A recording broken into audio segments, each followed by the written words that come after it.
Hello, how are we all doing this Friday night? I am Merxerain, and I will be your guide in the Labyrinth tonight for Etrian Odyssey. It's a little grayed out at the moment, because I'm clicked off. Check it out, we got a sub! Stroke your cat just don't you just wakes you up.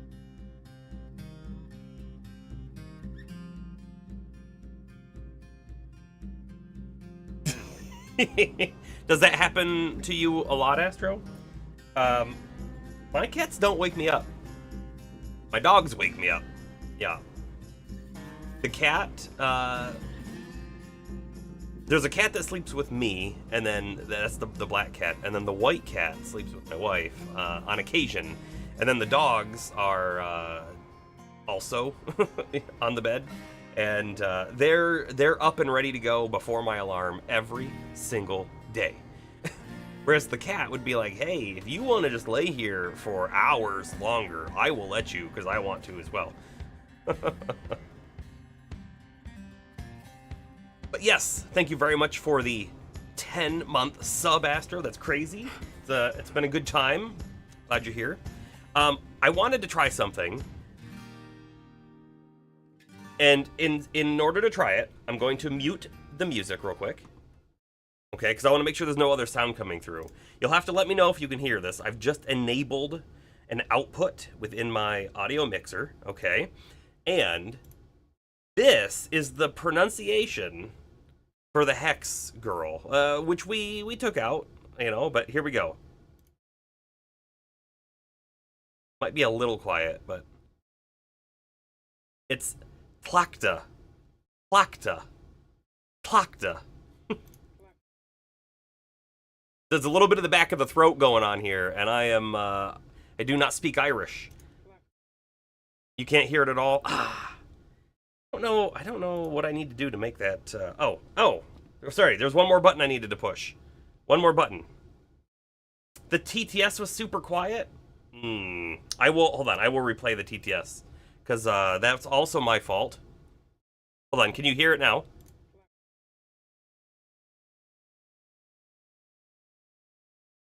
Plakta.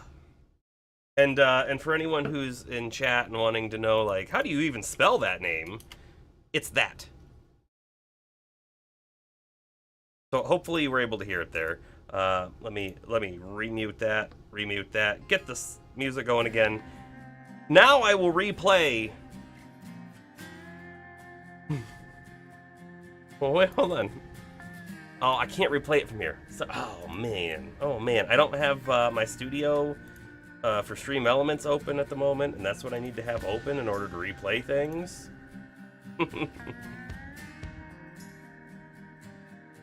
There we go.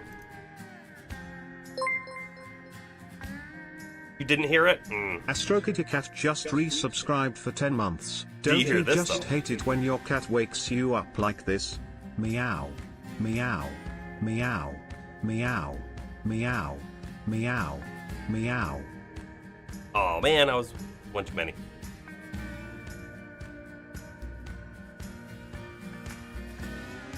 Okay. There, you could hear that one. I gotta do something about the,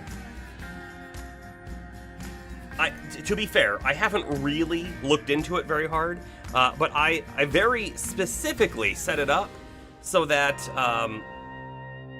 anything from a browser doesn't make it into OBS, right?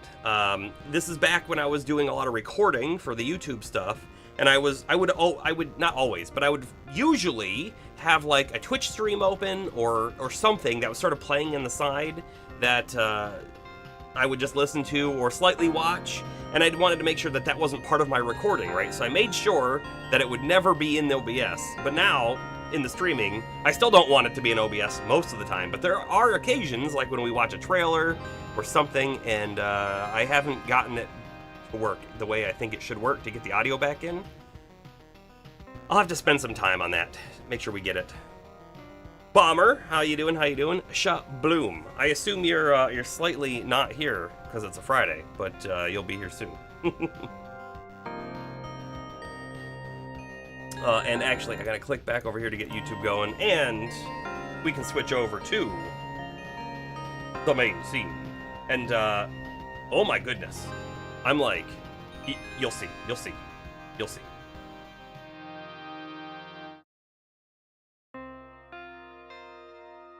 I am, slightly invisible. I mean, it doesn't look as bad right here, but it's the shirt. It's blending with the green screen, because this is technically a green shirt.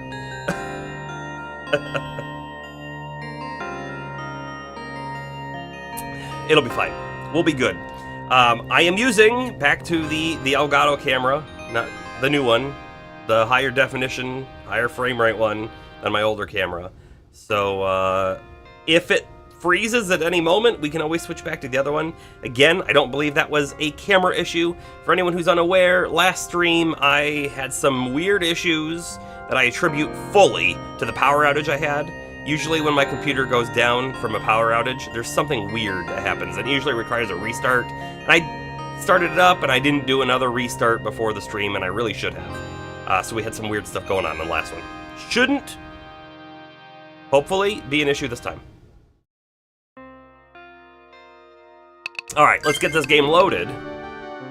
Fifth Stratum, here's where the spoilers come in case you're not caught up on the stream and you want to play the game yourself. Don't look at where we're going. We're going to the Fifth Stratum, Lost Shinjuku. Somehow, the real world is below the Labyrinth? Well, I say the real world, I don't mean that. I mean like our world. And it's not normal, it's weird. It's very, very weird. Also, I am drinking a decaf Earl Grey, so it's got a little bit of caffeine. Don't typically drink a lot of caffeine afternoon, but I gotta tell you, I am like, I'm ready for sleep already. So hopefully I can stay awake for the stream. All right, so we got some things going on there. We don't have any items to sell. Did we have any gear to store? We don't even have gear to store, so I think we're good. All we have to do is rest up and then go back into the dungeon, which we will do. A full sleep. Save successful. We have some questions though, right? Why did Ren and Tlachka, I'm already probably pronouncing it wrong, why did they need to fight us, right? We won. I didn't expect to win, but we did win the last time we streamed this game. And they were guarding a bridge, right? So there's something on the other side of that bridge, which is likely the way forward. But there are 2 staircases before the bridge that we haven't explored. So maybe we should explore those before we move on. You know, in the name of full exploration. So, here we go. Fifth Stratum. And I will just be finishing up my tea. It's a little over half gone. So, you can see on the right side of the map, that's where we had to fight Ren and Klotchka. The left side is where the 2 stairs are at, so we're gonna take those. If we're at all lucky, there'll be really short paths that have like treasure, and then we turn around, right? Also, these guys, I remember them being fairly easy. I don't remember if we had everyone attack them, but that's what I'm gonna do this turn.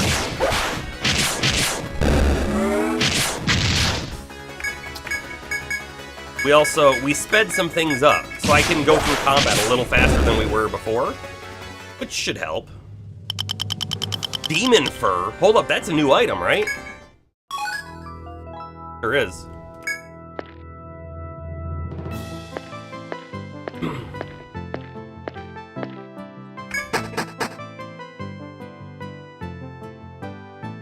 The Steel Rendezvous. Oh! Unexpected. You climb down the stairs in the mysterious ruins. As you step off the last stair, a wall directly in front of you obstructs your path. Before you turn to head back, you notice a paper, yellowed with age, lying on the floor.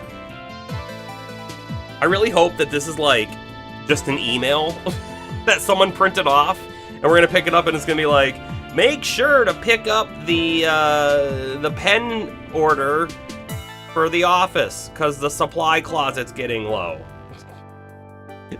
and our characters would be like, what does this mean? You can vaguely make out words on the paper, which seems on the verge of disintegrating. Holding the paper to the window for light, you examine the blurred writing. By the way, will we be able to understand the writing? Do we speak the same language?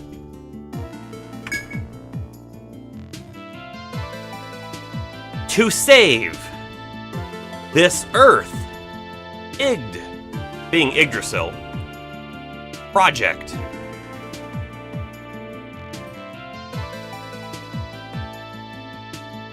Hold on, before we go further, right, there might be more words.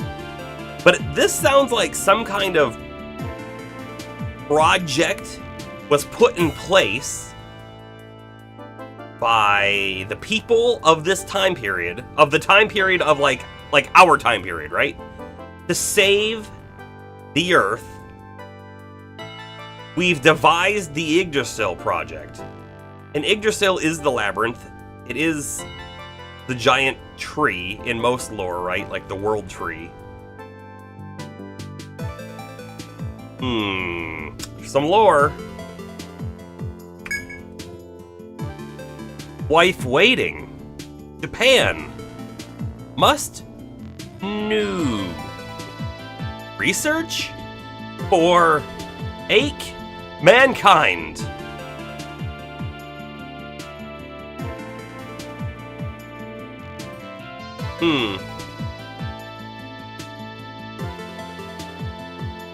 Japan must do something, some kind of research. Man, I'm really not sure on the new, N-U-E, but that probably says forsake mankind, right? Is this part of Project Zero Dawn? I was not aware that there was a connection between those games. No. If it was, then we would be fighting robots on the surface, and we're not.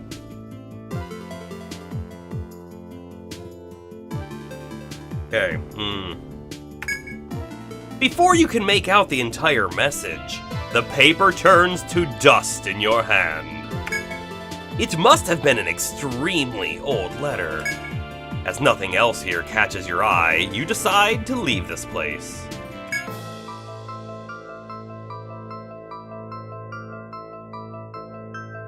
Okay, so... You know, we've contemplated that the chieftain of the Radha knows what the mystery of the Labyrinth is. He knows what it is, and he didn't want us to find it, because then the town would no longer be profitable. But maybe there's something more going on, too. You mean, that Dino Lich did kind of look like a Horizon Zero Dawn dino. It did kind of, yeah. It did, yeah. We did totally fight a foe that was a Dracolich here, so... this game came out before Horizon Zero Dawn. This is a 2006 game, I believe, and Horizon Zero Dawn was what? 2016, I think? Aroundish there?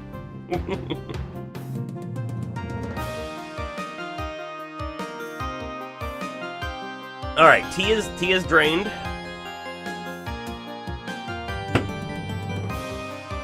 Let's figure out what else we find here in this building, which appears to have ended very abruptly on us. We still map. Because that, if we are nothing else, we are cartographers.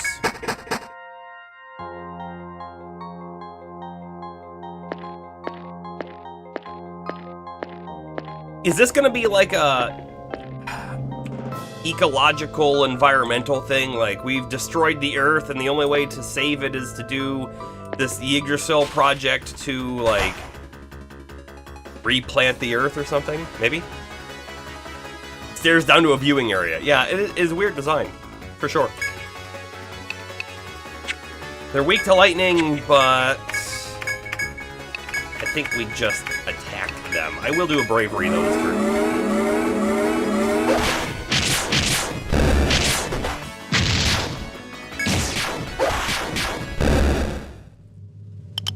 Okay. Moving on.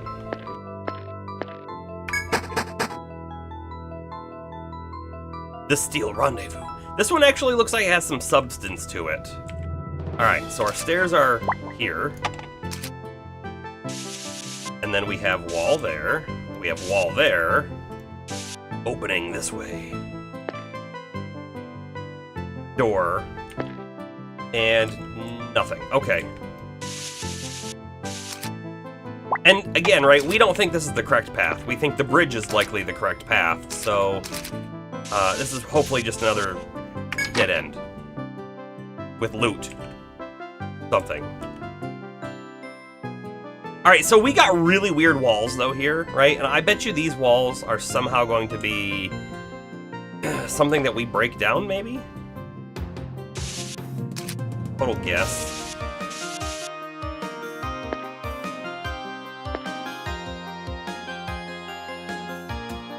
And they definitely look different than, like, the wall we're looking at now. So, there's something weird going on there. That's a new enemy! A dire wolf. It's got a terrible name, right? It should have been, like... I honestly, I don't have a good name for it. I was just expecting something more... something more. How about that? We'll just leave it there.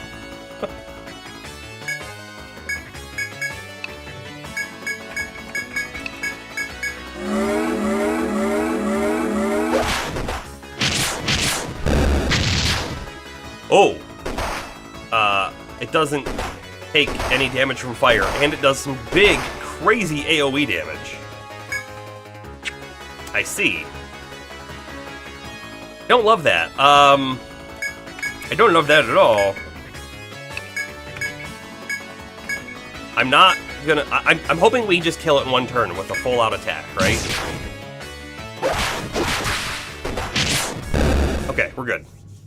Dire wolf, more like a fire wolf. It also dropped us some red fur.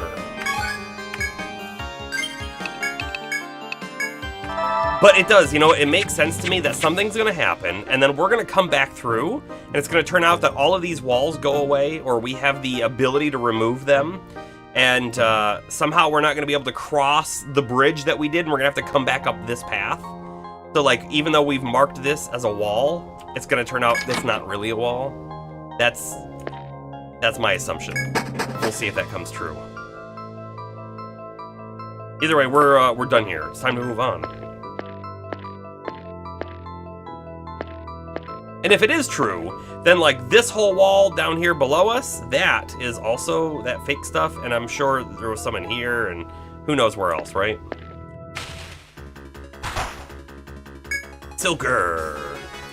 Weak to fire.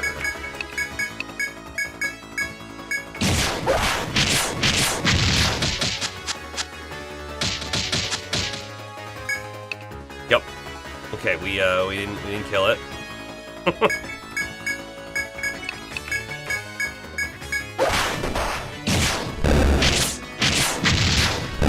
Shouldn't have split the damage, but I did.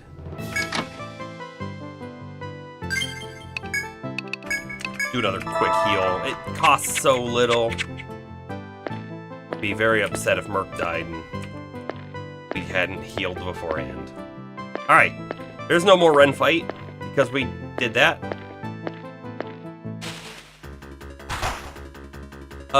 This thing takes no damage from fire. Yep. Everyone can attack that, except Saralyn will attack the other one. And we'll do a quick bravery.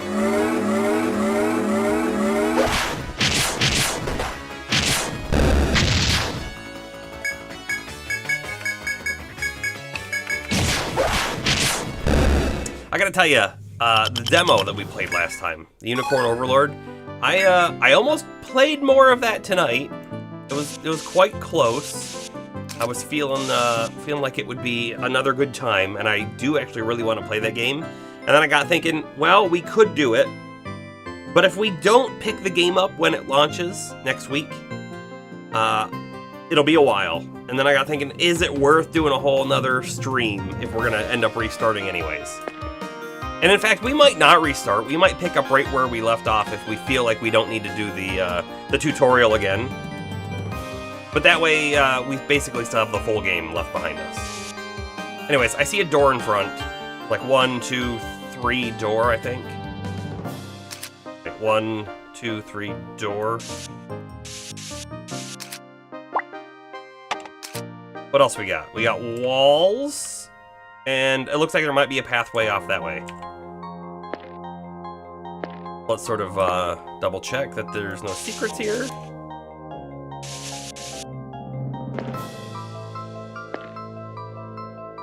I wonder if we will find secret walls here. Because, like, to think about it, if this is really like an office building, there wouldn't really be secret walls from back then. That's a foe.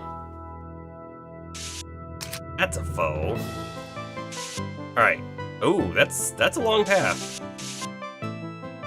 I can't quite tell if we're seeing, like, an end wall, or if that's just the end of our vision. And there's 1, 2, 3 wall. 1, 2, 3 wall. And then there's the elevator next to it. And now we're using E for elevator. Let's not forget. Then a whole bunch of wall this way too. I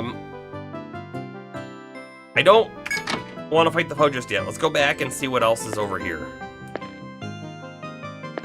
There is definitely a hallway. There's also this weird sort of stuff going on. So this might not be a real wall that we're drawing. And I hate that. But there's not a whole lot I can do about it, right? We can't use it right now, and it looks like a wall.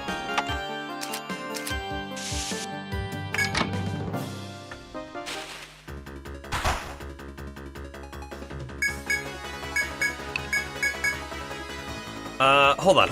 Let's think about this slightly differently here. If I have Palmer attack this one, I think we kill the first one. Oh! Attacked before Cerulean even attacked it, which is good.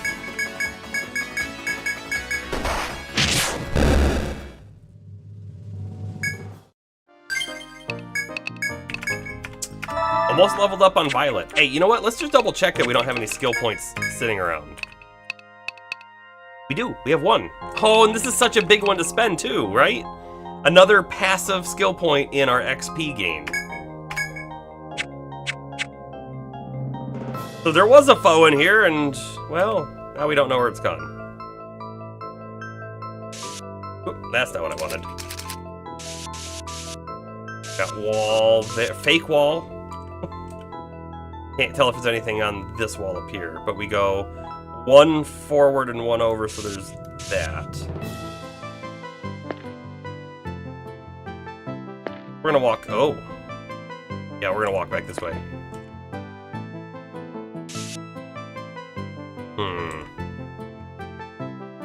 Okay.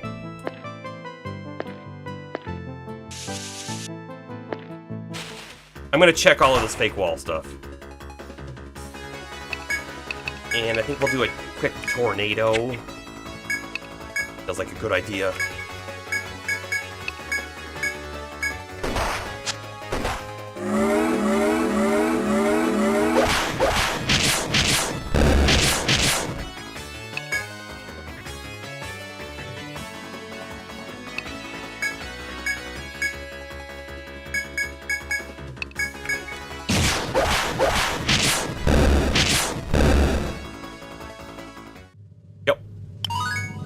Another level up. And on Violet, we're contemplating. Do we want to put her points in all slash? Or do we want to put her points in 2-hit? Right? 2-hit, normal attack has a possibility of hitting twice. That's amazing. We've seen it go off before. It's not frequent, but it does go off. All slash is kind of like tornado. It's kind of like tornado. A sword skill, in fact, a sword skill that hits a group of enemies 2 to 4 times. That is what that says there, and I gotta tell you, that makes it sound to me like the whole group, if there are 5 enemies there, all 5 enemies should take 2 hits up to 4 hits, but that's not quite how it worked out, is it? Turns out that if there are 5 enemies and you only hit 2 times, it means you hit 2 of the enemies. I think probably it outperforms Tornado. Probably. However, is it that worth it to swap? It's basically going to be the same amount of TP as well. I think 8 is the max. I think 8 is what Tornado's at. It is.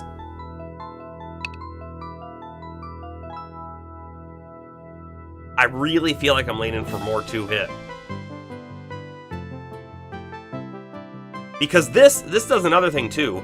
All of a sudden you have an enemy who is weak to an element, but not to physical, and then Astro casts Shock on Violet, and then we get potentially 2 shock hits, which does significant amount of damage. Anyways, let's do the 2-hit. Here's the thing. If we look, we're currently level 3. We'll at least take it to level 5. How about that? Where the activation rate goes double arrow up. And then we will maybe contemplate stopping there and moving to all slash. Okay. And then we did this, and I'm gonna check this whole wall. No secrets. Okay. I didn't really expect to see a secret, honestly. There's a F.O.E. It's time to fight it. It's time to fight it. We have no idea what to expect here. But it's another Dino Lich, and by the way, we've killed one of these before. They are weak to fire. That's amazing. We have fire. We have fire. Alright. Cleaver. Provoke. Fire. We'll just do a single one and we'll see how much damage we're doing. Also, I realize now Sterling's a little low on the HP.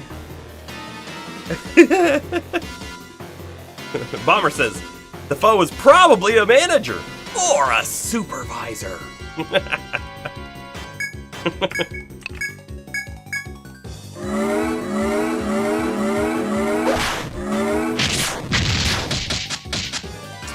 Terror. Ah, I hate terror. I'm gonna do a parry this turn.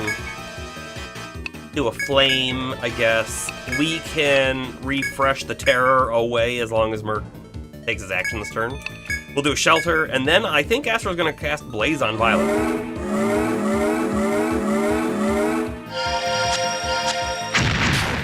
What did it cast on itself? Charge. Does it do an AoE? I can't remember. Devour is probably single target? Oh boy, I hope so. I don't think Astro's Blaze will hit Violet this turn, so we'll do another Cleave.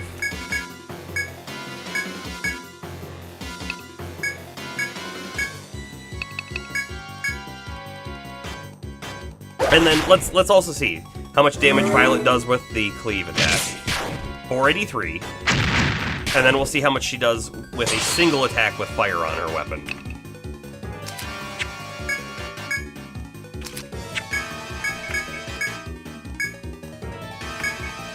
And I think Astro will also put Blaze on himself.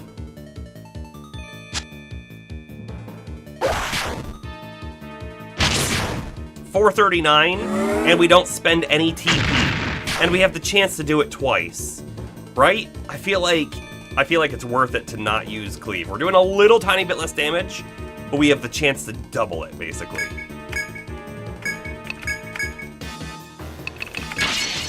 Boost into an Inferno. That'll do a lot of damage. And I'll just do a normal boosted attack with Astro, who does have Blaze. Okay, good. 721 from Astro. Holy cow.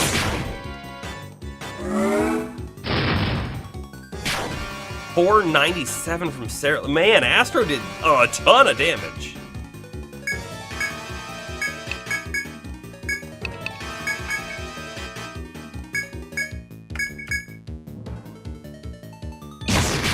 $357 normally from Astro. You know, I recall we did just buy Astro a new bow recently, right?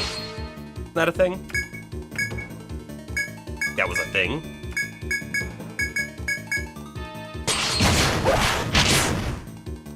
And dead.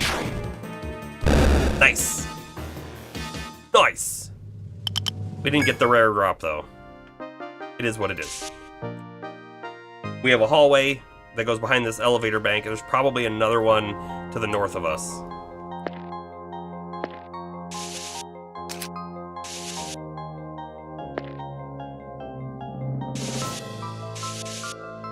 I have a feeling this is going to be like a mirror of this side then, right? Look at this. There's this little thing here. This is going to come over here. We're going to go down. There'll be stairs. The elevators are not quite the same, but it's looking similar, right? Unless I totally missed it and there was another elevator there. There may have been another elevator there.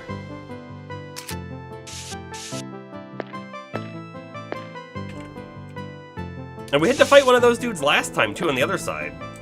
Almost definitely just a mirror. Except, no stairs. Okay.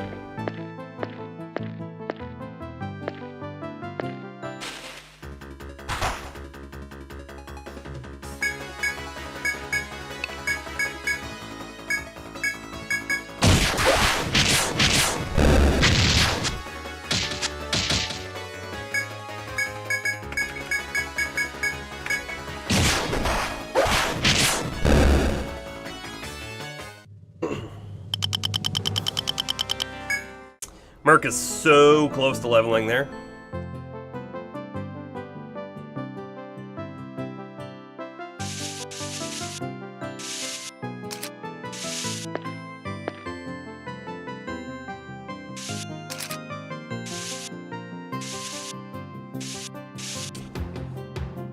We're gonna go this way. I have a feeling this is the way down to the next floor, so there's gonna be a little bit of map back there that we didn't see.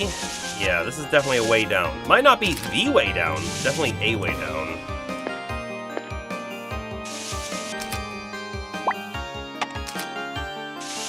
But I think we'll take it. We don't have a lot to lose, really. We can always go back and check. Okay, stairs here. Oh. Oh. And this might be a really little tiny space. Could be. Door. Another staircase. Like that. Okay. Wasn't expecting to see that right away.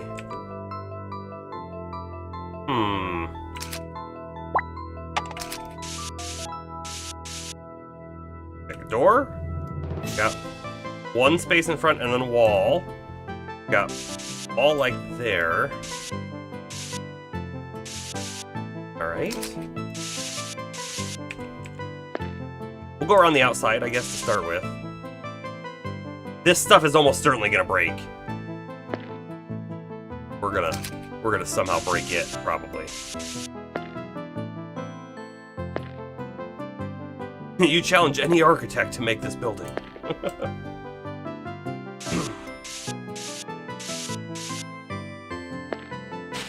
Hey, well, I'll have a full set of blueprints for them when I'm done.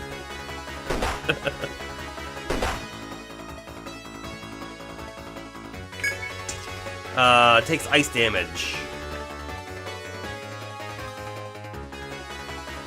Okay.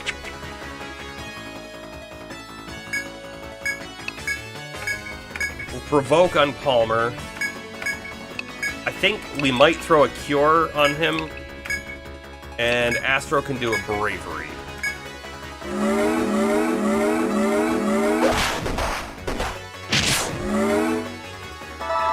Oh. Oh, got a little low there. A little nervous.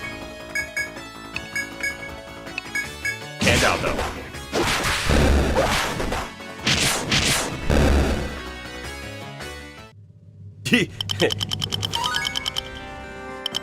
Bomber would challenge the architect to make this building, but not an engineer, because you know that they wouldn't. I feel like that is how you make an enemy. Of an architect. Specifically.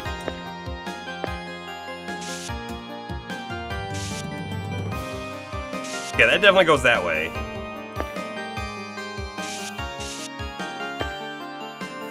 Dead end.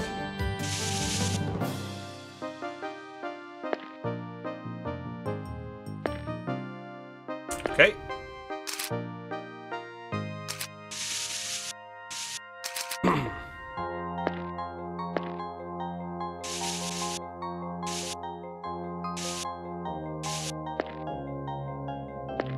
Oh, what was the point of that? We just came back around to here where the other way is. Wall. Wall. Or path. That might be a dead end, or it might turn right. I'm really not sure.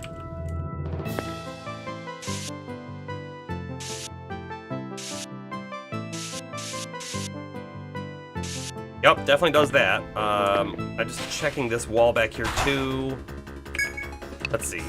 Probably want to hit the dire wolf first. I feel like it's airier. I don't know. Except we'll do the fire over there, right?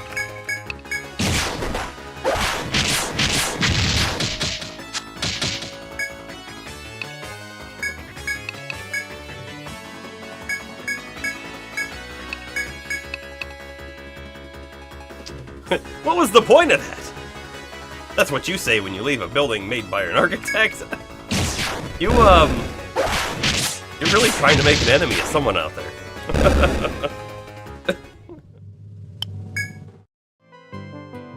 Oh, I slightly drew this wall wrong.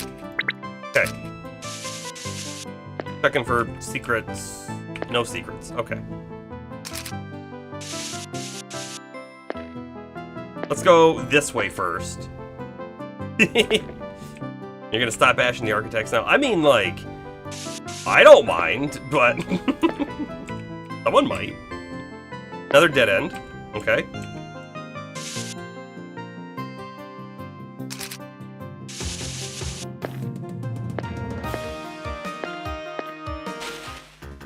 Yeah, if we thought the, like, earlier floors were a labyrinth, we didn't know it was coming.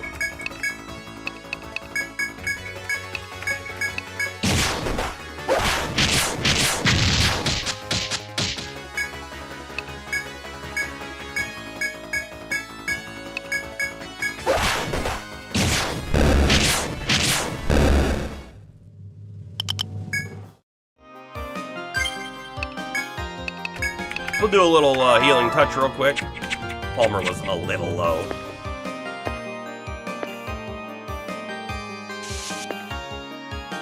Sure.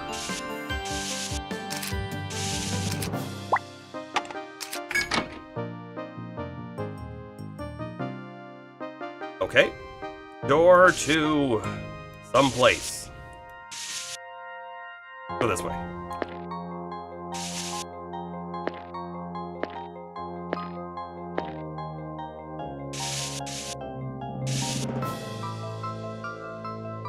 Like this, we have to think this stuff's gonna go away, right? It's just so weird.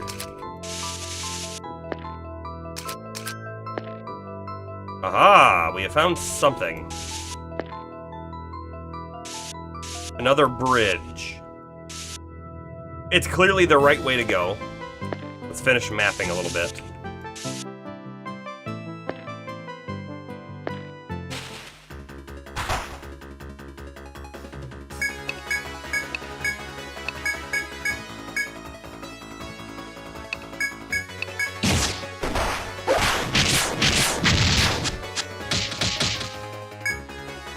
Yeah, someone missed. So we'll have Palmer attack. Oh, and I can't cast. That's not great. I don't know, something like this. Okay, good. Turned out a little better than I expected.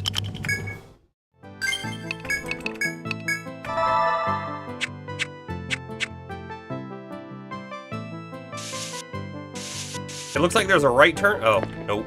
Nope, no right turn. Looks like there's a dead end. That makes me feel like I gotta go all the way back and see what's over here. There could be a chest. You know, we haven't found a chest since we made it to the Fifth Stratum, have we? I could see the Fifth Stratum not having chests. Maybe. You know?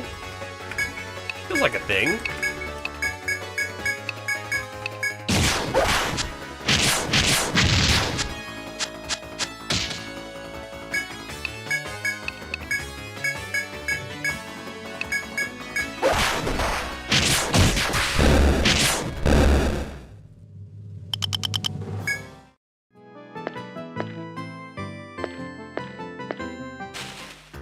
We are getting lots of encounters. Did you notice? It's like we can only move a few steps before we hit the next one.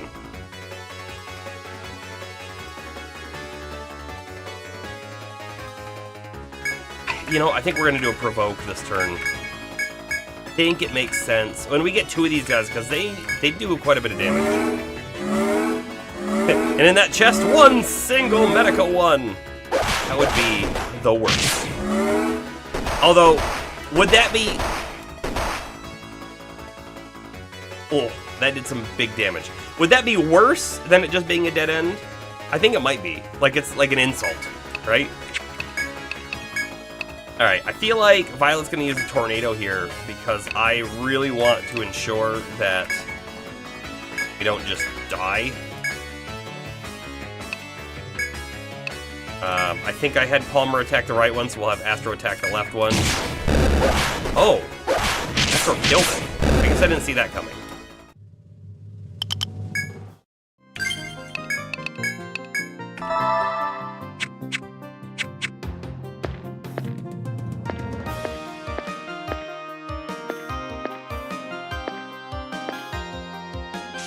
Nope.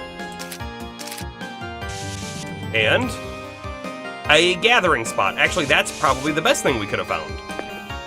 It's for chopping. Death stem? Great. And then we wasted our second chop. Quite unfortunate.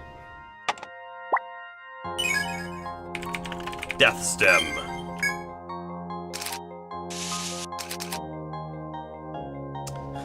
Yeah, a dead end was better than a single Medica 1 chest, because then we can say they forgot to put something here.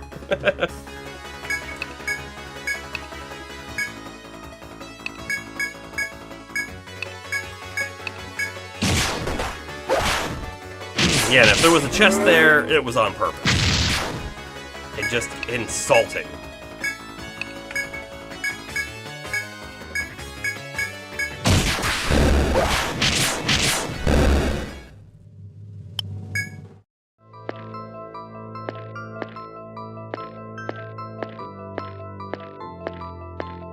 Alright. You know, I'm going to do a quick save here. The last bridge like this we crossed, we had a really hard fight. They telegraphed it before we even stepped out there, though, right? But just to make sure that they don't do the same thing again, we're ready. Also, let's view the city a little bit as we cross. Don't view it while moving, though, because then it breaks the illusion. just a little bit.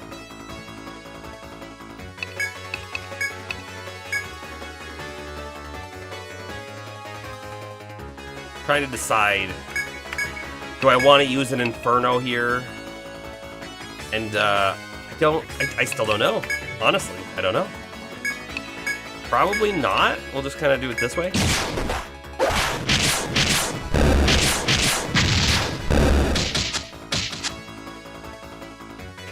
Yeah, we almost killed him.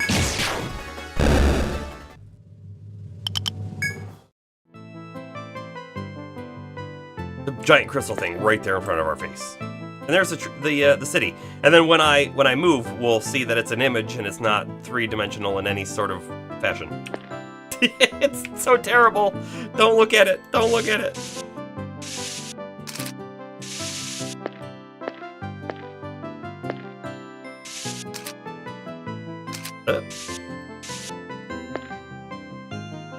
But this is a dead end. Sure is. Okay. I mean, not a dead end, but a yeah, you know what I mean. A wall.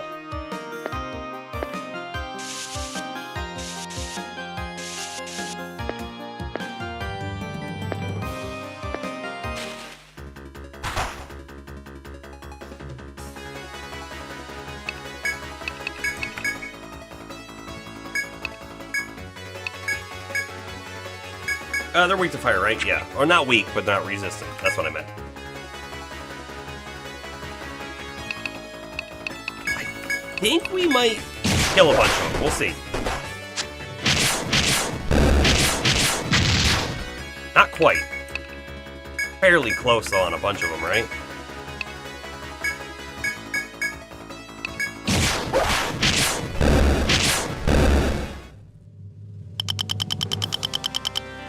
Space nail. It's a nail that the astronauts use. You can hammer upside down with it. All the astronauts use it.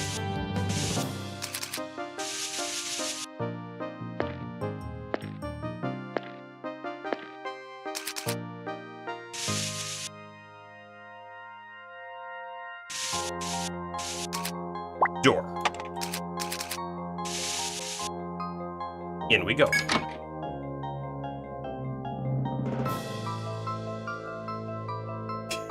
You mean all the Astro cats? Yeah, no, yeah. Yeah, exactly. I'm pretty sure that there are only cats in astrospace. And that is the correct scientific term for it. It is astrospace. A lot of fake plastic grass up there too, turns out. We don't know why, but that is where we harvest it.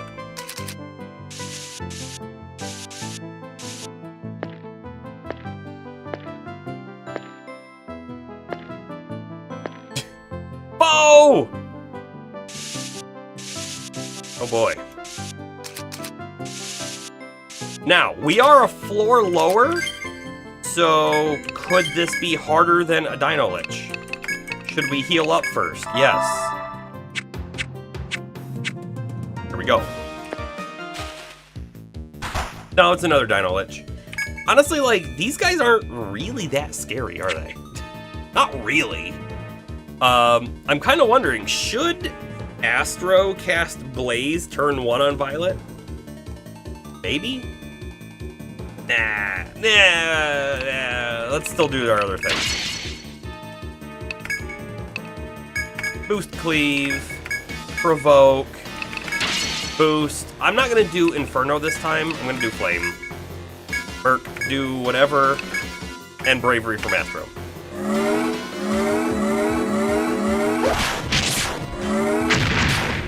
.467 from Cerulean. Man, and Astro might crush that when we do his boosted attack with Blaze on. Might.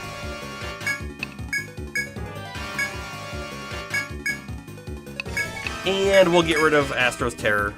It just might not go away this turn. We'll find out.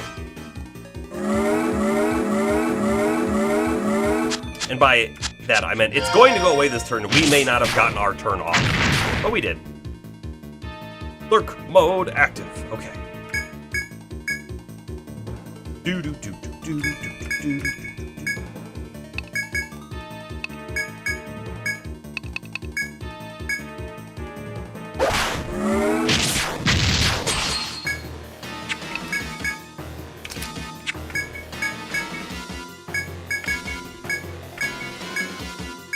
Blaze on Astro. Trying to see here. Violet hits once.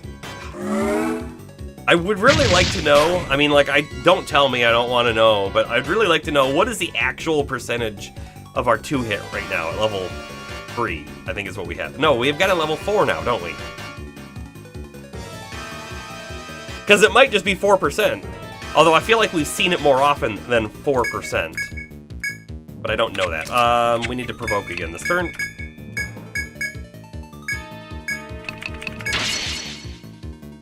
Boost attack.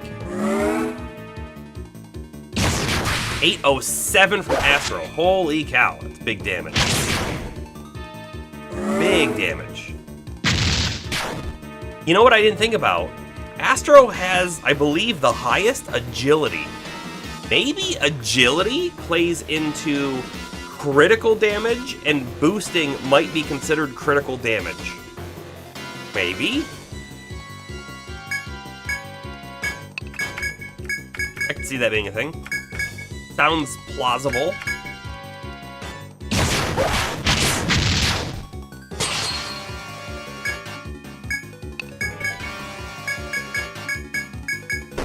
Ah, Palmer, you got hits. Can't believe it. Didn't get the special item again. Got 8 level up. We've got a couple more coming. I'm just gonna hold off on spending the points.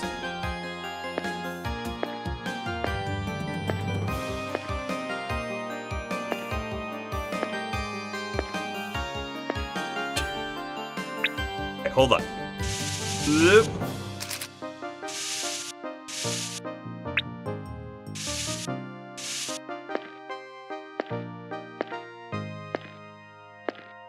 I just have this terrible, terrible feeling that all of our maps are going to be, like, garbage once this stuff goes away. Because we're going to be like, oh, there's a corridor over there, but not really. Like, there was some real wall right there, and that was about it. But I don't know how else to, like, denote it. If there was a different colored pencil, I would use a different colored pencil. But I don't want to use different colored tiles.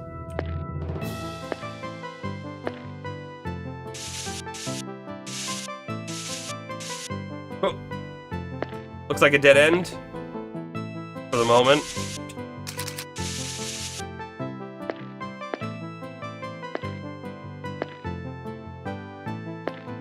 Okay. Fight.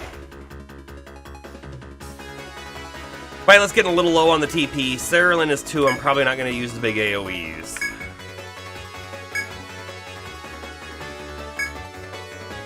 So was Astro, actually. I didn't quite notice. We're looking a little low.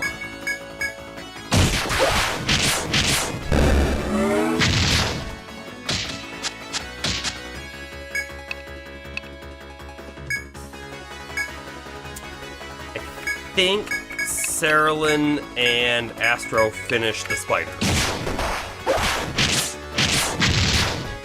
They did.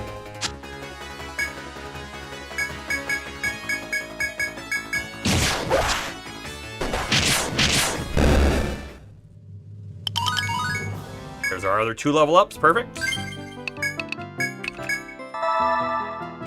We will heal, and then we will spend those points. Okay. Palmer, we already know, right? We are doing On Guard. Maxing that out. Okay. Cerulean, we are maxing out Flame. Now level 5. Burke, we were doing Cure 3, and this is the final point of Cure 3. Love it. Cool. Oh, wait, and Astro's got one too. Divinity. Yes, please.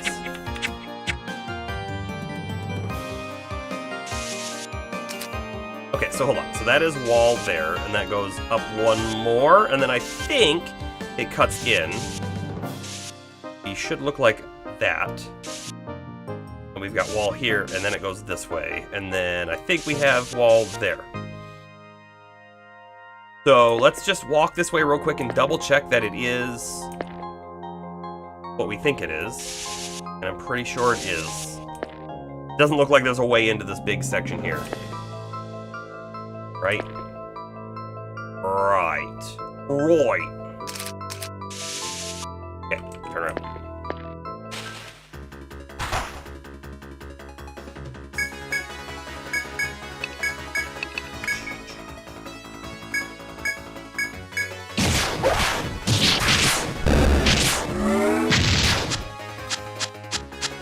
Ooh, that missed everyone. How about it?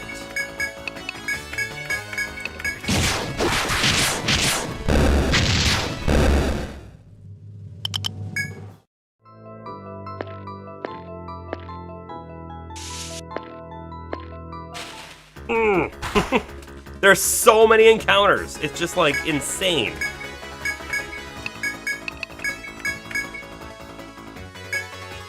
I'm gonna actually have Astro attack the other spider this turn.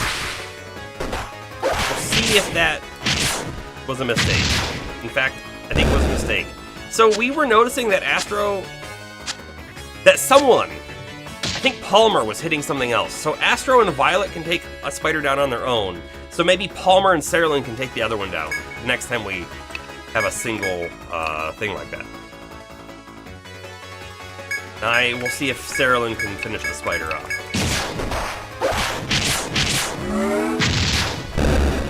He didn't kill the rabbit. A bit unexpected. Have a little hair I can see, like right on my glasses. I got it. I got it. I got it. All right, door. Door. Let me check out this path though, real quick. Dead end.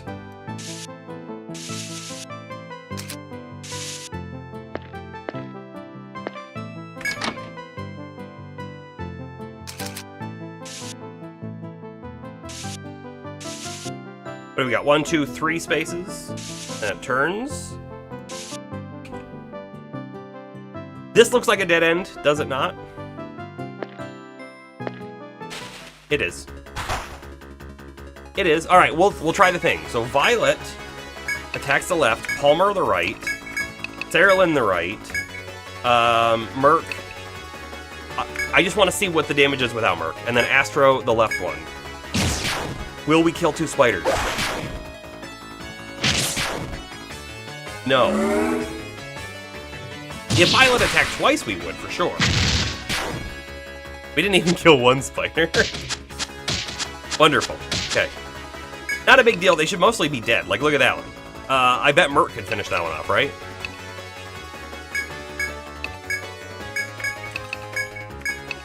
Come on, Merc. He can do it, right? He can do it. No, he can miss is what he can do. He can miss big time.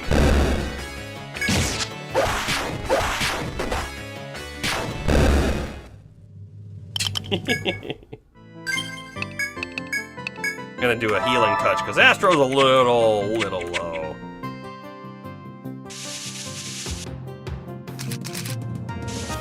I'm not gonna mark that we walked all the way over there, but we did. Sort of. We saw. That's the important bit, right?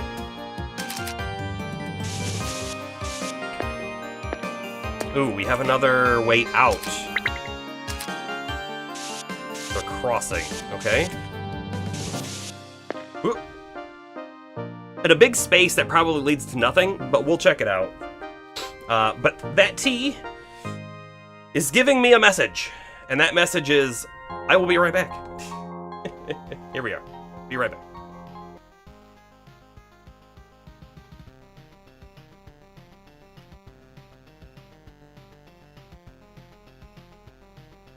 Is the music super quiet? I'll just move it to the next one.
I return. I return. Gaming Instincts is here. Welcome, welcome. You are drinking some Turkish tea. Now, I don't know if I know anything about Turkish tea. However, their coffee is very sweet, right? Is their tea also very sweet? That's what I wonder.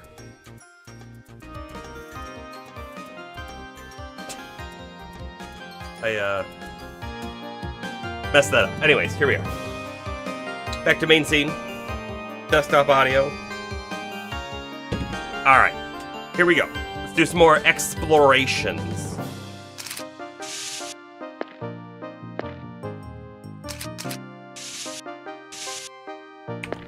So who is caught up on the anime? It can be whatever anime. Like, Metallic Rouge, for example. Who's caught up on that one? So I gotta tell you, the last episode was a real good one. Claw Lord! Hey, this is a new enemy. If it's anything like the other ones we found, they're gonna be really resistant to physical. Really resistant. I don't even want to use like stuff from Astro. I want to see like how much damage are we gonna do? All of that. 57 from Violet. Yeah, that's bad, right? 31, and then Fire does 324. Oh, but it's almost dead. Okay. Like, could it be worth it to cast a, you know, shock on Astro and then attack the next turn? I don't know. Likely it's just Merc that's going to do the damage here, so... Claw Lord, the King of Shells! Yeah.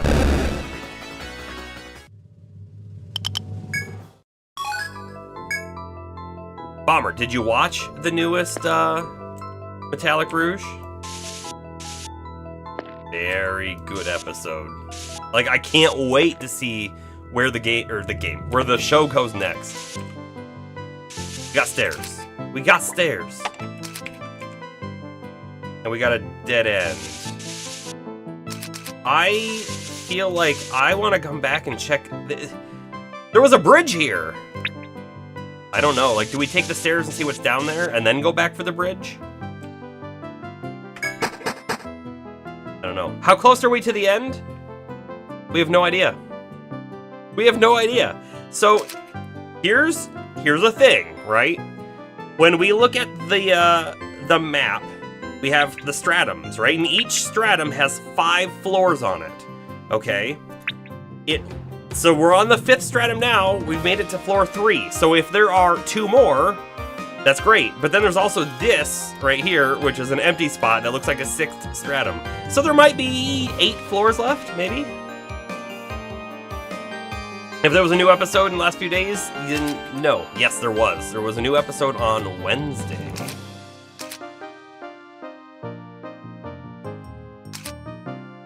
Wall. Stairs. Wall. Okay. I guess I move forward and we'll go back and check the, There's more stairs right here, too. And we got a door.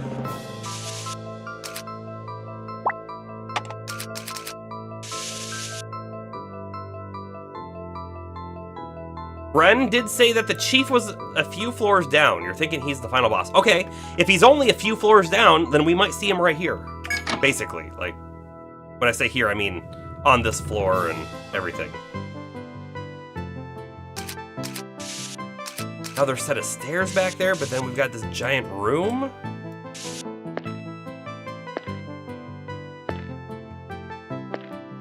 Okay, so that's just wall all the way.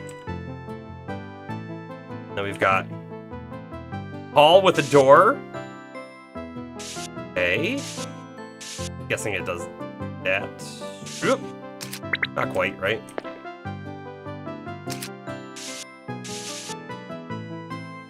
I bet we could just go back and take the stairs down and get to where we're going, but what's the sense of adventure and exploration with that, right?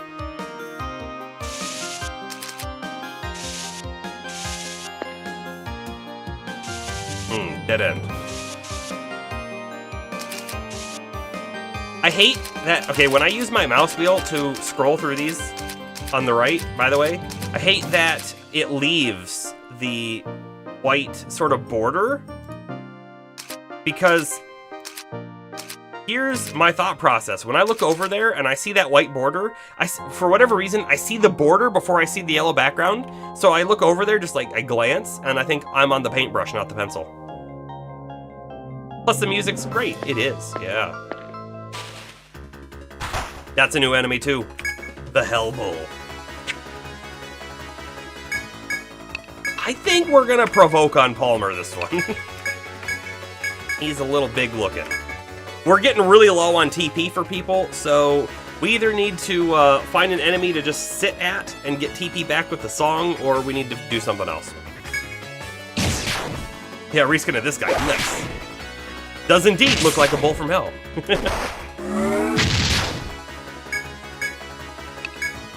We should be good to kill it this turn.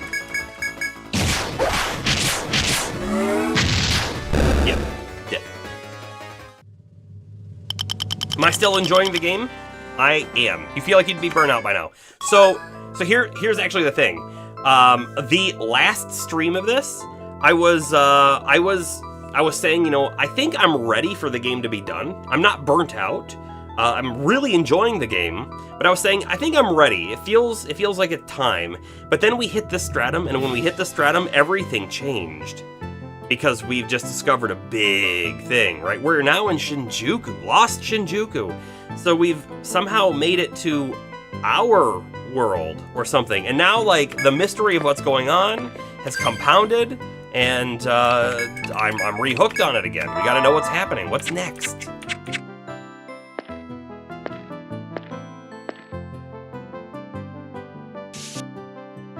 We got a door up that way. We got another big hallway down this way.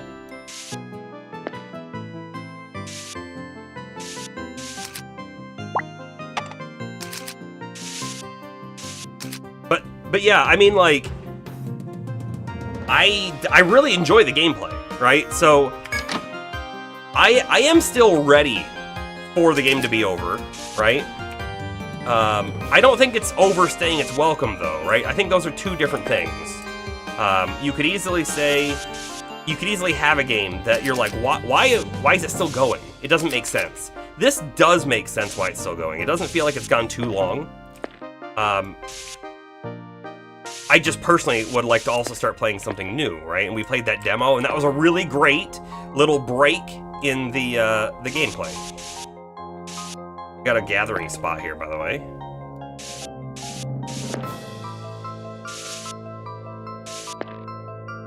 But I would say the Merc was almost burnt out, but then the new stratum attacked. Only the completion of the game can bring peace to Rania. A Crystwall. I'm not gonna make the joke again. A shiny seed. Okay. Yeah, you know, here's the thing though. I feel like for me, most games, I'm ready for them to be over towards the end. And there was a time, let's go back a long time back in my like NES and Sega Genesis days. I played the crap out of those games, right? Like over and over. I would beat the game and then I'd play it again and again and again. And now I'm thinking of like Sonic 3. Like Sonic 3 in the Genesis, man, after you beat it, then you get the ability to just like select stages. And I would just play stages over and over again because I loved that game so much. Somewhere after, you know, I got older and then I had my own disposable income, I would buy more games than I could complete, right? And so then all of a sudden I started playing games and having a good time, but then moving on before ever finishing the game. And I still do that. In fact, I have games that are unopened, right? That I fully intend to get to, but then that also means, am I going to complete? Am I going to totally finish other games? And this whole stream is partially about completing games. I don't know if I want to say that the stream is about completing games, but we have completed quite a few games on stream, and I think that's pretty neat, because I feel like it's helping me finish them. This is the first game in the series, and there are 5 or 7 of them. I'm trying to think. And they did a remake of 1 and 2 that became another thing that they called Untold Stories, which is actually a separate game entirely. Not really a remake. Hey, Bomber. Dwarf Fortress you never complete. Dwarf Fortress is not a game you complete, it's a game you just play. Forever. Holy Week 2 elements. Okay, we just attack. We just attack. And here's the thing. By the way, if anyone's like, man, we should really go back to some Dwarf Fortress, or we should do like Dwarf Fortress Fridays or something, I'd be open to it.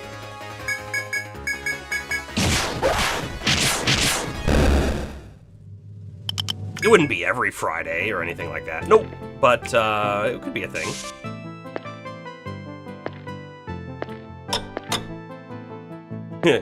In Mother Russia, Dwarf Fortress completes you.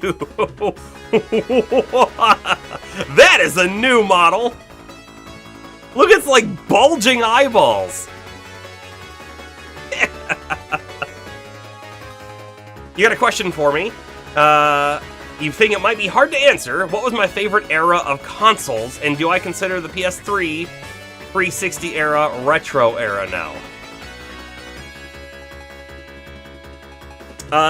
Let's start with the second part. Is the PS3 360 retro now? Yeah. Yeah, maybe. Maybe. Probably. Yeah, actually, yes. And 100% I do. And the reason why I can say that 100% now is we just played a couple months back, right? But we did Alan Wake remastered on the PS5.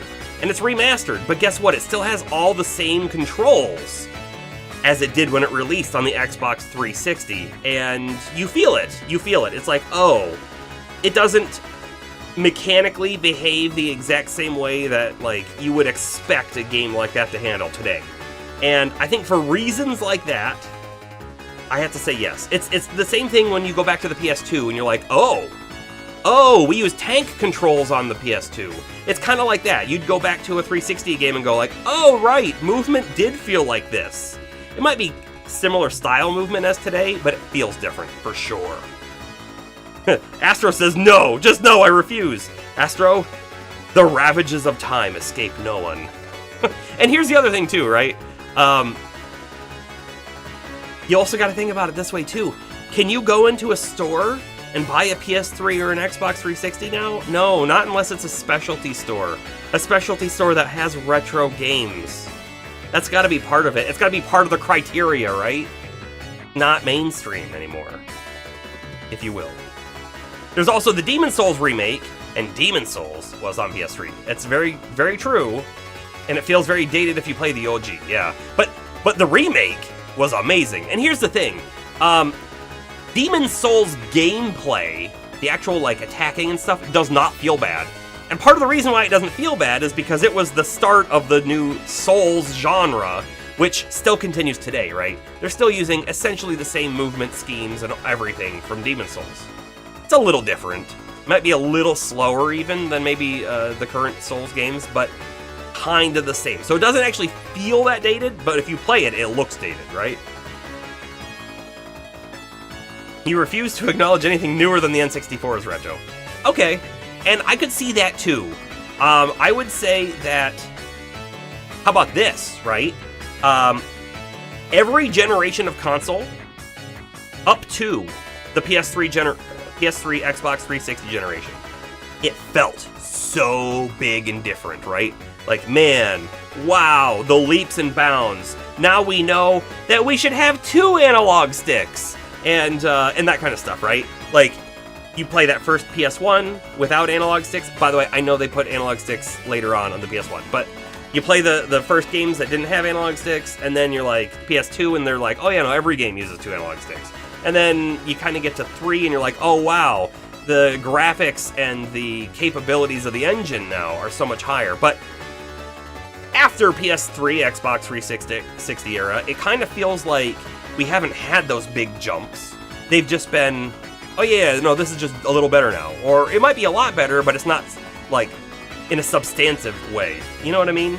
I would say the closest thing that felt like that to me, and let's take Nintendo gimmicks aside, right? Because yes, Nintendo has done different things, like the Wii remote and whatnot, but the closest thing that felt like it to me that was a little bit like, oh, I see they can do new cool things now, specifically with the PS5 and Ratchet and Clank, that game with its portals. There's no reason that you couldn't make a portal system like that on a previous console, really, but would they be that performant? Would you have to get a lot of tricks and creativity to make it work on a previous console? Yes. So like that, to me, felt like a bigger jump. But not as big of a jump as, say, your Xbox One to the Xbox 360. I don't know. You wouldn't be surprised if someone asked for an Elden Ring remake 15 years from now, regarded as one of the best games that have ever been made. Titles like that usually get remakes. Yeah, it probably will. It probably will. I wouldn't expect it not to. But here's the thing, though, right? There's a lot of things getting remakes today that you're like, well, wait, that's not even that old. Why are you getting it a remake? And yeah, it's got a little bit better frame right now or something. But is it a big enough deal to do the remake? I don't know. For Elden Ring in 15 years, it's hard to know. What is a game console? What is your typical game experience going to look like in 15 years? And it's really, really hard to know. But what I'm going to say is Elden Ring's graphics and gameplay, at this moment in my mind, I can't imagine becoming really outdated. Outdated in such a way that a remake would change it. You know what I mean? Like you might be like, oh man, attacking systems like Elden Ring don't exist in 15 years. That would make total sense, but if they did a remake, it would do the same system, right? So I'm not sure what a remake would really do for it. Yes, you could probably increase frame rate, you could probably increase graphics a bit, but is it enough? I don't know. It really depends on what new revolutionary thing happens in those 15 years. Zaid, how you doing? Tired of remakes? Not gonna lie. There's been a lot, right? I am not tired of remakes. I am tired of. I was gonna say lazy remakes. I really don't want to use the word lazy. There's a lot of work and effort that goes into it. I'm tired of remakes that don't substantially make something better. So, like, for example, right? We did recently, last October, play the Alan Wake remake. It was actually our remaster, right? And I felt like it was a good one. It felt like a viable thing, especially because Alan Wake 2 and all of the other Alan Wake title games, like Control and stuff coming out, and people wanting to replay it. So I feel like that one made sense. But there's a lot of extra stuff, right? Didn't they remake The Last of Us 2? Right? Or are they planning to remake The Last of Us 2? That game is not that old. That one feels like a weird cash grab thing. Easy money and nostalgia and safer to make than a new IP. That is true. And the way that the gaming market is today, man, we have so many layoffs, right? The gaming industry itself, unless you're an indie developer, is so risk adverse that they don't want to try something new. It's way easier to say, all right, we're going to pull in an old game, we're going to use parts of its system, and then, like, upgrade stuff. And we know that that'll sell because Tomb Raider has good market, whatever, right? You know, I understand why they do it. And I'm not opposed to the idea entirely, right? Because, like, eventually, you hit a point where you're like, oh, this game is so old. And let's pick on Tomb Raider, for example. Tomb Raider 1. If you wanted to play it today, all right, fine. You find the disc. You find that you still have a disc drive in your computer, which is rarer and rarer every day. You pop it in. Will it just install on Windows 10, Windows 11? I don't know. I really don't know. And by the way, actually, I'm mistaken.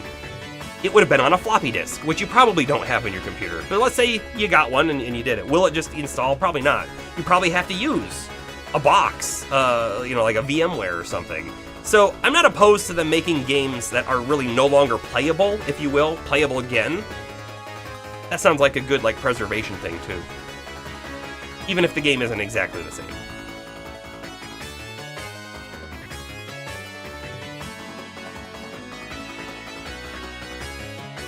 Last of Us 2 does have a remaster just now. It came out 2 months ago. Last of Us 2013 also had a remaster for the PS4 a year later. Yeah. Yeah. lots of stuff happened there. Anyways, this Varaha needs to be attacked. It needs to be attacked big time. It's not a foe, so I'm not going to do the provoking and all of that stuff. We'll just see how much damage we do, and if we need to do any TC stuff. Wow, it did hit Merc pretty bad, but Merc is also kind of squishy, right? We know that. We killed it. That thing looked so funny, I'm glad we had it on screen as long as we did. But I'm being honest with you.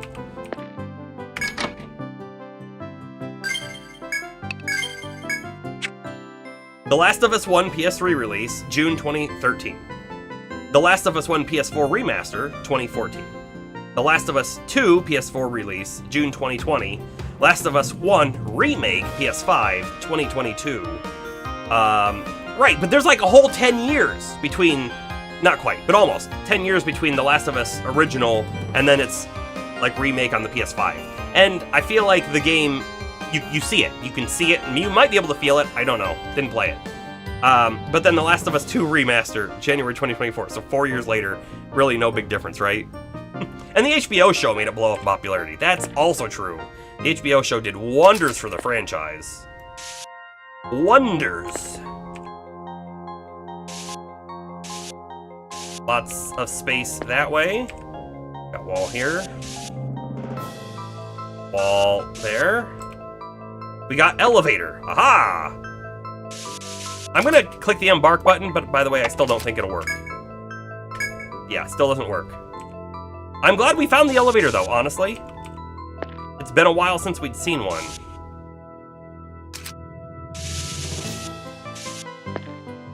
Double check what's down this way.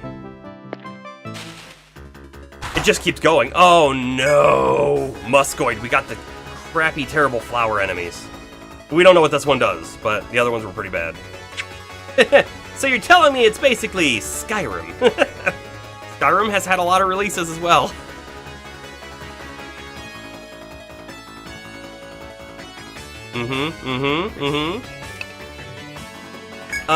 By the way, I am gonna do a tornado here. And I think I'm gonna do an inferno here too. I really want this Muscoid to die. And I bet you some of these die. Let's see. I probably should have healed Merc too, huh?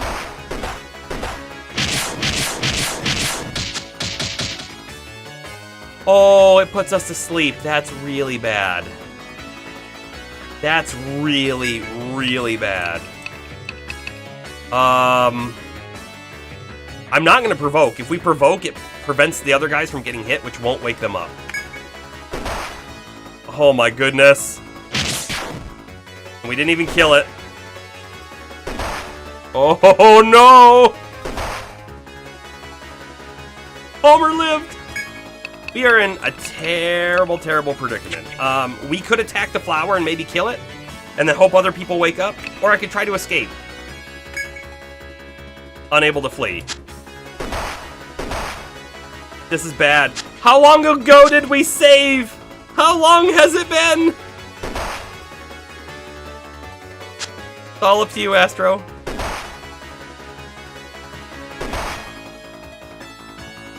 Oh no!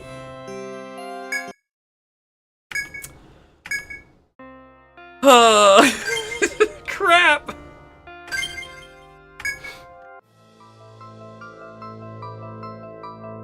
You know what? It hasn't been that long, has it?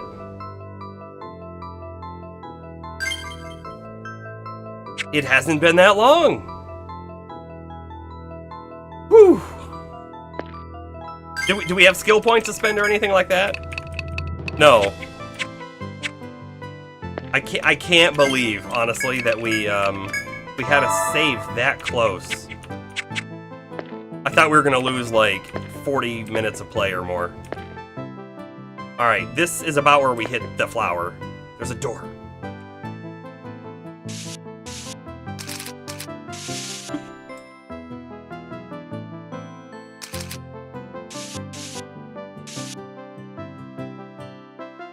That looks like dead end. It is.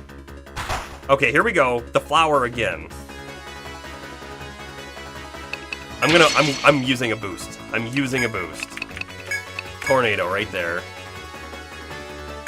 Palmer, attack that. Skill, Inferno. The problem is, we couldn't get Inferno off because Cerulean goes last, usually, right?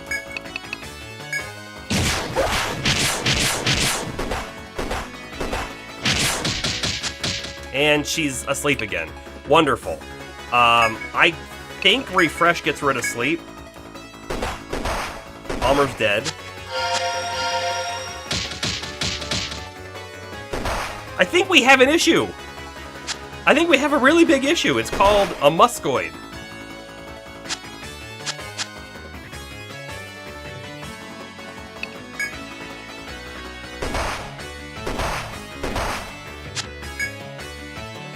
Trying to escape and we can't. Wow. Wow, it has been such a long time since we saw something that could just annihilate us like this, right? We can do better. We can do better. I think we can. Well, maybe. I don't know. Okay, hold on. We move over. I'm going for the door, by the way. I don't know if we'll make it.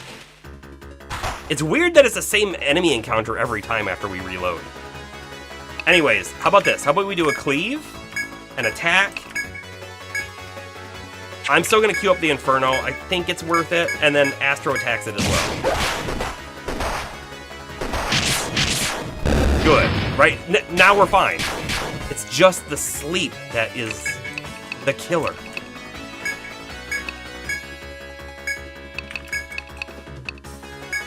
I have no idea if we kill any of these. Middle one should die. Yikes.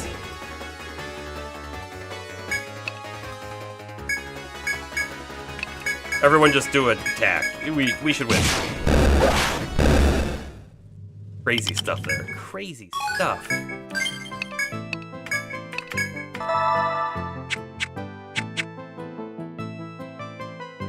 What did I just do?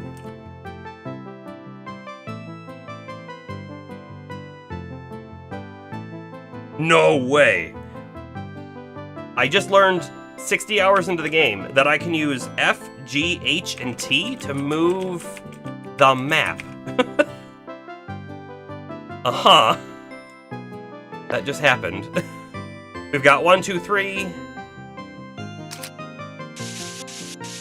Like that, and I believe it was the same on the other side as well. So like this.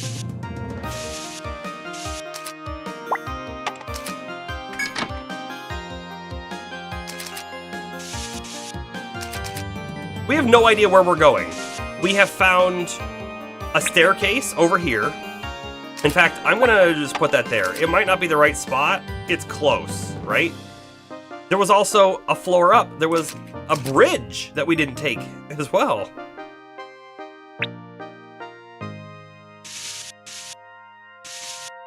I don't know what to think about that. We have no idea where we're headed. F.O.E. F.O.Es are worth fighting, even though we're a little low on TP. Totally worth it though, right?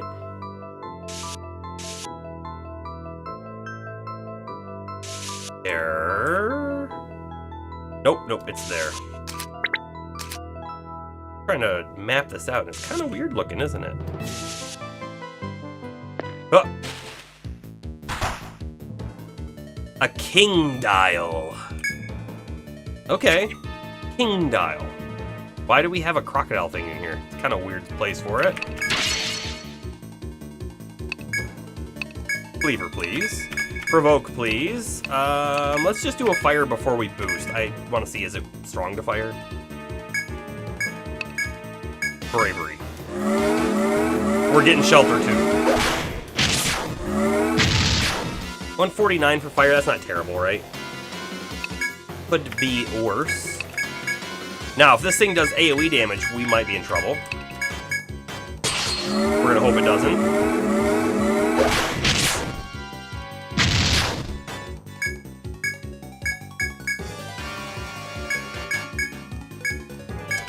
Time to do a little bit of a peace ballad.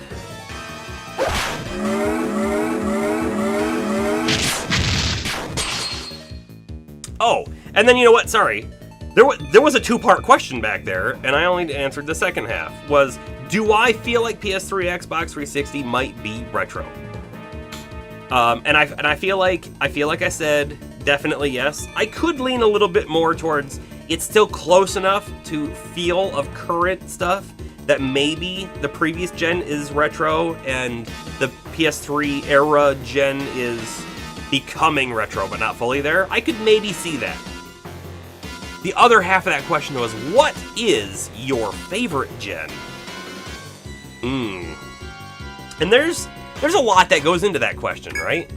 That's why I didn't have an answer for it immediately, and I still don't know if I have an answer for it.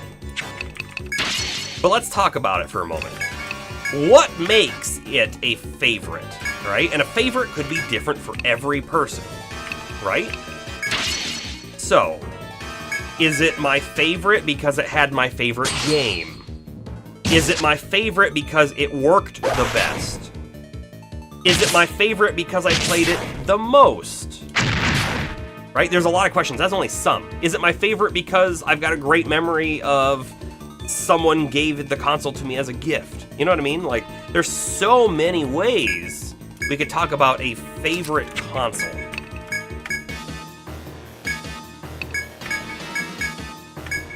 What ways do we want to talk about? Because maybe we do all of those. Maybe all of those questions deserve a different answer.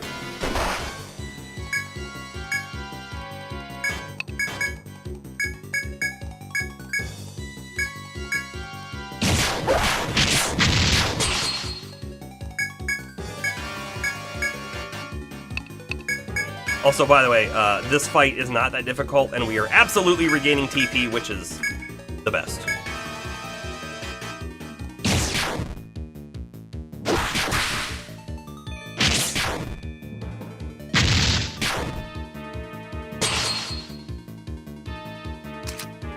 Got provoked for 2 more turns. I don't think we need it.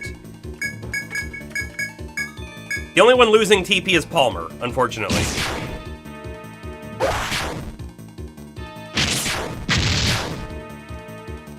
Okay, last turn. Yep. Last turn. Pretty sure Astro kills it right here. Yes, yep. The console... And we're specifically talking consoles, not computer, right? Because computer probably is the thing that I have played the most, because it's also been around the longest, right? So let's not say computer. Computer's totally out. Totally out. We're just talking consoles. The next question we have to ask ourselves is, does that include handheld consoles? Right?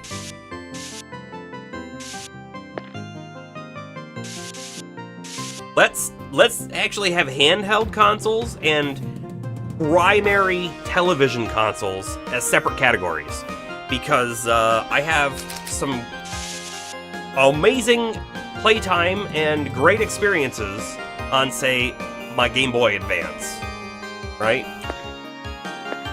Take that out.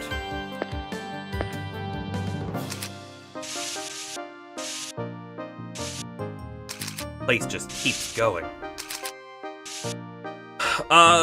My favorite console, let's see. So also, by the way, I didn't have every console. I had a few of them, though. So I had an NES.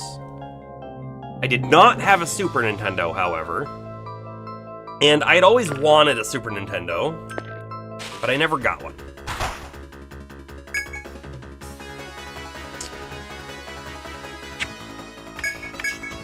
I don't even think we need to provoke or anything. This thing just dies, right?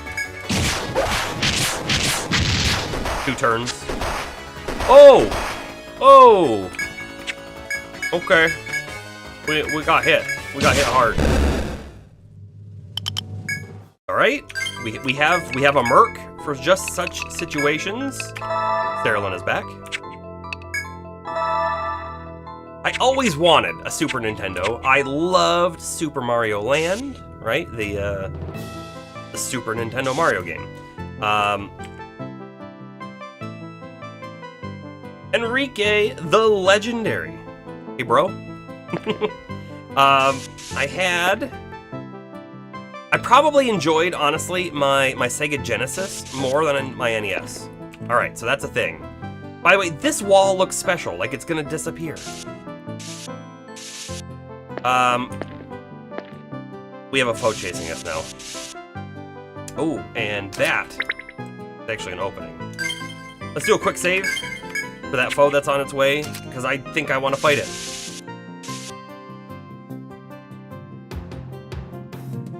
Play Fear and Hunger. What is that?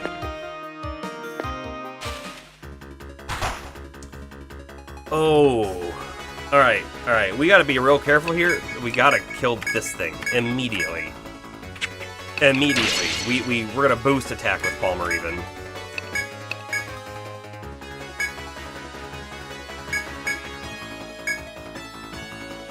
Astro says that you loved the Game Boy Advance a lot, but you gotta hand it to the SP. Okay, well, so here's the thing, right? I played my SP way more than the base model, but I consider them the same. They're both Game Boy Advances, right? So I consider it the same category, if you will. Not that the SP was... The SP was vastly superior. No more replaceable batteries, and a lighted screen, and it folds up into a nice clamshell that fits in your pocket.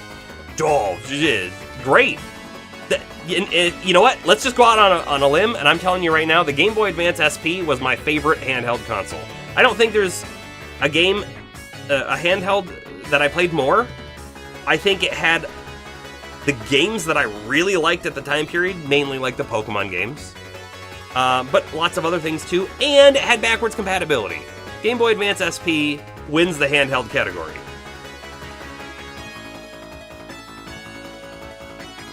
It's a Play Fear and Hunger RPG, quite hardcore though. What? When did it come out? What's it like?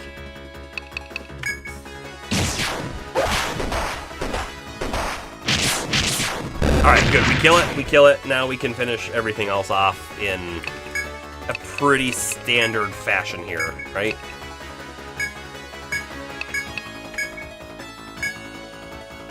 I have to ask myself, do I think Violet can finish this mall off? And I have no idea. So I'm gonna have Astro attack it anyways, just to make sure we finish it. The answer was no, she couldn't have. Oh no. We're still in this fight. I wasn't contemplating the F.O.E moving between turns. Oh no. We're in trouble, because I didn't do any buffing. This is a D-Solar. It's going to remove our soul.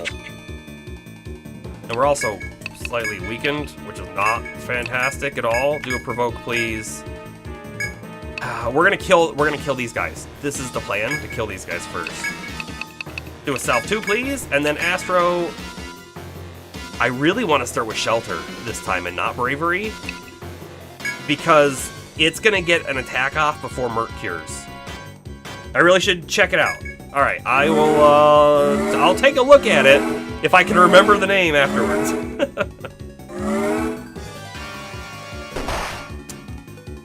No.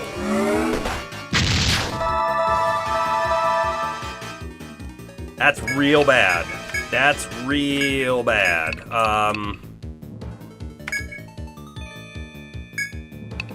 Revive Violet. Like, that's what we have to do now, right? Fear and Hunger, drop it in the Discord. Thank you, Astro. Thank you. Hold on. These things are weak to lightning. If I cast that on someone right now... Pop it in for a second, Bomber. You're missing a lot of good conversation. That is true, yeah. Also, some crazy fights and things happening as well. We're also talking about favorite console, right? So, Game Boy Advance SP wins the handheld. But let me tell you what it's competing against, right? I did not have the original Game Boy. I did have a Game Boy Pocket, though, which I would consider the original Game Boy and Game Boy Pocket together. They played the same games, right? I had a Game Boy Color, and I've had the DS's, throughout the years as well. I don't think we need to specify all of them. But I also had, and I have this, I just have these fond, high regard memories of my Sega Game Gear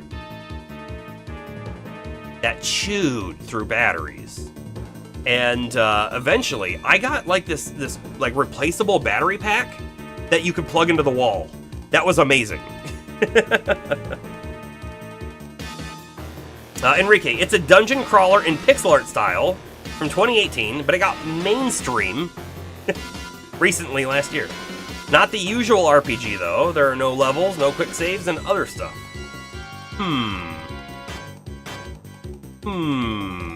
Okay. Is it online? The name just makes me feel like it's online. Astro is just going to attack this turn. This one, and we're gonna make sure we take it out. Okay. We bring Violet back, and then Violet dies immediately. Oh, because it's got big AoE damage. Oh no. This thing wants to remove my soul, and it's doing a very good job of it.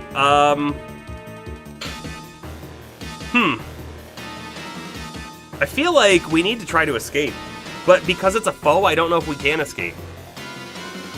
It's feeling like a loss, though, because of that AoE move. He may not do it, though, the second time, but Merc needs to revive and salve, too. And we still need to kill this other guy. I'm pretty sure Cerulean and Astro can kill it if they don't die. Ugh. Okay. Let's try and escape. Everyone escape. Everyone escape. And also, can we do a boosted escape? Is that a thing? Unable to flee. Unable to flee. Unable to flee. Unable to flee.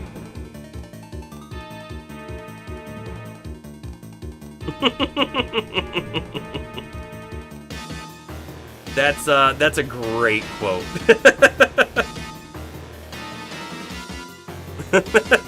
I love it. I love it.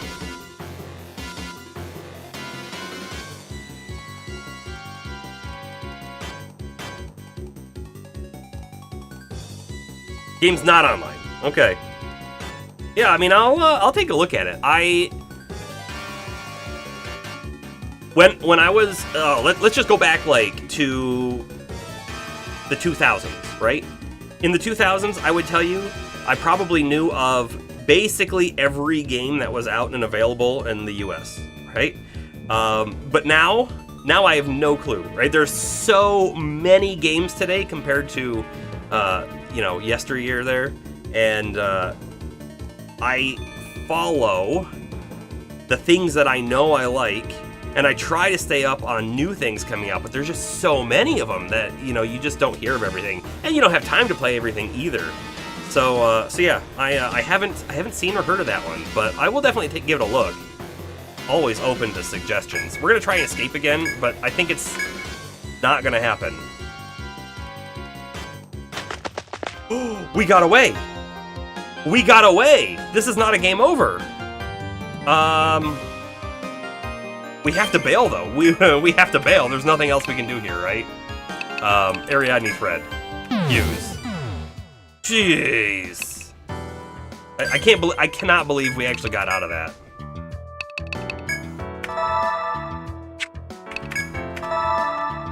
Now everyone's healed up. And then we gotta go back in and find our way to one of the other paths we didn't check out and see if that's maybe a different correct path or what. We don't know.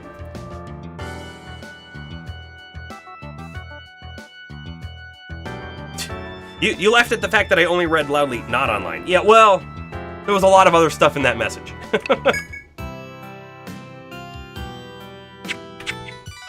Hold on, let's go to the Radha. Let's report our discoveries.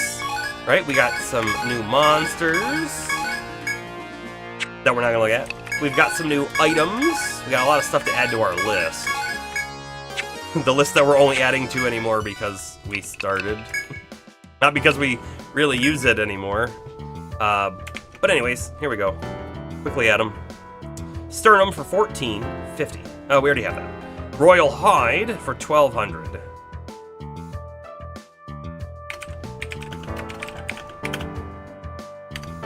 We got the Crystwall, we have that.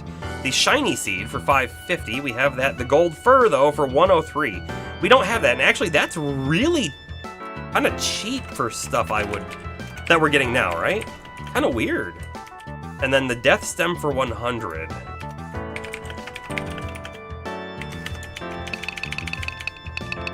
Gem Core 96, Red Fur 94. And for anyone who's here wondering why are we typing all this up, well, this was very important for us early game when we were in the dungeon and we would need to find out like, oh man, we have too many items. What do we drop? So we were keeping a list to understand, like, is this worth dropping or is this item more expensive than something else, right? We haven't honestly hit our item cap in a while now, unfortunately. Demon Fur, thank you. 89. And then Gum Thread. We have that. And we should have Tiny Teeth as well. Mystic Rod is a new item. The Rune Tunic, the Rune Glove. Cool. And we're up to 62,000 N. That's amazing. Amazing to see. Oh, look at this. Okay. So by the way, we were looking at this sword, which takes us from 189 on our attack up to 211. I mean, maybe we should still try and farm that. We have to go back a little ways to do so. Actually, we have to go back a whole stratum to do so. We could do it. Or there's the last stock, which is one more Rex Throat, which we're almost certainly going to get ourselves another Rex Throat, right? 215, which is a little better than the Epi, or Epee, but we lose out on that strength and agility. Honestly, this thing, we should probably try to get this. 2 White Fangs. It could be a long time, right? We could be running around looking for these tigers forever to get those White Fangs. I don't know. I don't know how to feel about that. Let's see. We need one more Space Claw in order to get the Fail Knot, which, is a pretty big upgrade, right? 175 to 232! Wow. Mystic Rod, 109 attack, 10 tech. So not quite as good for Merc. I mean, it takes him from 121 attack up to 152, which is not terrible, but we lose out on the luck. I don't know if that's a good thing or not. However, for Cerulean, probably very good, because she's currently using a 53-4. It's basically slightly better than doubled, right? Basically slightly better than doubled, so we're gonna buy that for her. She equips. She equips! Armor. We've got the Rune Tunic now, which is everyone except for Landsneck and the Protector. What is she currently wearing? She's currently wearing Defense 18, TP 10. This is 36 and TP 15. That's probably worth it. Her defense goes up immensely too, right? Hold on.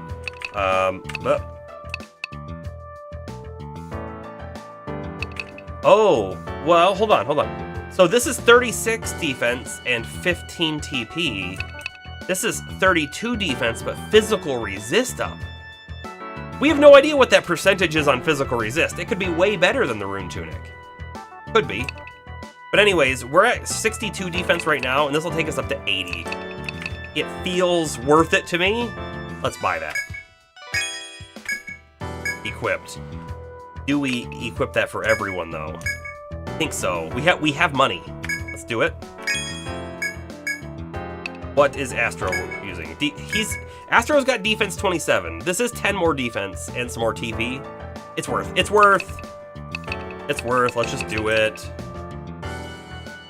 Defense 35 down here with 18 HP and 10 TP. Nah, we'll go for the slightly cheaper one that's basically the same. Basically the same, not quite.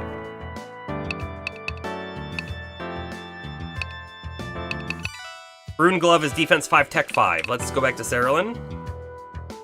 What is she currently using? Flame Boot is what we would want to swap, because the Sea Charm has 20 TP on it. I don't think I want to lose the agility. Bomber, you're finally here for real. Nice. Yeah, that fake Bomber guy, he wasn't really doing it for us, so I'm glad the real one's back. Real glad about that. We're upgrading some gear, mostly for Cerulean and Merc, actually, and a little bit for Astro, too. Man, I gotta tell you, I am really heavily thinking that we should try to farm those 2 White Fangs. It feels like, geez, just a waste of time. Well, it's not a waste of time, right? We get from 189 attack up to 211. It's a big deal, right? Yeah, Bomber won that, poser.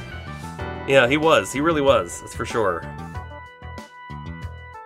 Bomber Palmer 2, though, on the other hand, is kind of weird. But, you know.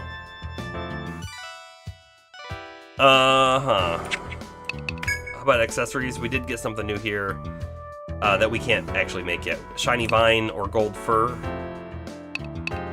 Gold Fur has HP up on it and defense up. I think. Thread. New thread purchased. There was a new item here too, the Excella 3. Restore 100 boost points. That is actually an immediate, you can boost. So you could attack with a boost, and then you could use this, and then the turn after that boost again. Expensive. It's expensive.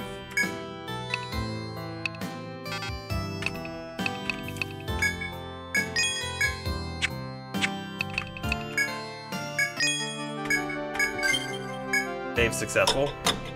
I really don't want to farm the drops. I really don't. I think if I wasn't streaming, I might. But because we're streaming, I don't want to. I kind of want to go back and, like, see things. Finally awake, what did you miss? You missed a lot of new enemies. A lot of new drops. The new area is just a total maze. And we got our butts kicked just a minute ago. Just a minute ago, we got our butts kicked. We go back in. We go back in. We got to do something to unlock those elevators, right? They're going to be a big deal. At some point. What does this guy drop? The Rex Throat. If we got this Rex Throat, we could go back and buy a sword upgrade. It's not as good as the F.O.E, but it's still better than what we're using now. So, let's see. Will we get the drop? If we do, we might just go back immediately and buy it. We only need one. Come on. Come on. No drop. That's unfortunate.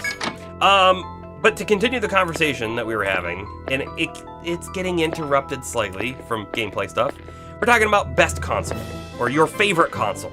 Favorite console. Not best, not necessarily, but your favorite. What was your favorite console? And we're talking about why. And really, we're not just talking about what is your singular favorite. We're kind of saying that there's all sorts of different possibilities for why something might be your favorite. Might be that you played it the most. Might be that it had your favorite games on it. Stuff like that, right? And so we've separated the categories. Handheld consoles do not count in traditional TV consoles. We already said, well, I already said, for me, Game Boy Advance SP, specifically just Game Boy Advance, but the SP takes it for me for handheld consoles for so many of the different reasons, right?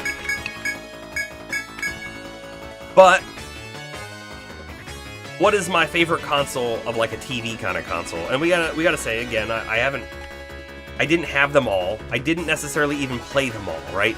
So like I didn't have a Dreamcast. I've only very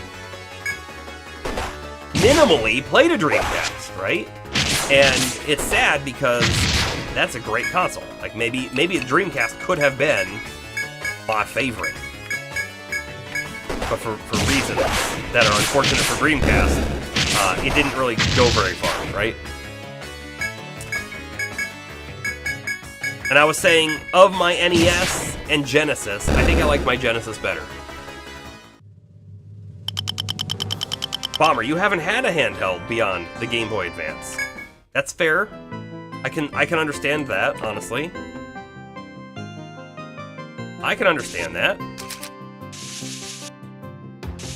And, by the way, I am not going to count Switch as a handheld. It can be handheld. I don't think that's where its strength is. Or maybe that is where its strength is, but I don't like it that much. That's also true. Door. I had a PS1, and I had really great, like, I've got really great memories of the PS1. I don't think it's like my favorite console for various reasons, but I remember I got it for Christmas one year, but I knew I was going to get it. And I played a lot of Spyro. I played Jersey Devil, Death Stem, Tiny Seed, Stopping Point. I played The Legacy of Kain, Soul Reaver. Man, that game was great. Honestly, I have highly thought about playing that game again. And I am fully aware that it would feel like it is clunky today.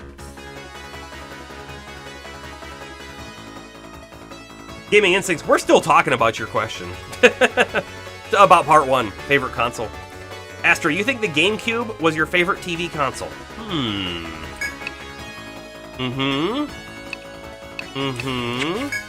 I can see why. GameCube was a great console. I mean, I played it a lot. And there were a lot of games on it that I really enjoyed. So, it's definitely a contender.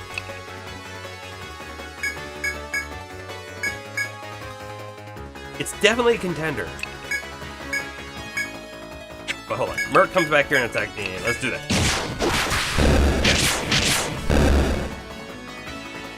Bomber, you haven't had a console past the GameCube. Ugh.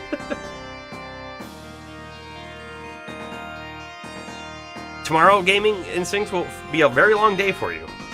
Gotta get a lot of work done, pack your stuff, and then have a flight at 10:30 p.m. to fly to Turkey, and then it's a 12-hour flight. Oh, I don't think you answered earlier. I had asked, is Turkish tea sweet? Like their coffee? A chest. This is the first chest that we have found on this floor, by the way. Or on this stratum.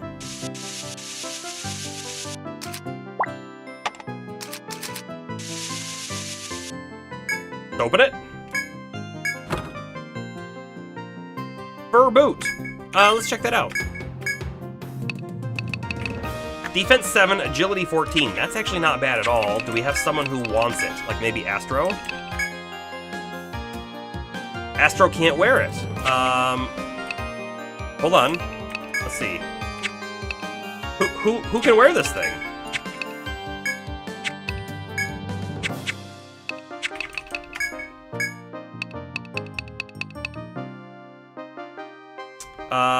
Saralyn and Merc could both wear this. But why didn't we see this on their equip screen? There it is. I don't know. Maybe, oh, it's because I clicked this one, but we already had a boot on. Look at that. It's just a straight upgrade for us. It's 1 defense better and a couple agility better. But what is Merc using? The flame boot? Let's actually put it on Merc. Because slightly faster cures. Slightly faster. Oh, and we should probably heal up. We should probably heal up. No, it's not sweet. And you've never had their coffee, so you wouldn't know in terms of coffee. Well, I think their coffee is very sweet, I think. I don't drink coffee, though.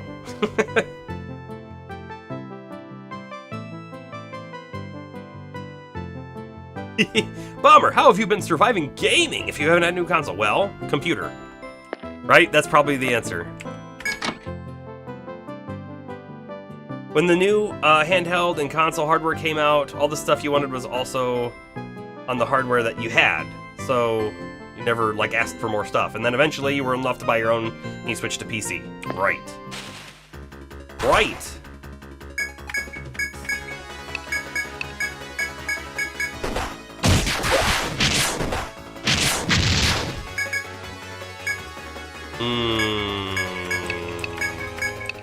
Yeah, I don't know. Pilot and Palmer should kill it. It's good. Yeah, just auto attack. We're good. We're good. You do miss out on a lot of stuff though, right? By not having a console, and I'm sure you're aware. However, right, more and more the stuff you're missing out on is coming out on PC, which is good. It's and honestly, it's the same reason why I haven't had an Xbox in a very long time. I don't need one. I have a PC. I don't need an Xbox because they basically simultaneously release. You're super excited for all the handheld hardware rumors that have been making the rounds lately for PlayStation and Xbox. You miss Sony handheld. I do too. That's the thing. I think I've had all of them. I have had all of them, but I played a good chunk on each of my Sony handhelds, but not anywhere near as much as I ever played on like a Game Boy. And part of the problem I think was just that like the amount of games wasn't quite there, and there wasn't usually, for me, a lot of other people to play with because they didn't have them either. Sure, is a common experience in the States for the Sony or handhelds.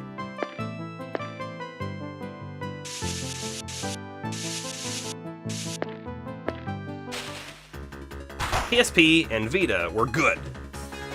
Too bad Sony pretended the Vita never existed. Well, yeah.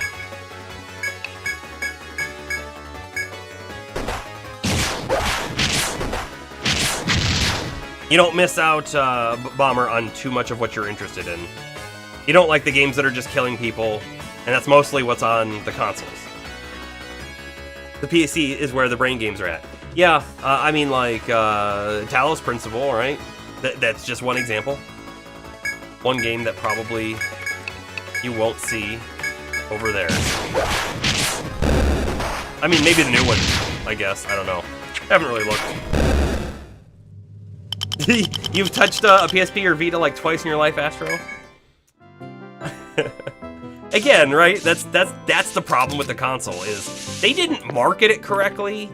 They didn't market it hard enough in the States for people to like care.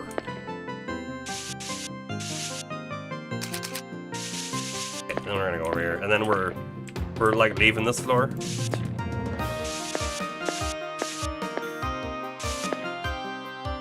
Probably heal.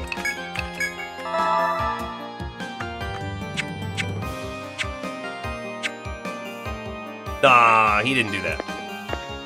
I mean, but that's the thing though, right? So like we could say like, oh man, well then you've missed out on Horizon Zero Dawn. But not really, because it eventually came to PC, right? There's a lot of games that come out on PC a year later, or maybe a little bit more. And I'm sure there's... Bomber, I bet you, if you really looked, you could find a game that you'd like to play that didn't come out on PC, but is it worth it to have the console for that? And that's a question I ask myself every time I buy the new Nintendo console to play a Zelda game. I legit ask myself that these days. Should I buy the Switch for Breath of the Wild? Well, it looks cool, but it's the only game out that I want. I mean, I guess we could buy Mario Kart, but, and then eventually I bought it, right? We did, but...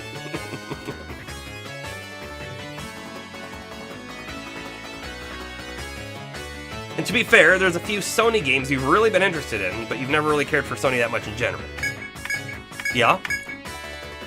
I mean, Sony gets, you know, most of the RPG-like stuff, but every year it seems to be less and less true.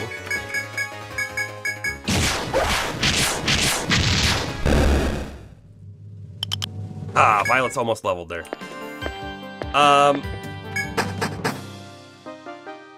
But yeah, if we're going back to, like, consoles that I played the most, not handheld, right? We've already excluded that. My Nintendo 64 is probably my most played, right? So if we talk most played, it's probably that. My GameCube got a lot of time. Probably not as much, though, as my 64. That's how I feel. I don't know if that's true.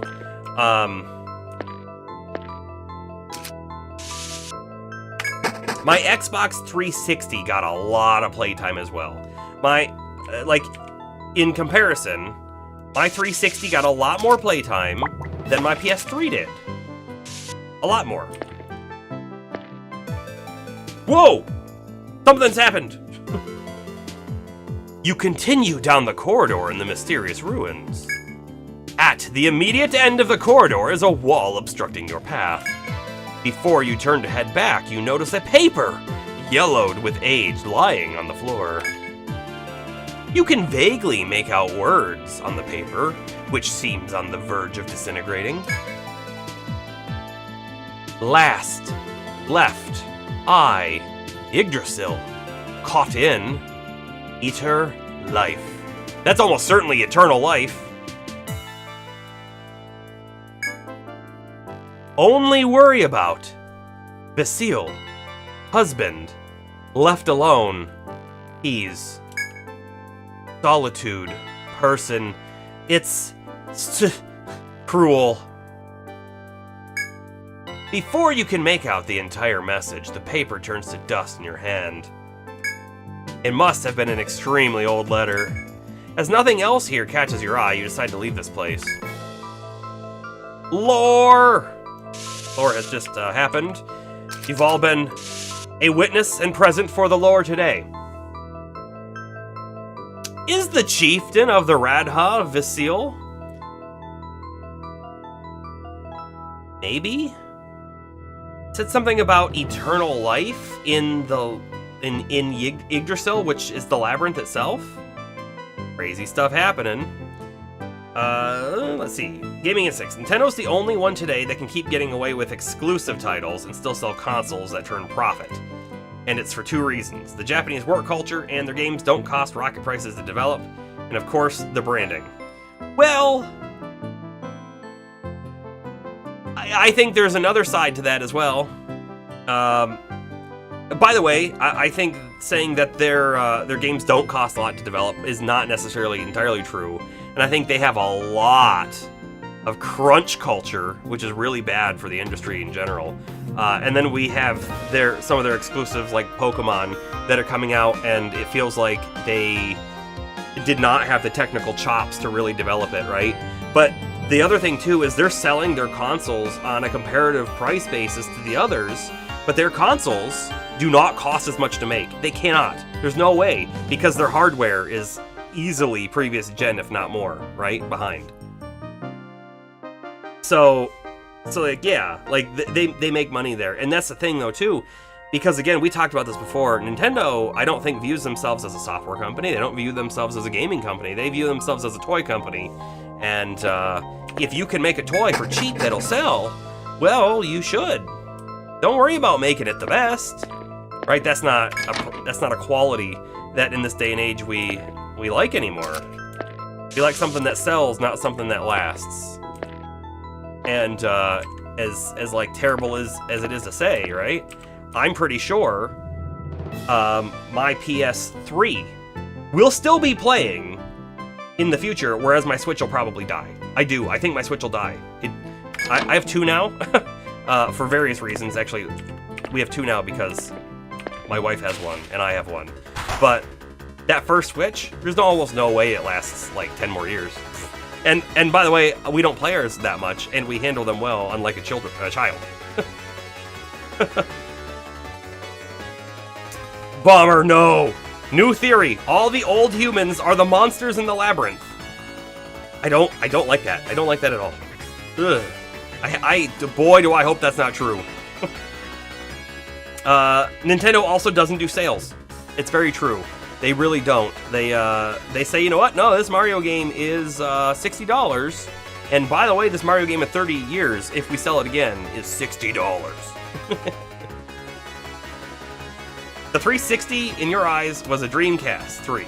OG Xbox was Dreamcast 2. Yeah, I personally don't think that. The reasons why I don't think that is I actually think the Dreamcast was a better console than the Xbox. The Xbox was more powerful, but the Xbox was very, very older Microsoft, and it was very clear that they were new to the market, and they made a lot of weird choices and different choices, and some things were good, and some things were like, yeah, that's not the best way to do it. And you would know if you'd been in the market for, the last 2 decades. It's just like so unfortunate. There would have been more Dreamcasts had the Dreamcast come out earlier, or had they waited and made it a real competitor to the, PS2,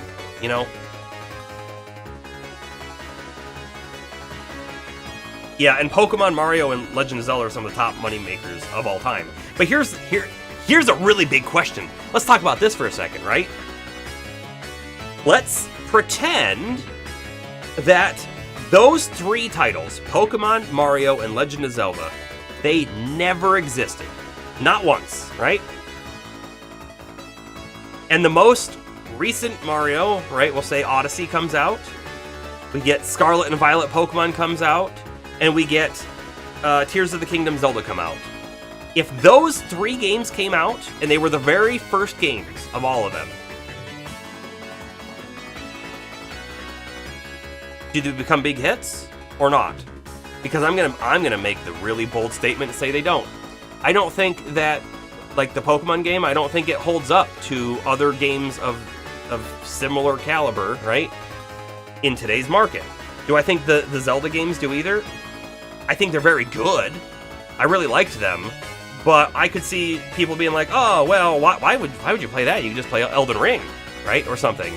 And honestly, a lot of people really liked Mario Odyssey. I beat it. I played the whole thing out.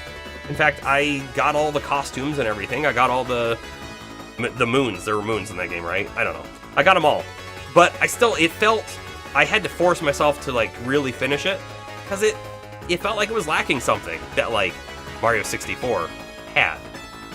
I don't know. I feel like they're riding on the coattails of the original creations and how good they were. And how good they were for many generations of console, many generations of games. And now I feel like, well, we can sort of do some things and they might be cool, they might be revolutionary, or they might not be, but it's going to sell just as well. That's maybe how I feel there. I'm getting behind in chat. Sorry, everyone. James, oh, you don't think the Switch will die like I think it will? Nintendo thrives when they adhere closer to Gunpei Yokoi's designs and philosophies, and he designed the original Game Boy, which was a beast in terms of durability. That's true. But of course, they wouldn't have designed the Joy-Con. Yeah. But that's part of it, though, too, right? If your controller dies... and the hypothetical, we've gone 10 years, and my Joy-Cons no longer work, and I have no other controller, and for whatever reason, I cannot easily buy one at the store, so I can't replace it. Is that not also a dead console? Those Joy-Cons are garbage, and they sell them for $70 each, and they're garbage.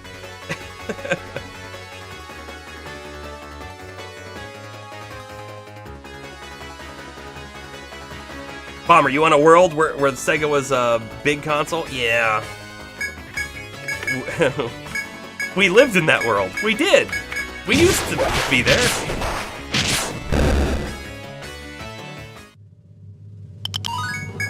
Pokemon would be a stop-motion game. What do you mean would be? Didn't we have stop-motion in... Never mind. Instincts, you are super excited about Sega bringing back old IPs. Yeah. No, that's great. Honestly, I want Sega to do, like, more stuff like that. I feel like they have a great catalog. I do. Astro, you think that Zelda would have become a big hit, but you agree with Pokemon and Mario not holding up. Okay. Yeah, I see that too.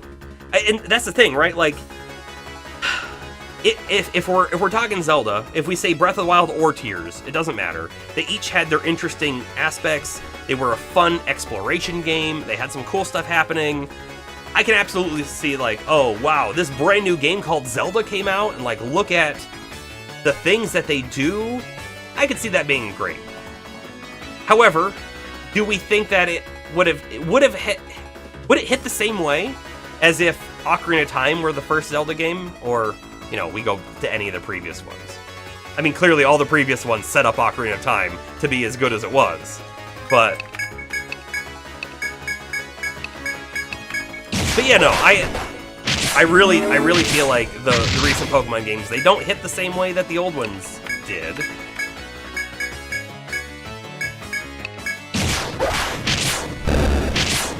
And I don't know if that's entirely a, we don't put the time and effort in like we used to. Games are so much more complex to make, and we don't put the money in to get the, like, skilled developers to do it. Or we don't have the good hardware that allows us to be sloppy programmers but put out something nice. You know, there's a lot of things you could ask, why is Pokemon maybe not as good as it could be? But then you could be like, well, are their design philosophies entirely missing? And I think yes. I think they're missing some big design philosophies that really, like, that really changed the game for a negative way. And it's really the making the game too easy, because they have this mindset that only children will enjoy the game and that children need it to be easy. When the reality is, the really hard in comparison, Pokemon Red and Blue was primarily played by children, and they didn't need to be dumbed down any. You know what I mean?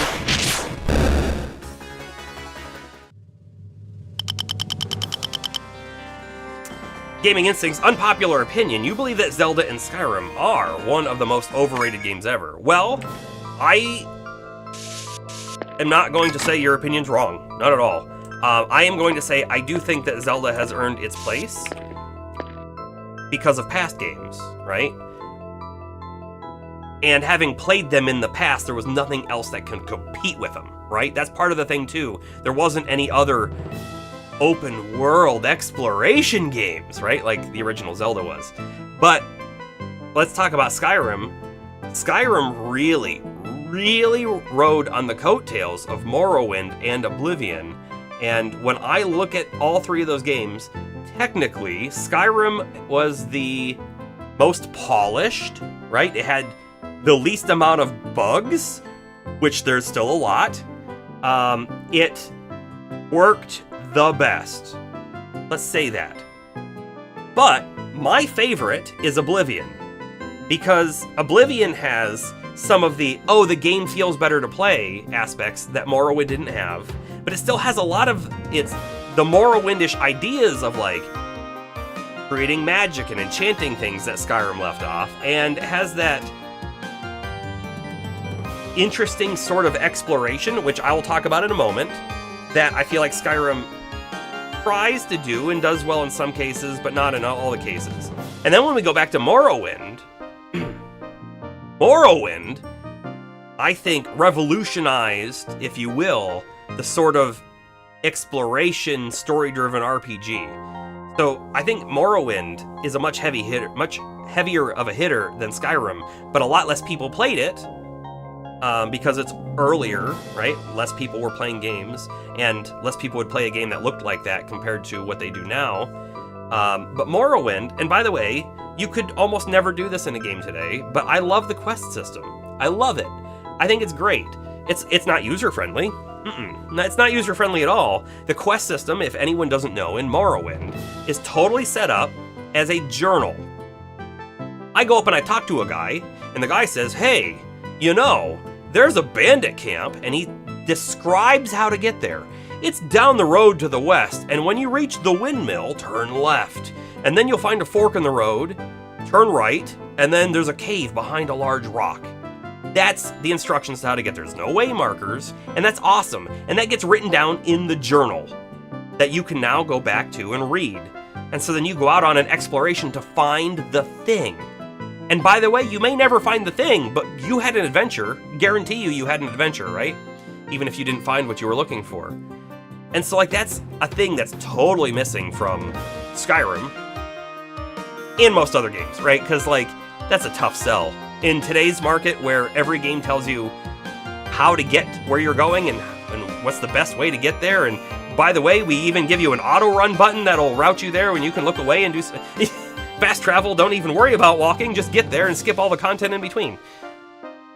You see what I'm going for, right? But, like, Oblivion has that, like, mix. I'm not going to say the perfect blend, but it has a good blend of what Skyrim is today and what Morrowind was then. And one of the things that I tell people all the time is the care and detail in the world before Skyrim was higher. There's a story. I had played Oblivion probably for hundreds of hours at this point, and a friend and I, we were just screwing around in the game, you know, sitting on the couch together, and or actually maybe we weren't. Maybe we were both playing the game, but we were in a party on Xbox. That might have been the case. And anyways, I come upon a ruin out in the middle of nowhere, and climbing up the ruin, there's a couple enemies, there's a couple chests, your standard stuff. But out on a ledge, right, there's a balcony. And out on that balcony, there is a sword. Just positioned. It's laying down on the railing. It's a junk iron sword. No reason to pick it up, it's garbage. However, I got thinking, you know, why is this here? Why did they put the sword here? It's not in a box, it's just out in the world. And then I decided, what if it's pointing to something? And so I jumped off and I followed the path that it was pointing towards. And out of view distance, it was a ways away, but out of view distance, up the hill, through the woods, behind a tree was a cache. And inside the cache, I don't remember, it doesn't matter. Like, it had some kind of gear or something in it. But like that's like the care and attention to detail and whatnot that I miss on stuff. I miss it.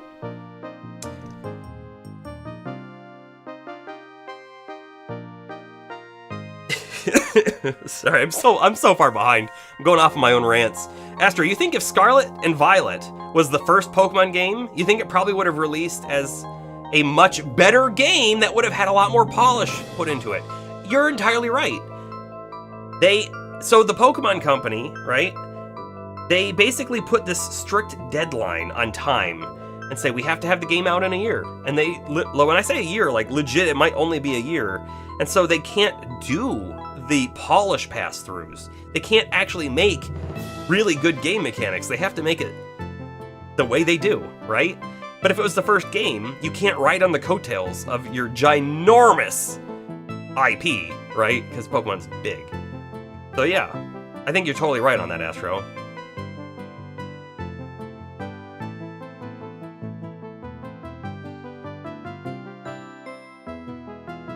Oh, James, you're too tired for this conversation. I'm sorry, man. I hope I wasn't saying things you disagree with. But I might have been.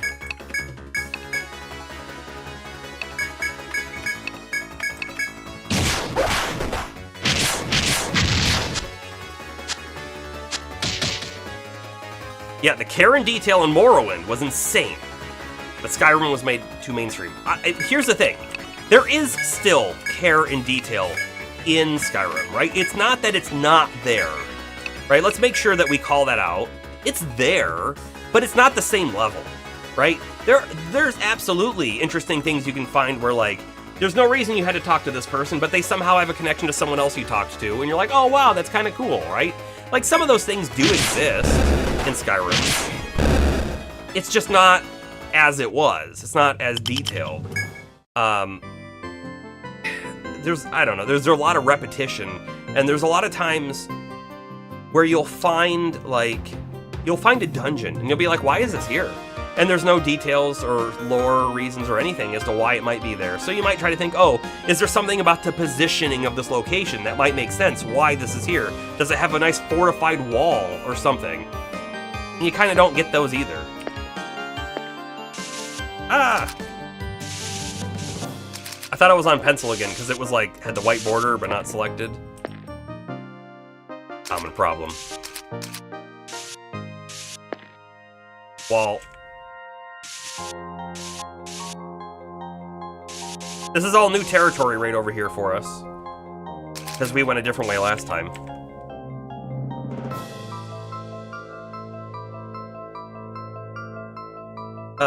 Gaming Instincts, you barely played Morrowind. It was a very big deal back on the original Xbox. It was, but your kid brain at the time didn't have patience, thought it was dumb until you got older.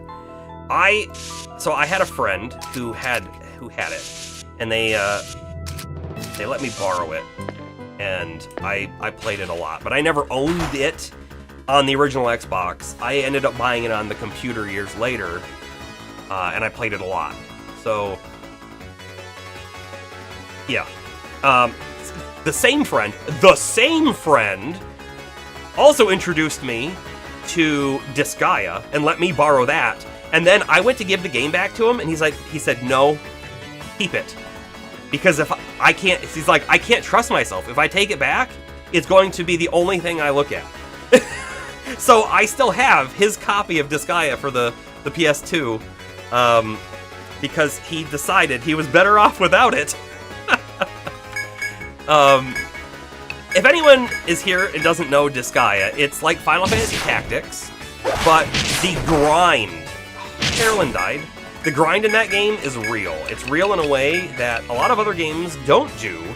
And what that means is, oh, I just took a character to level 100. By the way, 100 is nowhere near like level cap. I feel like level cap's 9999.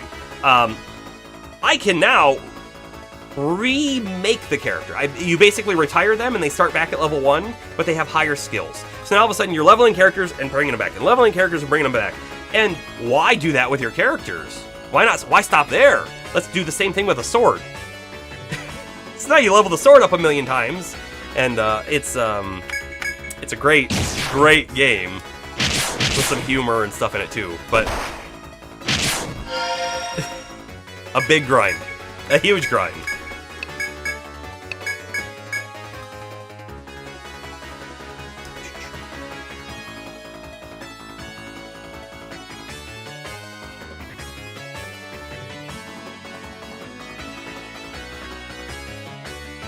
Bomber, you never played the previous games, and you thought Skyrim was a massive game with too many options. You were very impressed back then. Yeah. Yeah, and again, right, like, everyone's dying. Let's go back, though, and say, Skyrim's not a bad game. Right? Right? We can say that there are things in it we don't like, or we think that other games had done something better. But Skyrim overall is not a bad game, right? It's not so broken you can't play it. It doesn't crash on the start screen. You know what I mean? Like it plays. It has lots of things to do. There's lots of different things you can do. So like, yeah. Anyone who loves Skyrim today, I don't fault them for it at all. I put a lot of time into Skyrim as well. I did a lot. Mostly with mods, but I did. James, at this point, you're still happy that you can buy new Mario games and still access Pac-Man and Dig Dug on modern machines. And Chun-Li is still relevant.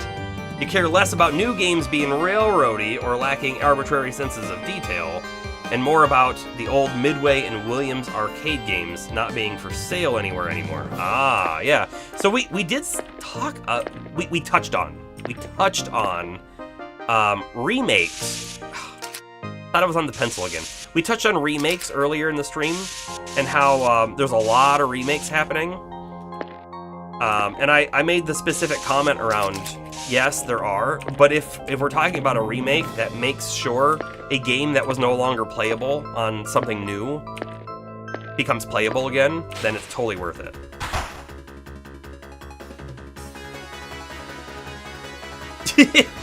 Also, you think this awesome conversation is why we're taking longer than the website says is average for the game? Yes. Yes. We have a good time here. I think everyone's having a good time here.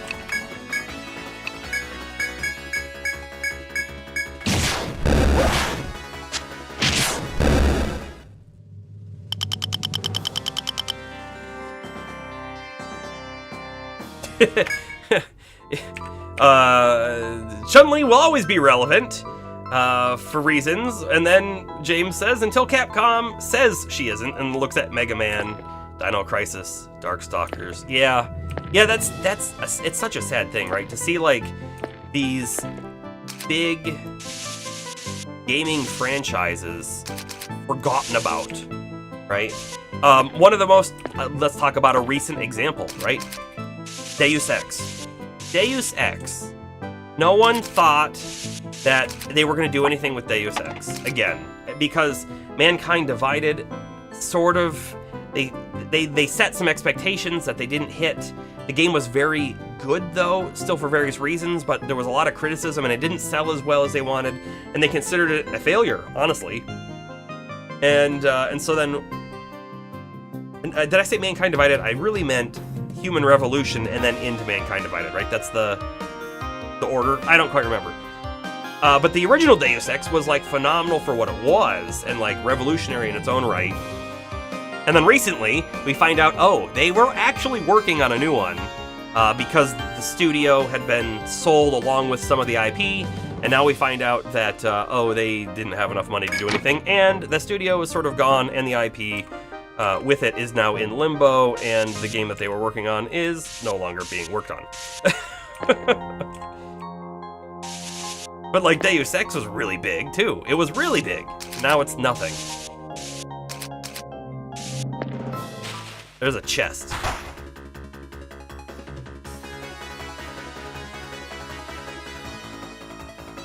You'd give body parts you're not using for a new Darkstalkers game. When we say body parts, can we just say like, oh man, I'll drop a few pant sizes if you'll give me a new Darkstalkers game. I could use it.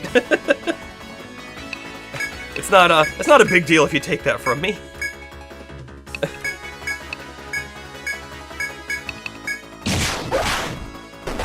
I'm imagining you're meaning like, oh yeah, no, I don't need my leg anymore. Take that. Oh, that's such big damage. Such big damage. Bomber. And Mega Man isn't relevant anymore? Single tear fall through my cheek. It's not, like, Bomberman. No, Mega Man. Mega Man was very big. Very big. And now it's not dead, but they're not doing a whole lot with it either.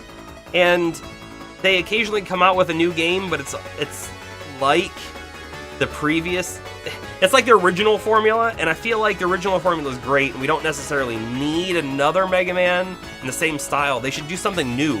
Like when they came out with, you know, Battle Network.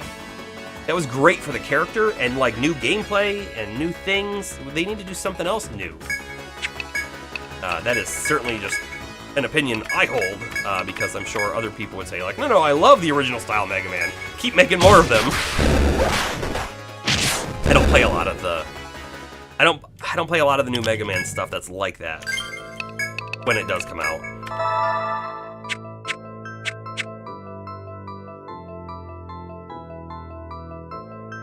Capcom recently released a massive survey and asked the fans which games they want remade, rebooted, and Dino Crisis was on the list.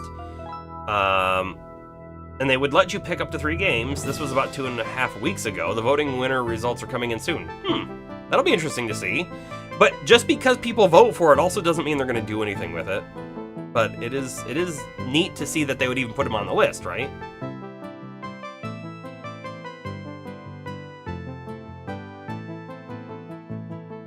Oh wait, James, Mega Man 11 was one of the best-selling games in the franchise? I didn't realize that. That's funny, because Mega Man 11's kind of like one of those games that I said, it's like old style, and I don't know if I want to buy a new one. Because, again, part of me is like, well, I own the older ones. I could just play an older one. It's a weird thought to have, because I don't know that I have that about other things. Astro, the number of souls you would harvest for a proper continuation of Might and Magic. What's a Patisa? Patisa? Patisa. What is it? It's a sword. Long sword with a curved guard used to crush opponents. Attack 1, 67. That is... We go from 125 to 167. Oh, man. And that's why we explore, folks. That's it. That's the reason. You hit all these dead-end rooms and you're like, was that worth it? And then you find that sword and you're like, oh yeah, no. That was totally worth it. By the way, you didn't have to come over here at all. This whole section. Optional. But we did it.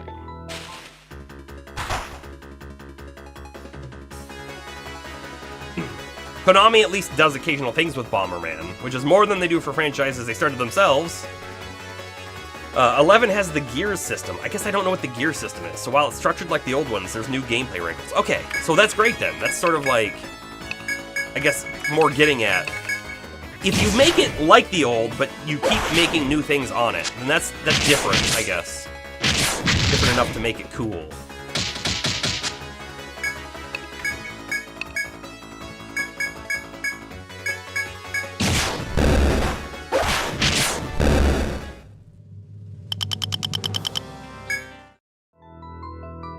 Just a few days ago, Bomber, you bought all the Mega Man games on sale on Steam, except for the Battle Network ones. Poor Battle Network games. It's almost like Bomber doesn't even like them. Why? Just kidding. We're getting a new Contra? I guess I didn't hear that. A new Contra.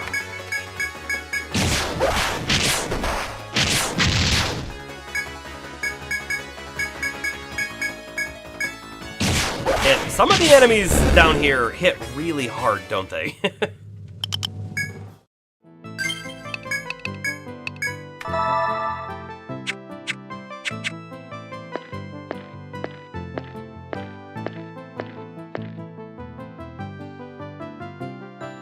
I keep looking at this and going, why is this here? Let's walk down there to make sure there isn't like a piece of paper.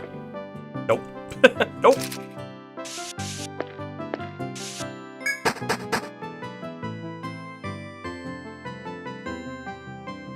Now, I'm trying to remember. Did we go down one more or not yet?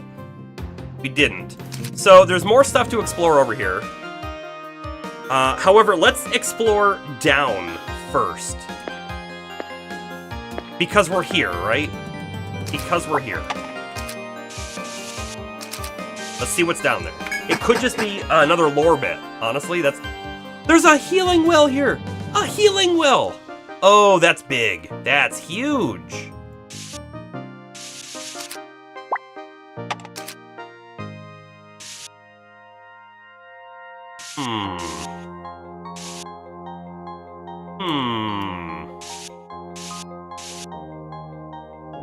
Oh, poor Castlevania. Hey, at least Castlevania's getting Netflix anime, which tells me, because people really liked it so much, that they might do something cool and new with it. But do you remember that they were doing a 3D Castlevania game that technically got killed? And there's like a little bit of like game footage out there of it. Not to say that they didn't eventually make a 3D Castlevania game, but... I'm gonna check Secret Walls by chance, because like we're really close to the healing spot. Nope. Nope.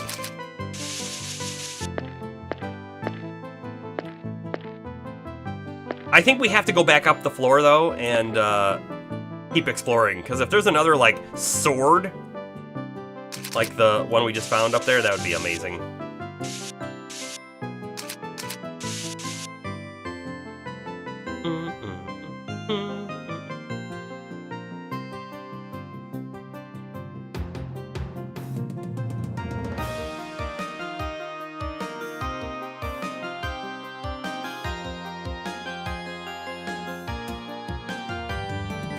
Yes, Bomberman was a Hudson property, and Konami bought Hudson. Hudson with the logo of the bee.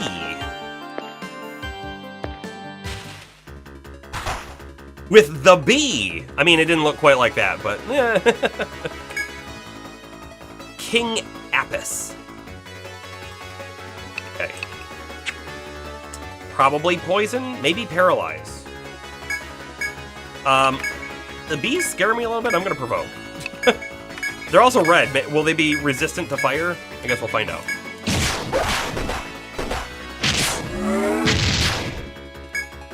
Not resistant to fire.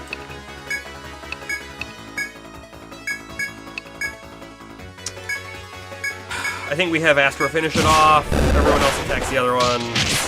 Poison. 113 poison. Not the worst. Honestly, the poison could be way harder at this level. The poison did not scale correctly. It used to be like, oh yeah, no, poison will one-hit your dude back on floor 1. And now it's like, well, you can live. Castlevania N64? I think so, yeah. I think that was it.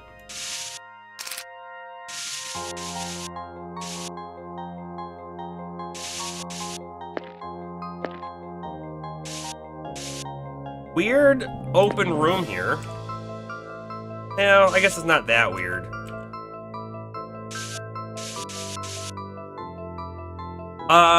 We're gonna go up. I don't want to go through the door just yet. I'm trying to figure out how to get to the healing well. That way we have an idea on, like, how many encounters we might have if we need to get healing at any point and all that.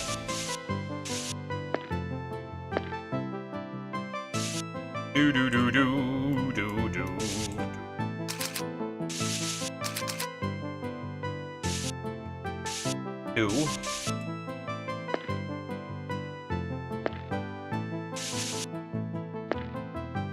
I do like the music here. Quite a bit. I know we've talked about music before, but the game does it well.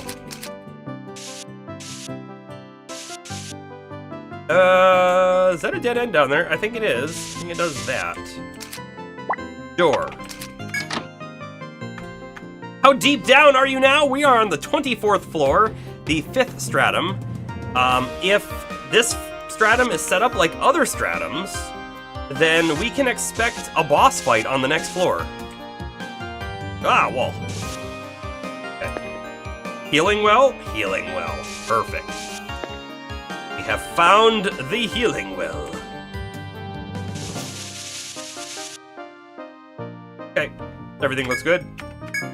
We drink the water. And also, Darth, how are you doing tonight? How are you doing? Yeah, I'll just mark everything.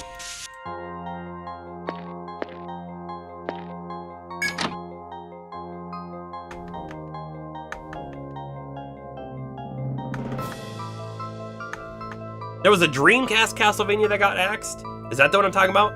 I don't know. I just remember seeing it. I don't remember what it was on now. It was on a console, and it was in 3D. I can tell you that much. Okay, and there's the hallway we came from. What's beyond this door? Big room. 2. 1. And then we got 1, 2, and then 3. 1, 2, 3 has the walls like that, I think.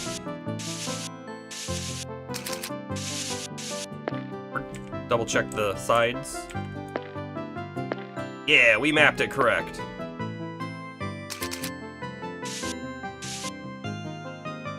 Place is such a labyrinth.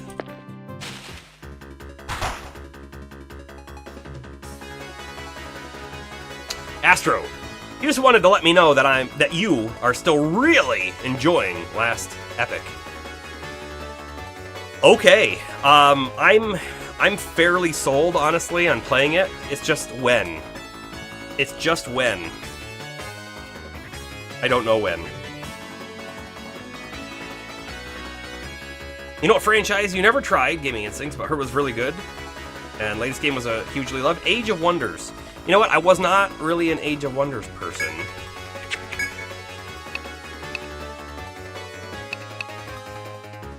Honestly, this fight could be death. Because the Muskoids are going to try to put us to sleep. I'm going to do something really weird. And I'm going to try to run away. Yay! And we're going to do a quick save. Because, you know what? I don't want to lose a ton of time here. Okay.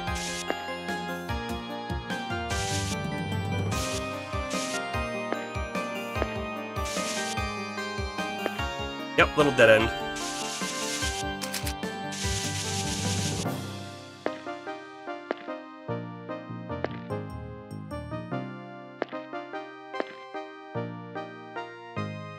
Garth, you were supposed to be live earlier, but you got too tired to keep your eyes open. That was sort of me earlier too. I was like just in the falling asleep stages before I started streaming. Was just right there, and I started streaming, and now we're awake. Now we're doing good.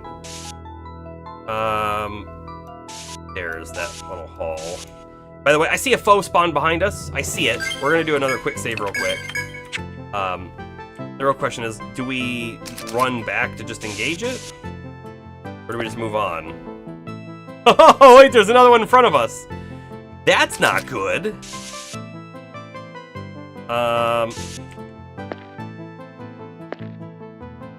They're both coming, and we have no idea what it is. Oh, boy. Everyone attack the bee.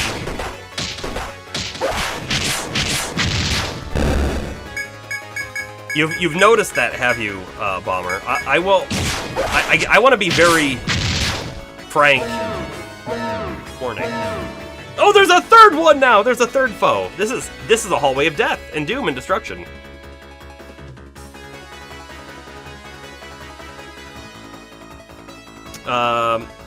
So Darth, right? We were talking about what our favorite console is, and honestly, I don't know that I had an answer because we were still talking about it, and it's been a very long conversation. But we said that there's many different things. Is it your favorite because you played it the most? Is it your favorite because it had the best games? Is it your favorite because it worked the best, or because you have fond memories for some reason? You know, so there's many things, and you accurately asked one of the questions was, if we're just talking game library, it's my favorite because of the games it had. GameCube. Yeah, right? That's a great answer. It is. Path of Exile 2 does look like it's probably going to be pretty decent gaming instincts. It does. I will say, I have tried to play Path of Exile 1 so many times, and I sort of just... I get like halfway through. I get to the point where you unlock your like specialty class, and then I play a little bit longer, and then at that point I'm like, yeah, I guess I'm done. There's something about the game that doesn't hook me. It hooks a lot of people, right? I fully acknowledge that. But for whatever reason, for me, I get lost midway through the story. And I've never seen Endgame. I've never hit it. But sorry, I want to be, I guess, upfront or frank or whatever about that, Bomber. You notice that I have a sub-goal added to the Twitch page. 6 more to go.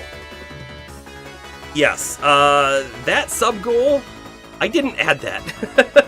I didn't add the sub-goal. I'm sort of anti it, honestly, because while I would love, right, to have more subs, I'm not looking for the subs to be like, oh man, if only I could make more money from streaming. That's not what we're here doing, right? Like realistically, I'm probably not ever gonna get to the thousands of subs and quit my job and do this. I would if I could, but it's probably not gonna happen. So it makes it feel weird for me to be like, having that thing down there, it makes it feel to me like, oh, Merc is begging for subs. And I'm not. Twitch added that automatically. I saw it for the first time today. I think it was today. I could be mistaken. It could have been 2 days ago when we streamed last time. But I didn't have enough time to figure out if I could remove it. I looked, and I didn't see a way to remove it off. So it's there. It's down there. So we have a sub goal. It's for 10 subs. And it's there. I've played Path of Exile 1 more than you have, Gaming Instincts. Has an ancient engine and feels kind of poopy for you. Okay. Yeah. F.O.E. 2 looks a lot neater, right? And they have like really good controller support if you like playing those games with controller. In fact, they created a new class. I watched a little bit of like a dev video from them where they created a new class who's like a gunner character, and they decided, you know what, would feel really good twin stick shooting. So they decided we should probably add that functionality to all of the other classes. So that's kind of cool too. Astra, you've probably got 400 hours in Path of Exile, and you've never managed to beat it. Way back when it was 5 acts, you think you got to Nightmare Act 3, and then post-change you got to Act 7. I don't even know how many acts there are. But it's funny though, right? Because I played Diablo 3 a lot.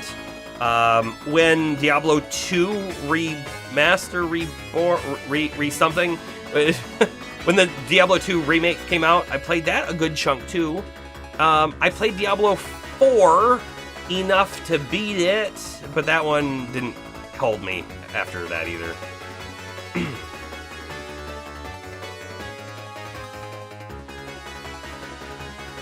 Yeah, and I think Bomber was saying like, what's a game that you really enjoyed that hasn't had a game come out again in a long time?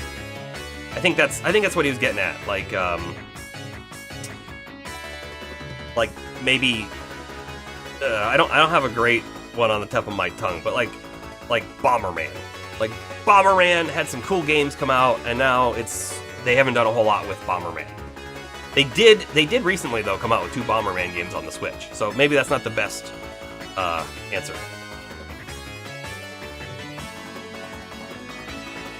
Pokemon Sword and Shield, it was fun, but it was dropped a little earlier than you would have liked. Scarlet and Violet isn't done yet, from what you recall, but the game is more just what they didn't do that they should have done, okay?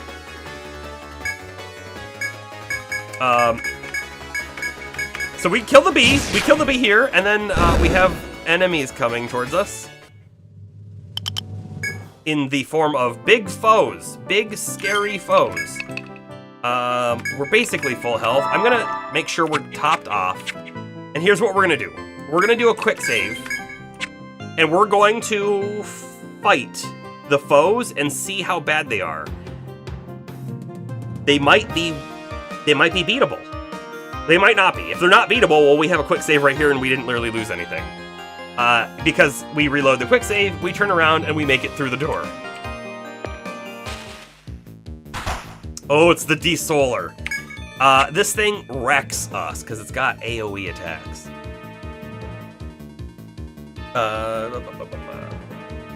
You said this before, but Scarlet and Violet are better to play through, but Sword and Shield more fun with its content. Yeah, you've definitely said it before. I keep thinking like eventually I do want to do a Sword or Shield, probably Sword playthrough, but I don't know when that's going to happen. I am a paragon of bravery. Bomber, we're going to write that on a t-shirt, and I'm going to wear that around. Cleaver. Provoke.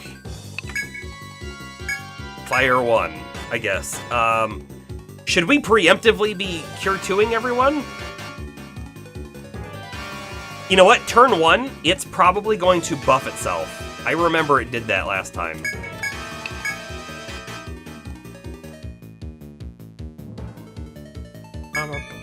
Bravery?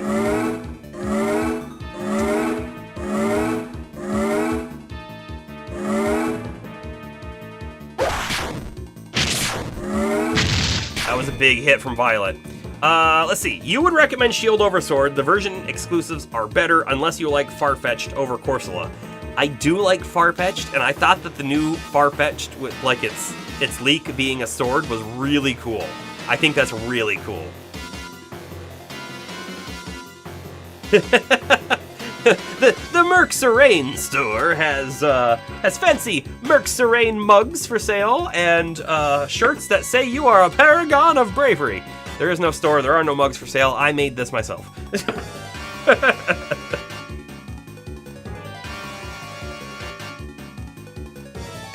Gaming Instincts.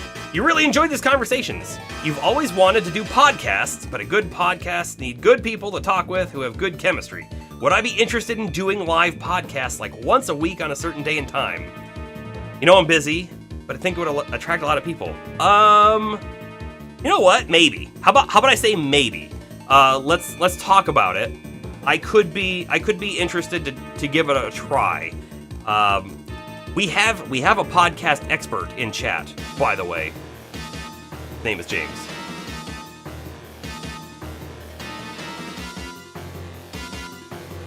I don't know what Galarian Corsola looks like. I feel like I've only seen the Farfetch'd. Alright, how much damage did we do to this thing? Not nearly enough. And, by the way, it did charge itself. Okay. So what we're going to do now is we're going to have Astro, instead of casting Shelter, he's going to do Erasure. Right? All of the benefits are gone. That Cleaver still does good damage. Miss! Miss! Miss! Oh, wow. How did that happen? Yeah, now we got another one. Like, this is not winnable. I don't think this is winnable.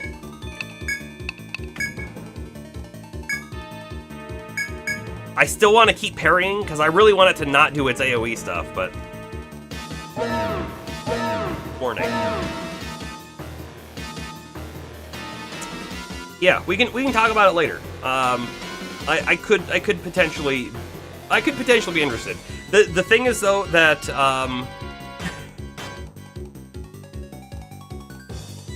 I don't know a whole lot about like what software people use. Like, again, we have an expert in chat. Could probably say some things, but I don't know what it looks like for doing it.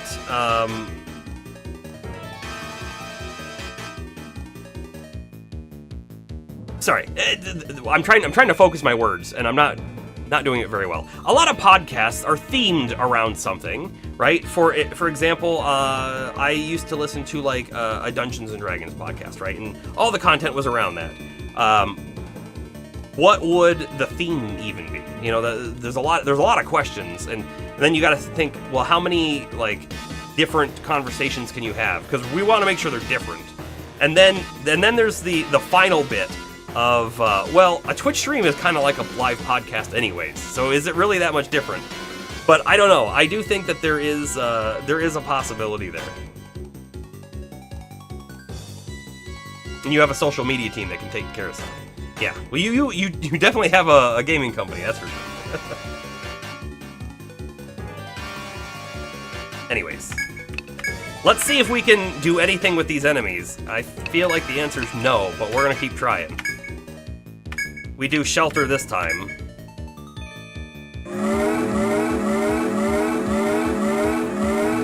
And they both charge, which is terrible. Inferno does good damage, turns out. What's our Provoke look like? We got one more turn left. Parry. Here's what's gonna happen. This turn, here's what's gonna happen. They're both gonna do their big AoE attack, and when they do so, Violet might die, Palmer's gonna be fine, probably everyone in the back row dies. That's probably what's happening here.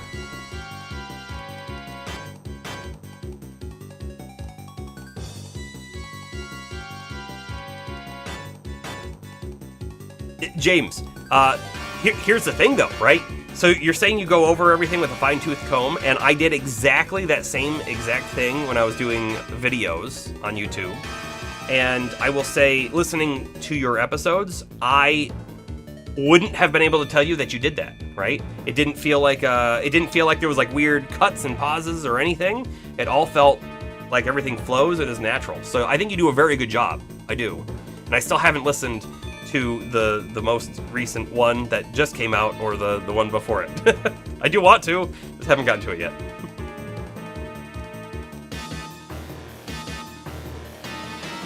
This is where full row protect is worth it. Oh, you know what?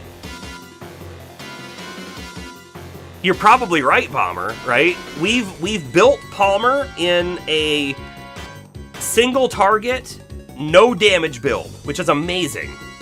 But there was a front row guard and a back row guard skill, and then there was an all guard, although I don't think it was a guard.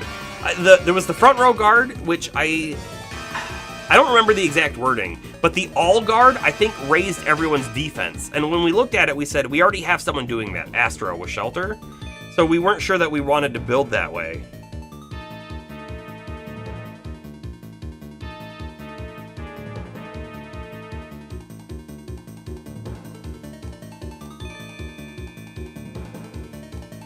Darth, you also like Sword and Shield's DLC more than Scarlet and Violet's. Okay. Okay.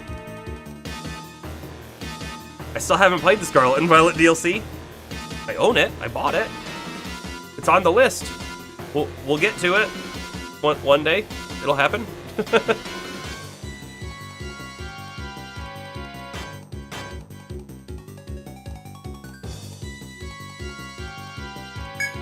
Inferno.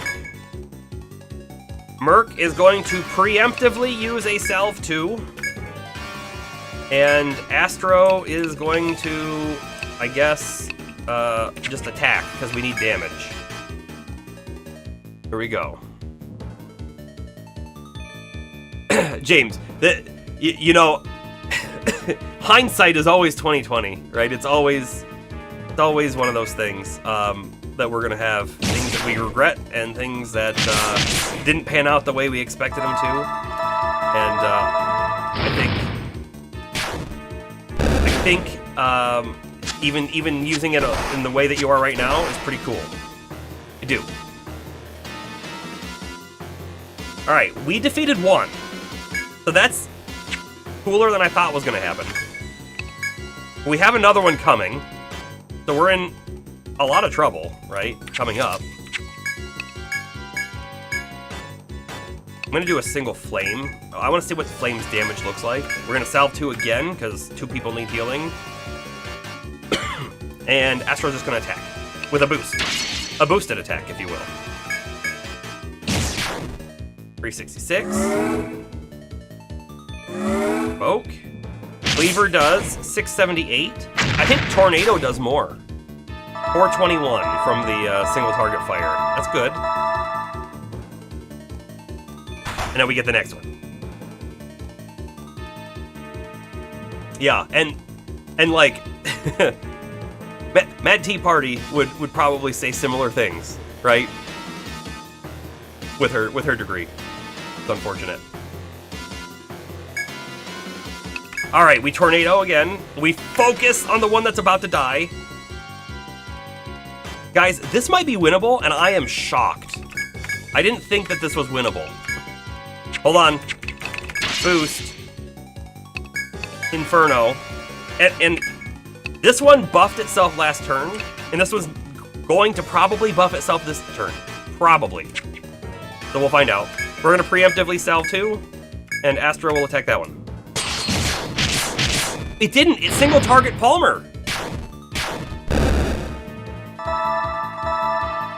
Well then, we're all of a sudden in a really good position.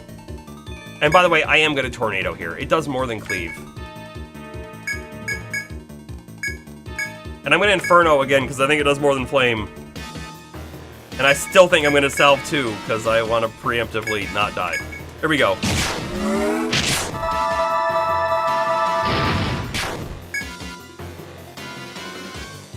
Pierce the Labyrinth with our drill.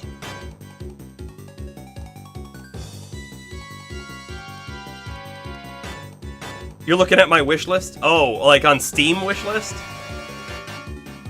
My Steam wish list is very uncatered. I've wish listed a lot of things that I should unwish list because I've either lost interest or I've realized, like, I'm interested, but... For example, the Total War 3 Kingdoms game, right? That one specifically. I have Total War Warhammer 1, 2, and 3. And so, like, specifically for that one, I'm like, well, I should probably just not play 3 Kingdoms and I should play Warhammer because I haven't played Warhammer enough. And then there's the occasion where I have a game on there that's on my wish list, but I actually own it on like a console or something. So it's not the best. I should really go through it.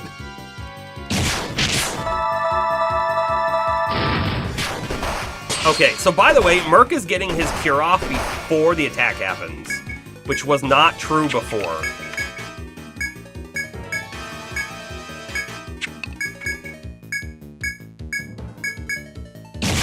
I'm pretty sure we win, right? Right there! Whoa! Look at all those space claws. I am a little shocked that we lived. I thought for sure we couldn't survive that AoE. Now we have to explore in here, right? Because, like, they were guarding something.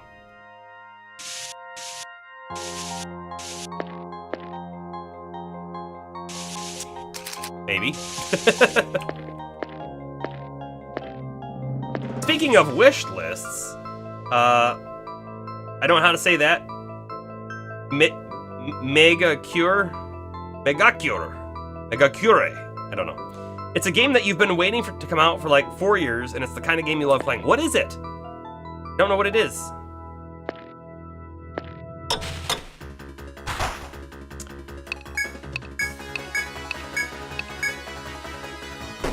Run, run. Run.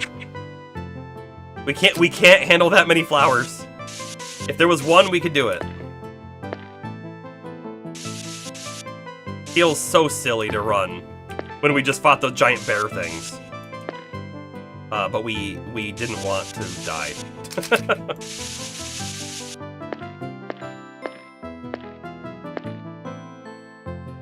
I was looking at chat, and the corner of my eye, this looked like an eyeball right in the center. Mega Kure! Okay. What is it? That's a new one, and that's a new one. Armor Roll and King Yana. Let's attack the King Yana first. No buffs or anything like that. Let's just see how we do. We kill it. Good. Did that boost its defense? It didn't. Interesting.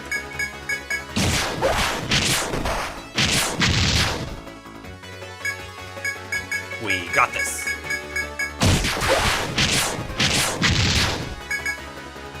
I don't. You posted in Discord. Okay. Darth, you were considering a goal for hitting a certain number of followers and active subs. Did Twitch automatically add a sub goal for you? Did it do that? Did it for me. Talking about it.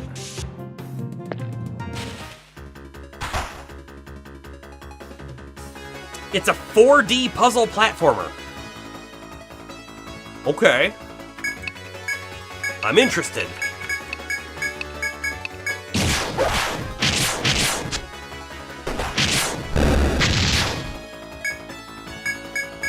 We need to heal after this fight.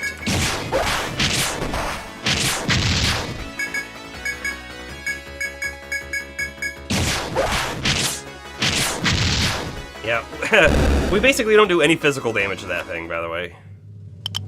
Very little.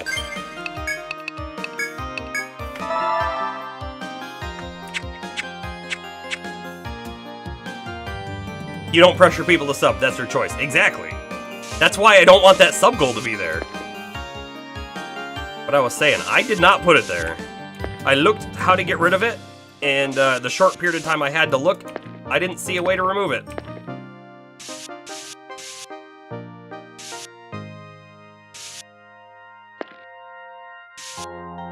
Whoops, the wall's there.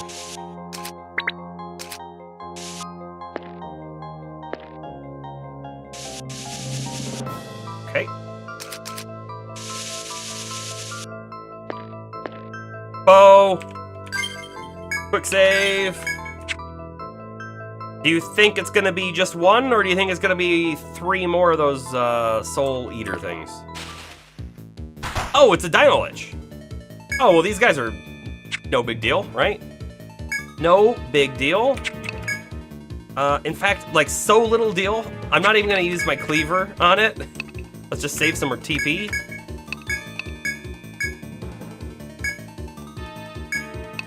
Astro will Bravery, and then we'll use Burn on Violet.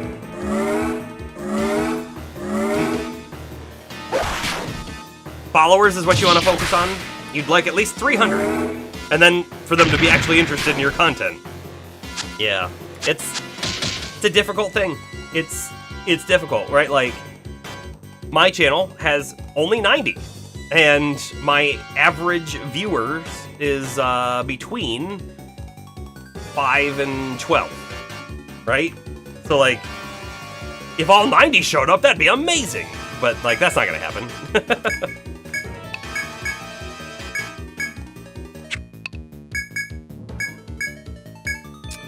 Blaze on Violet, please.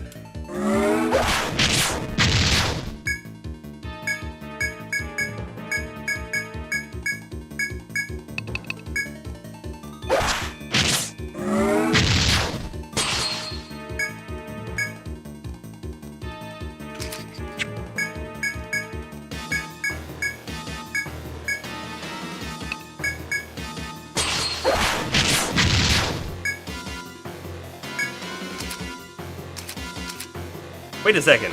Well, I missed something. I thought we put Blaze on Violet. Somehow I missed that. I could have swore I did it 2 turns ago.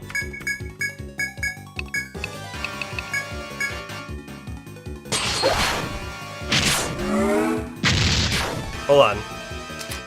Okay, it's there now. Somehow I messed that up.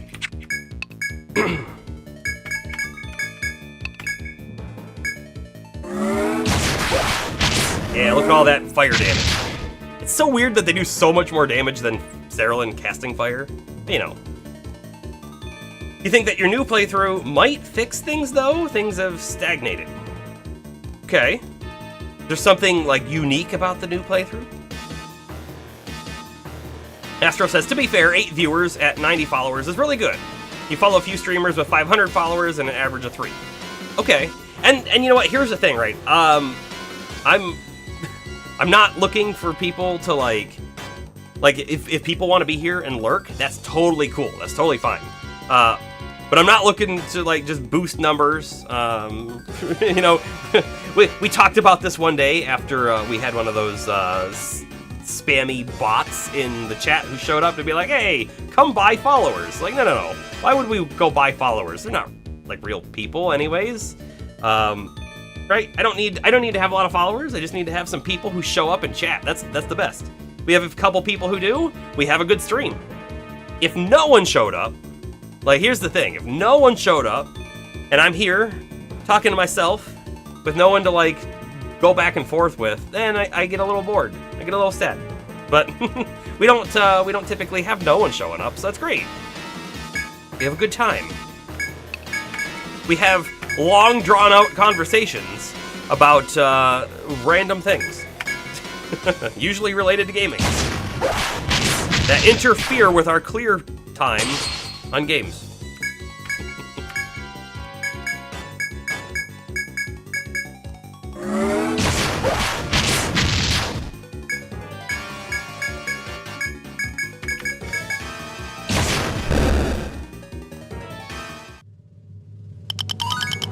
Level up! I think we have a few skill points to spend, actually. Alright. Like we said, we're taking 2 hit to level 5, so 1 point there. Palmer. Let's take a quick look at text real quick. So there's Front Guard, skill that may take damage in the front line's place. Rear Guard, skill that may take damage in the back line's place. I would really want an all guard, you know what I mean? Because, like, if the enemy, so if we use Provoke on Palmer, but we're like, we need to rear guard so that the back line doesn't die. Great, we just rear guarded, but then everything hit Palmer and he didn't have any extra defense, you know what I mean? So I don't like this. Not for the way that we built Palmer. I feel like this is a slightly different build if we really wanted to do that. And then we have Defender, which is not all guard. The party assumes a protective formation that increases physical defense. Which Shelter does. That's why I didn't build for this. But I will say that if we had rear guard, there are probably times I would use it. Probably. I don't feel like at level 54 it's worth putting points in it now, though. That's my problem. Because skill that may take damage in the backline's place, we probably have to get it up fairly high before it like works most of the time, which is what I'm scared about. Whereas like on guard, we're gonna get that to level 5 and it's gonna get the double up arrow activation rate, which is pretty great. Do Flame up, and Merc gets... We maxed out Cure 3, which probably means that we put some points in Salve 2. Let's like max this thing out. It's already maxed out on its cost, so we may as well just make its healing better. Love it. Astro? No level up there yet. Bomber, you remember when you first started watching me being Merc, you'd be lurking most of the time just listening, chatting every now and again. You were fairly new to Twitch, scared to chat because you don't like talking to people you don't know. But this channel has helped you grow. Hey, that's cool. I mean, I'm kind of the same way. I'm mostly a lurker, right? I hang out in people's channels and I read chat. I don't usually talk in chat, which is weird because I love it when people talk in my chat. So like I should be like, oh yeah, I should probably chat too. But to be fair, usually when I'm watching Twitch, I'm not watching Twitch, I'm doing something else and Twitch is there. So that's part of it. It's like, oh, I could chat, but in order for me to chat, I would have to stop doing whatever I was doing, kind of join in. Which I know, like Astro, right? You're maybe playing Last Epic right now, and I get it. And I appreciate that you chat even though you're playing games.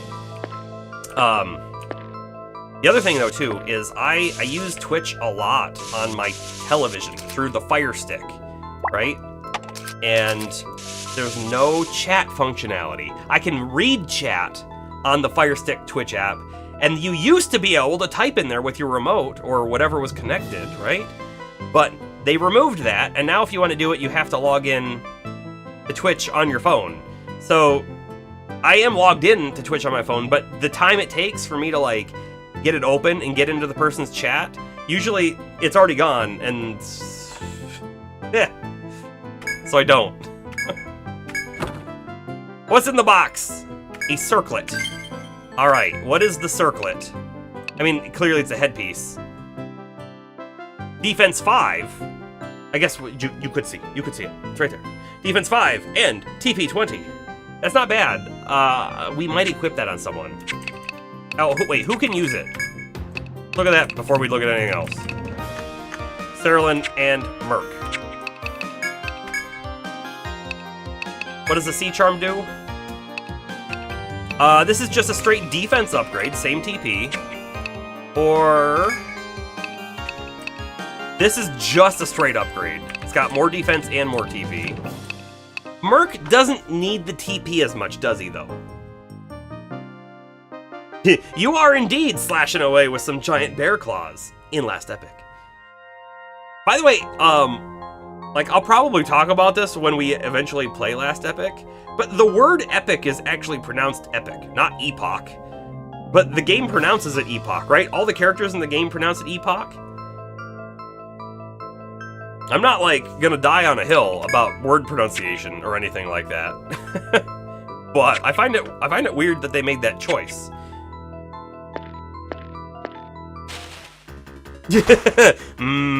Bear claws. I could, I don't have donuts too often. My favorite donut, though, is a cannoli donut. I should think about getting one of those one of these days. We're gonna tornado this thing, because I don't like that there's so many enemies here. The King Yanas have Cure? I didn't expect that. I didn't see that coming. Let's even do an Inferno. And then we'll just sort of attack some people. Probably the King Yanas. Cannolis aren't that great? Whoa, man. I love cannolis. I think they're fantastic.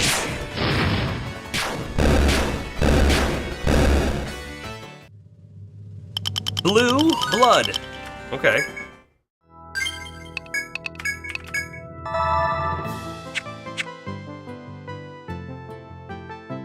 And there was a level up. I was like, there was something else I was gonna do. I couldn't remember what it was. No. It's this Divinity. XP up. Yeah, in game it's pronounced Epoch. I don't know why they did it, but here's the thing. I did see a developer commentary on it. I don't think it was a video. I don't quite remember, but they said we pronounce it Epoch, and we use it as, right, it's part of the game's name. So it's a name, it's a proper noun. And proper nouns you can pronounce any way you want. So that's what we chose. But if you want to pronounce it Epic, that's fine too. Right? So like they don't care too much, it seems like, what people pronounce it. I just wonder how they got there. Flee! Flee! Flee! And this is where we die. I hope we're all ready to die.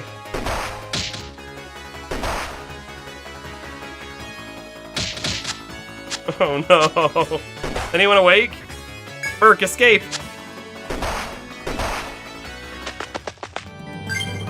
Whew, okay.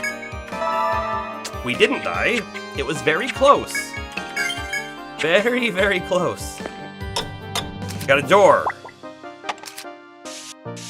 Got a hallway. We got the dark fog rolling inside the building. I got you going through your 37 game long wish list, and you saw Blocky Dungeon on there. You remember me being interested, but it's not on the backlog. Can I tell you, I don't even remember what that game is. I don't even remember. I don't recall its name at all. Blocky Dungeon. I mean, it kind of sounds like a thing I'd be interested in. I like dungeons. I like blocks. Alright, fire is this thing's weakness. Do some fire, and I'm gonna have Astro put Blaze on Violet.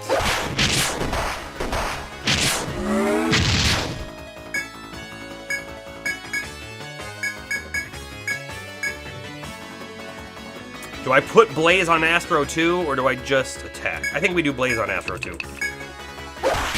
It's a procedural dungeon crawler.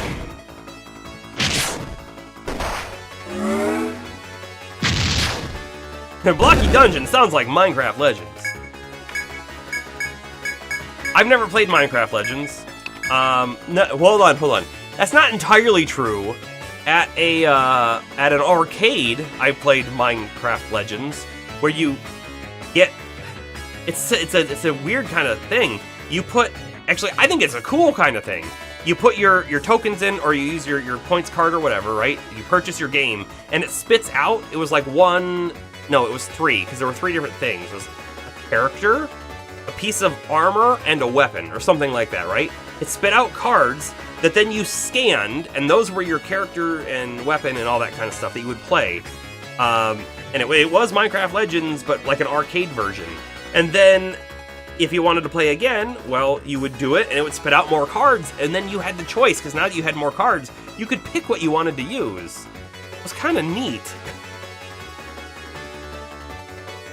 I thought it was kind of neat anyways.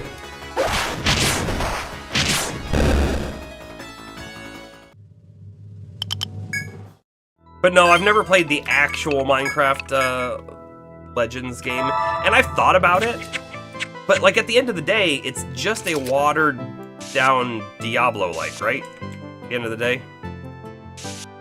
Just play Diablo, I guess.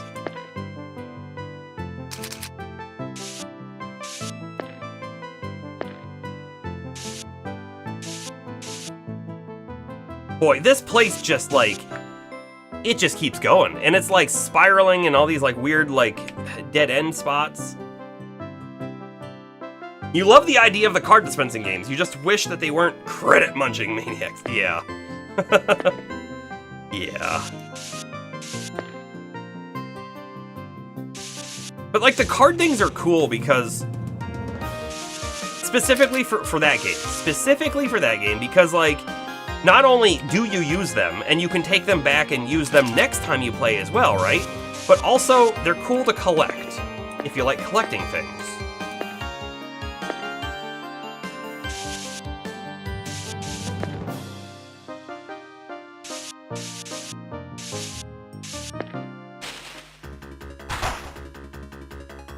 You wanted to go back and play Minecraft again, Astro, and you went to install it, and after way too much digging, you realized that your license was lost in the Microsoft acquisition, or whatever happened. So, yes, I bought Minecraft way back at Alpha, right? So, I bought it when it was a Minecraft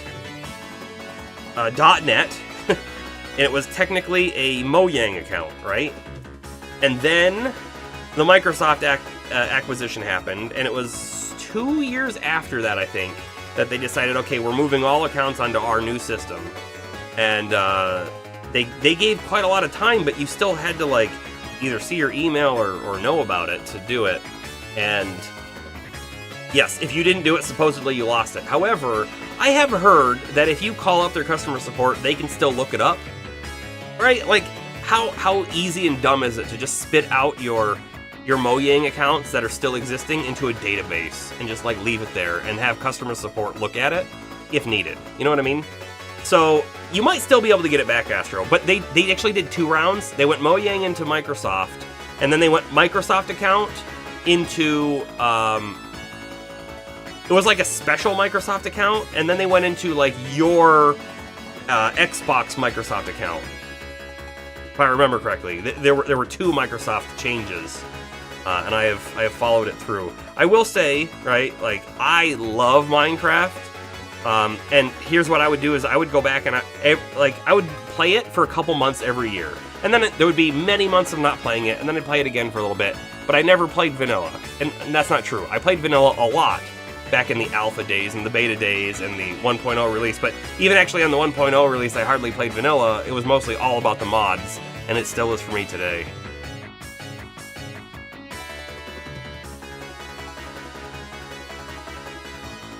Oh, Astro, you did do the account transfer when the email stuff went through, but you didn't really touch it there. You didn't really care enough to contact them. And again, like I said, they did 2 transfers, so you might be in the middle one. But I do think if you called them, you'd get your account back. That being said, it depends, right? Is calling them more hassle than just buying the game again? That's a question you have to ask yourself, right?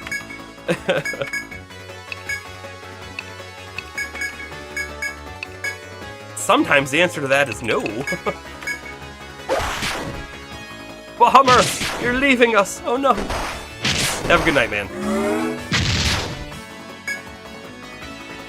Hold on. Good, I've got Blaze now. What I wanted to see. Palmer, you know what? Cure yourself, I guess.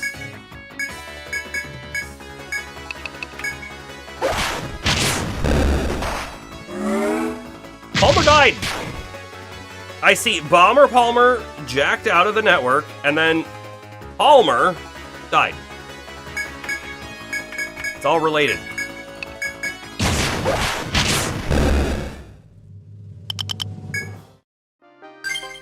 It is also, like... Can I tell you? Sometimes when streaming, and it doesn't matter the game, sometimes when streaming, you just lose track of time. Like, it doesn't feel like we've been streaming for almost 4 hours at this point. It doesn't feel like it. F.O.E popped up behind us. And then, there are times when it's like, you are an hour and a half into your stream, and it feels like it should be over. I don't know why that is, but it happens. It probably has to do with, like, how good the conversation is we're having. That kind of stuff.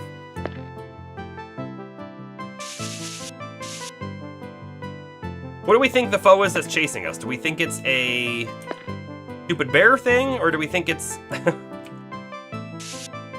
one of the Draco liches, or whatever they were called?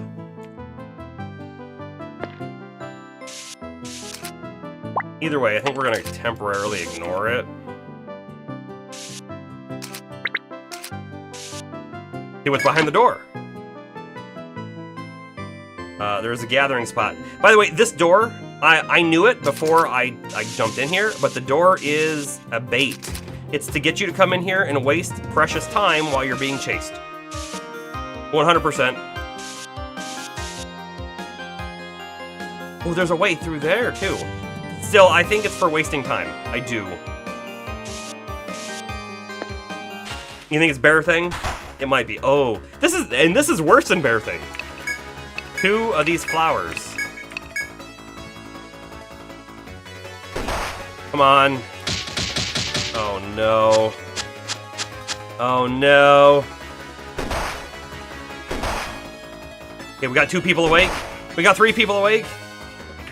Escape, escape, escape.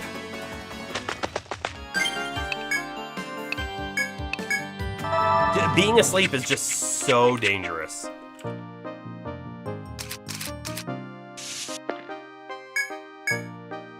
Oh, we've reached the limit of chopping. Okay, that's all right. We will mark it. Can always come back. Oh, and that is it. It's a dead end. By the way, the foe's not moving, so my theory is a little off, although it might start moving again now. It sure did. Well, we're gonna see what's chasing us. I mean, we're gonna move forward, and we'll see what's chasing us when it catches us. Which will eventually happen. Thing weak to lightning.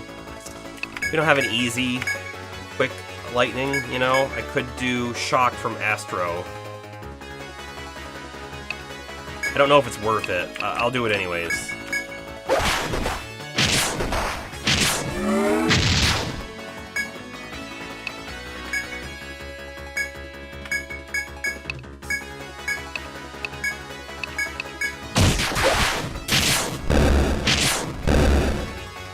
Yeah, I don't know if it was worth it, but we did it. We did it. Okay. That is a wall. That is not a wall. There's a door. More path in front of us. Let's see what the door is. I have a feeling this is the one where it keeps moving. Oh, it moved down. Weird. Okay.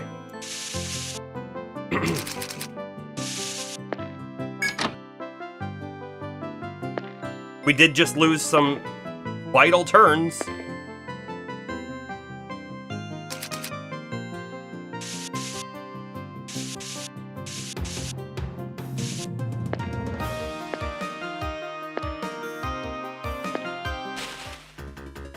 Oh, okay.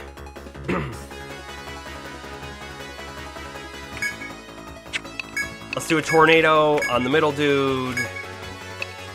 And then I'm gonna also do an inferno. We're getting kind of low on TP on some people.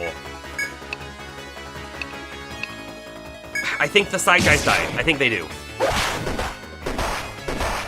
Oh boy, Sarah Lynn's HP there. Okay, everything dies. Fantastic.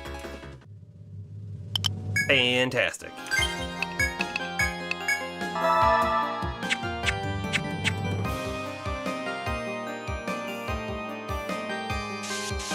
I don't really know why we're running. We can probably kill whatever it is chasing us, right? Probably.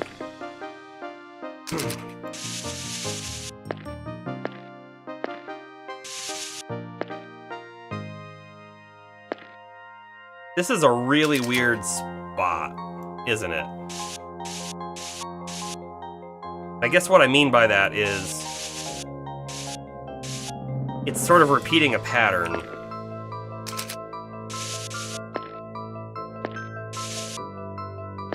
Okay, we've just opened up a little bit. Not a lot, but a little bit. Door.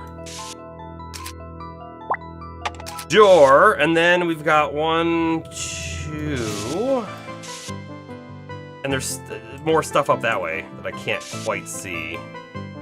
Almost certainly here. So we check this door. Oh, there's something here, sort of. So that's a wall, and it goes down like this. Oh, hey, it just lost interest. It just turned around. Does that mean that this is the correct path? Could. It could. It means something totally different, too.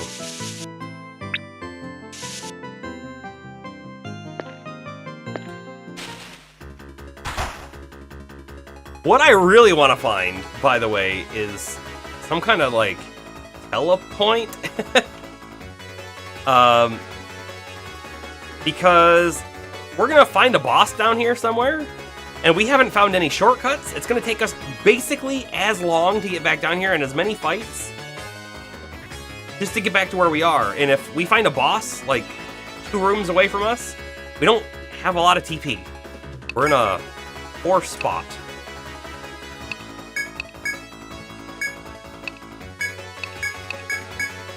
I'm using more and more of it every fight.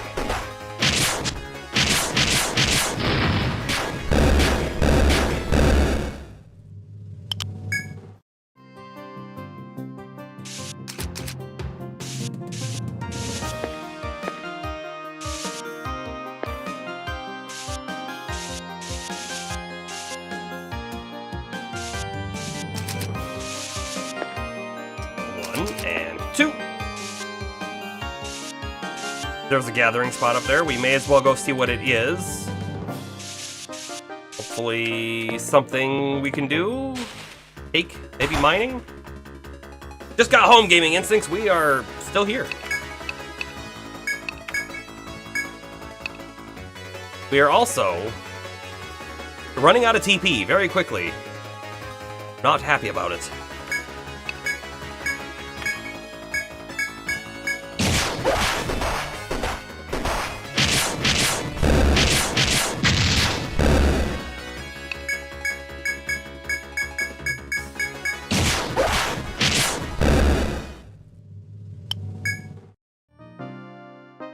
Okay, so that does end, and it is a mining point. Crest wall. Drywall? Now, is it what we would contemporarily think of drywall, or is it something different? Brittle gray material usable for construction. And crest wall is shard whose rock core is usable for construction. Okay.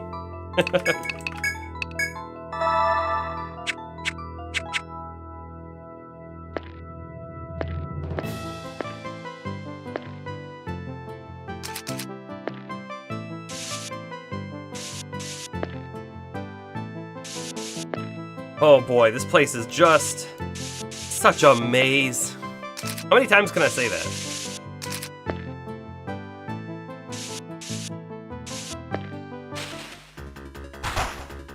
Maybe it's a wall that is, in fact, dry. Oh, maybe. Please escape. Good, thank you. I'm doing a quick save after that too. I don't know how long ago it was. So I got a big question. Big question. That big question that I have is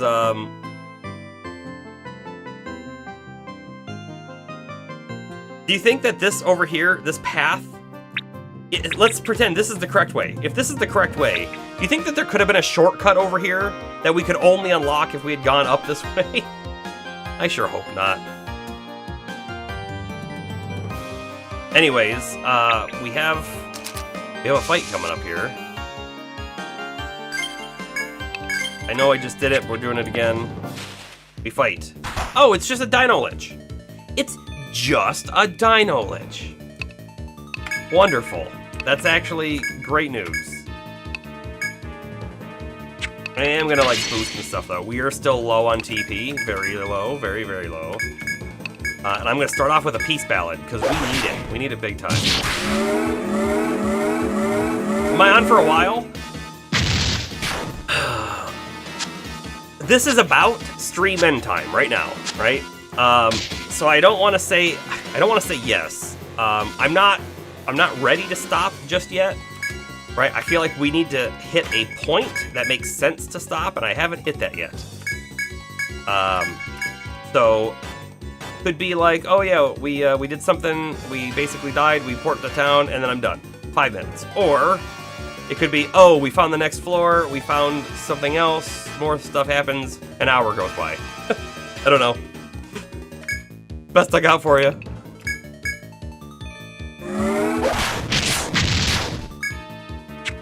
Oh, we didn't get the thing off because Astro's terrified. Okay.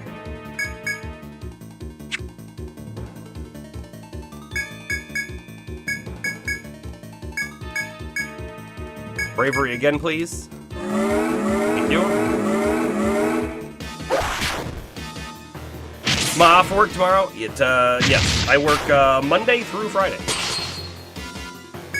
Yep. To be fair, I am on call, so could be called, could be a thing. I might have to work tomorrow. Probably won't though. What's our provoke looking like? Looks like we re-up at this turn.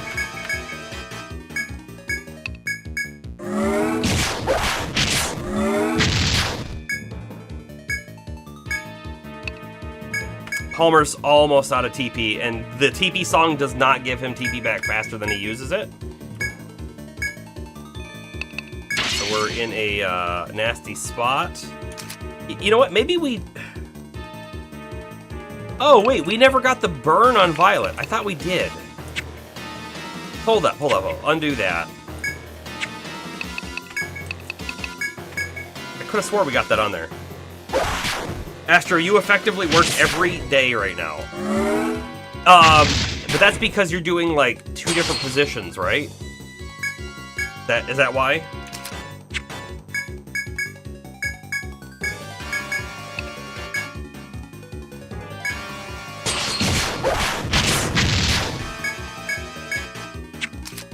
I'm gonna have Palmer start attacking a little bit.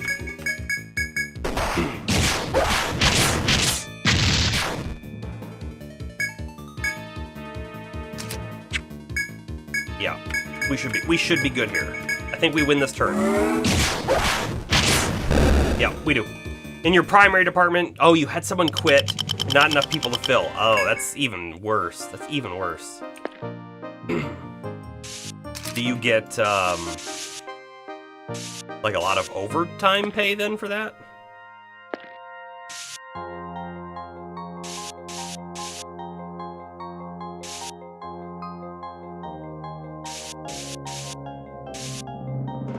I'm gonna look up.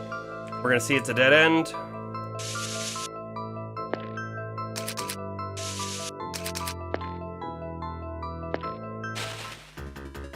We are so close to getting out of here, because I'm pretty sure there's gonna be a staircase right up here. But then I don't know if we can do anything on the next floor. We are so low on stuff. Everyone attack the bull except for Cerilyn. And in fact, I think we're going to do Blaze on Violet. You think you have something like 10 hours of overtime this week and probably 7 next week. That's a lot. Yeah. That is a lot.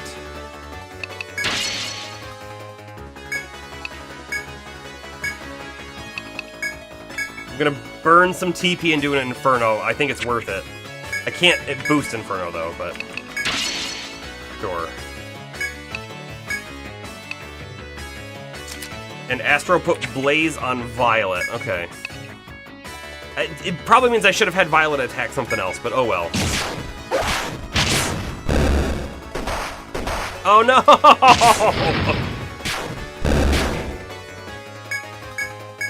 It's just the worst. See if we can get her up this turn. No. Gold Horn, new item.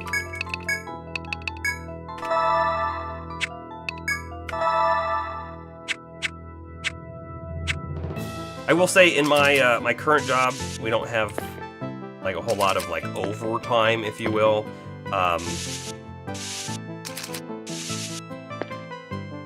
There is definitely some after-hours activities and things that happen that I do have to do on occasion. And then there's on-call. Like I said, I am on-call. However, I could work 80 hours in a week, and I don't get paid any extra for it. That's the sad part of being an exempt employee. Do I get PTO? Are you asking me or Astro? I do get PTO. I assume Astro does too. Total assumption.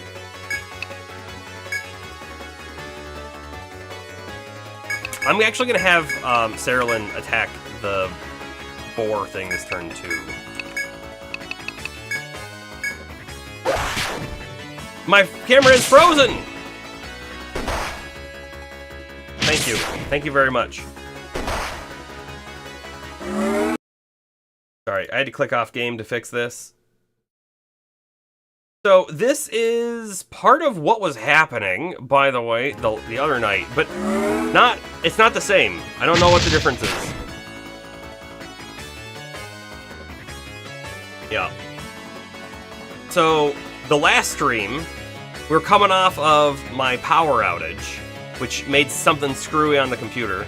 And what was happening was I was getting literally like audio issue, right, would happen. And then the camera would turn off and it wouldn't turn itself back on. And so it would freeze. Well, the camera turned off, but I didn't get any of the other stuff. And it was doing that like every 15 minutes. So whatever just happened here, I'm hoping is not related, but it might be.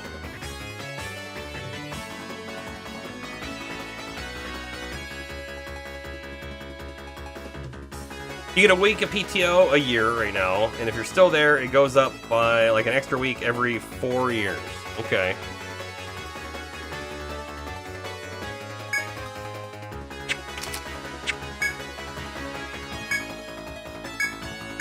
I'm still gonna have everyone just attack the bull. Except we are gonna put Blaze on Astro as well. Okay. Oh boy, some big damage.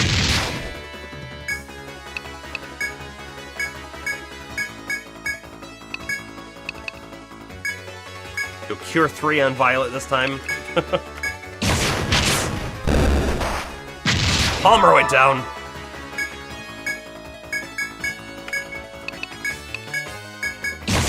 I don't think he gets up this turn, no. I was slightly trying to bank on Palmer's Aegis going off if he got hit, and it didn't.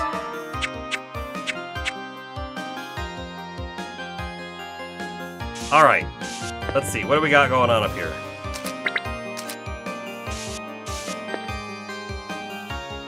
I see a door! Right there. And I see a nothing.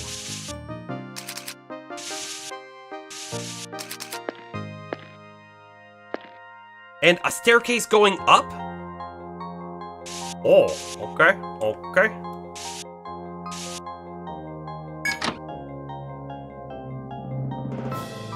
I'm pretty sure we saw a staircase going up, which I wasn't expecting. Oh, and a box.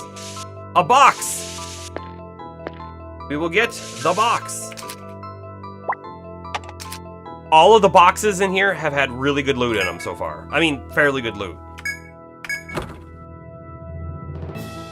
3,500 N. That actually counts as not great loot. Not great loot. There's up, which is also totally unexpected. Kinda makes me think we went the wrong way.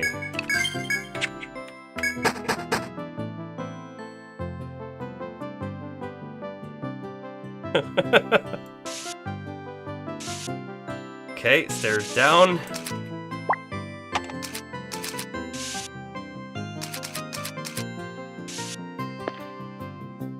Door, got it. And then clearly something over that way, at least the hallway. Check the door first. Big room.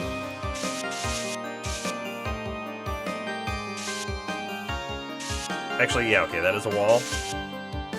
I don't know. We'll come back there. I'm gonna check the other path. More stairs. Okay. Okay. More stairs going up. We take them. We're gonna find something, right? By going up. I think we found something. You climb the stairs in the mysterious ruins. As you reach the top, a wall directly in front of you obstructs your path. Before you turn to head back, you notice a paper yellowed with age lying on the floor. You can vaguely make out words on the paper, which seems on the verge of disintegrating.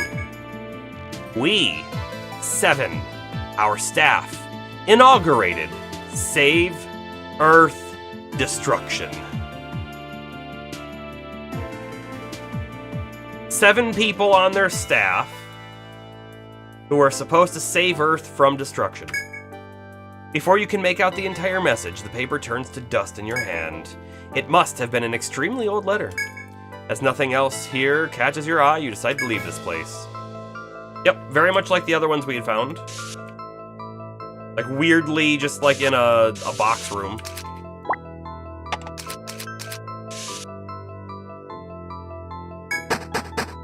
Vague, cryptic, blarfing Newton.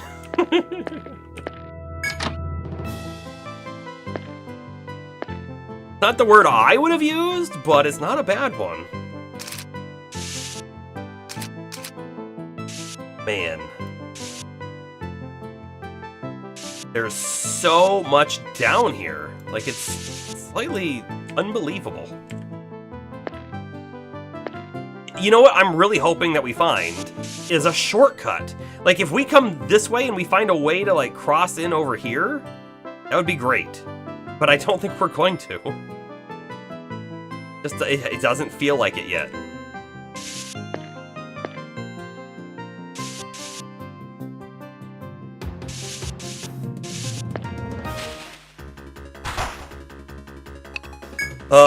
Escape, escape, escape, and escape.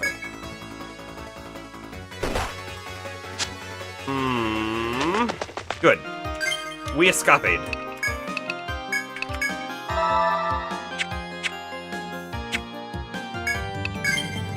So basically, here's what I'm thinking, right? We're gonna go as long as we can in here, and then as soon as we decide that we're out of resources, we're gonna warp back to town, and that's where we will call it for the night. But who knows how long that actually takes.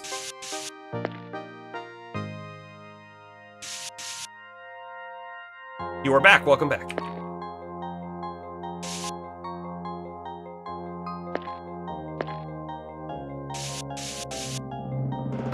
Door. Let's go check that door out. That feels worth it. Path I'm taking, and I'm sticking to it.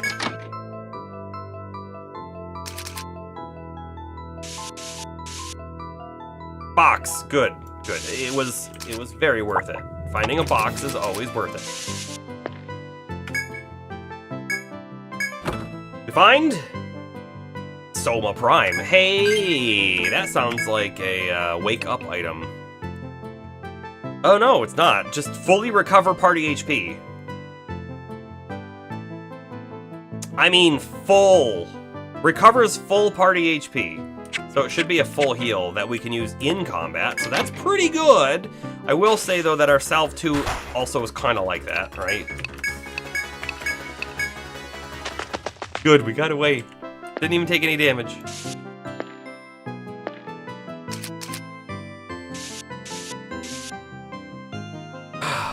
Boy, look at this. This is a dead end, but we are going to walk up there and check the wall for secret passage. No. But it's the weird wall, right? Which makes me think that it's gonna come down, and then it will be a passage. So how do we activate these walls to come down? That's why, that's really one of the big reasons we don't want to leave just yet, is because it could be 5 more tiles away, right? The thing we need to find. That changes everything. Am I excited for GTA 6? You are more excited for Monster Hunter Wilds than GTA 6. However, you're excited to see the bar being raised in open world games. No. No, I'm not. I don't have anything against Rockstar. I don't have anything against Grand Theft Auto. But I gotta tell you, my interest in Grand Theft Auto was Vice City. That was my interest. I played Vice City to death. That was my first Grand Theft Auto game. And then I actually went and played 3 and thought it was okay, but clearly Vice City had improved upon it. And then I played 4, right, which came out on the 360. And I never beat it. I mean, I put hours into it, but probably not more than about 30, and I never played another Grand Theft Auto after that. So, and it's not that I thought 4 was a bad game, and I'd never played 5, and it's probably a good game too, but like, I did everything I wanted to do in Vice City. Oh, and San Andreas, sorry. And then there was San Andreas after Vice City, before 4. And I played San Andreas a lot more than I played 4, but a lot less than I played Vice City. And I am done with GTA. I'm just done. I don't need another one. That's just me. Again, I'm sure the new game's gonna be great, and people who did not play their fill of it already are gonna have a great time with it, right? You're glad that 6 is Miami again, considering it's 40 minutes away from your house. Or from where you are now. Alright, so when you play 6, because it sounds like you're going to, you'll have to let me know, like, are there real places? Oh my goodness, look at this.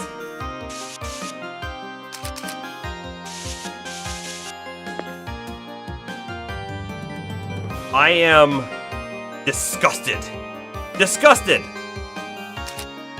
We just hit a dead end. So we can go back down. And then if we go back down, we have to go all the way. Well, we could come here and check whatever this is. But then we have to go all the way back out this way to go this way to hopefully find something. So disgusted. I don't know if, I honestly do not know if we can make it that far. Especially when we keep getting these things attacking us.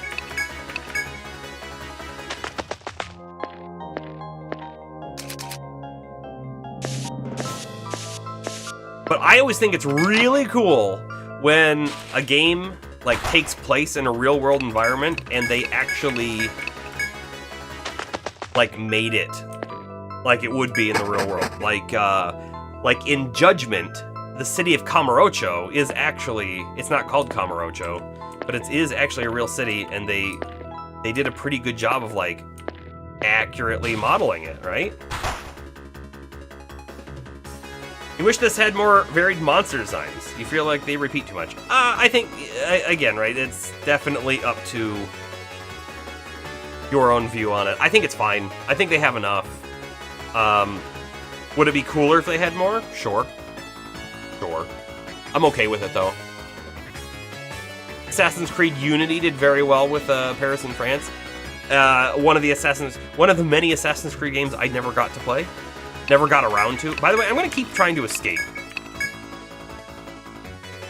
We're going to lose out on some XP that way, but I feel like some of these battles are going to take too much away from us, and that is a dead end.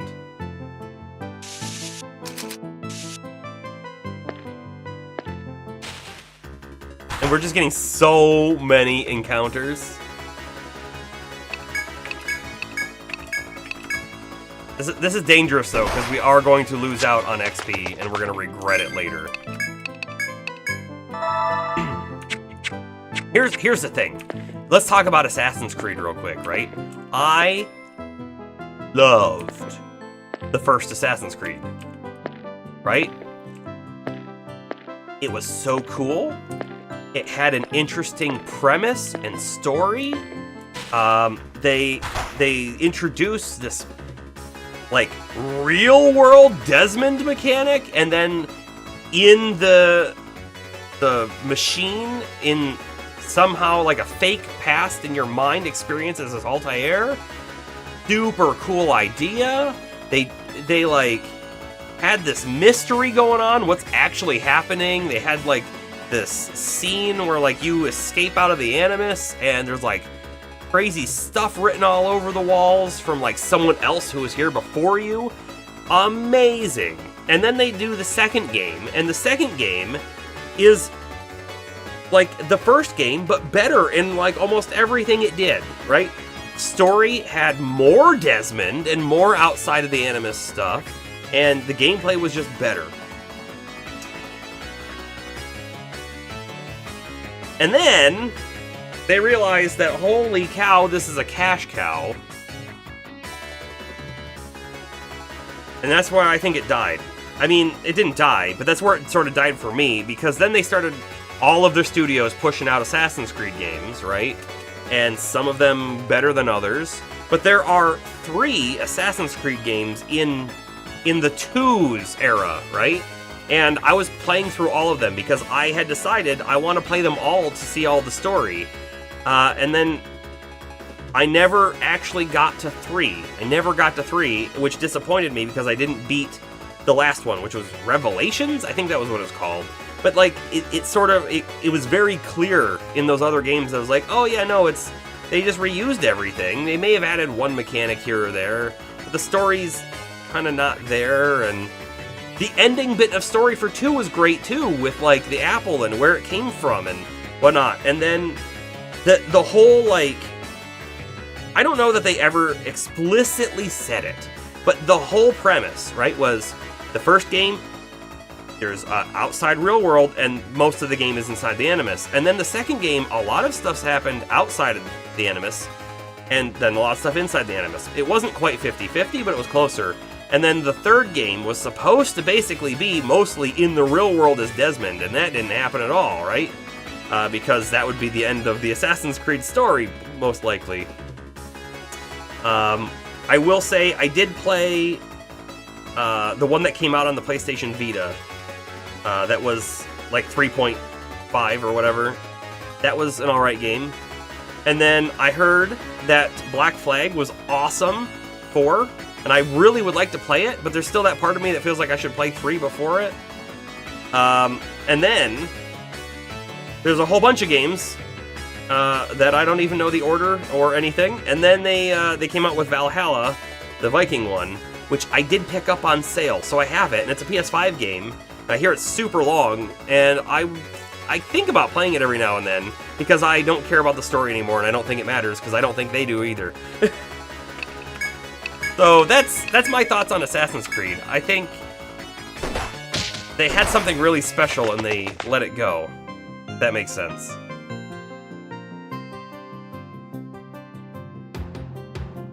And the Ezio trilogy was amazing, yeah. I mean, it was pretty good. Boy, Astro. Geez, that message looks like it was very far ago, but it wasn't. You remember watching an anime, and there was a scene in a Lawson's, which is basically a 7-Eleven, and you literally recognize the whole layout of the store as being accurate to a real Lawson's. That's cool, right? That's like... It's just like a fun thing when stuff like that happens. Do I think I'm close to the end of this game now? I don't know. I don't know. We have to be. We have to be. That's what I'm gonna say. We have to be. Wrong thing. I don't know what I did. I did something like that.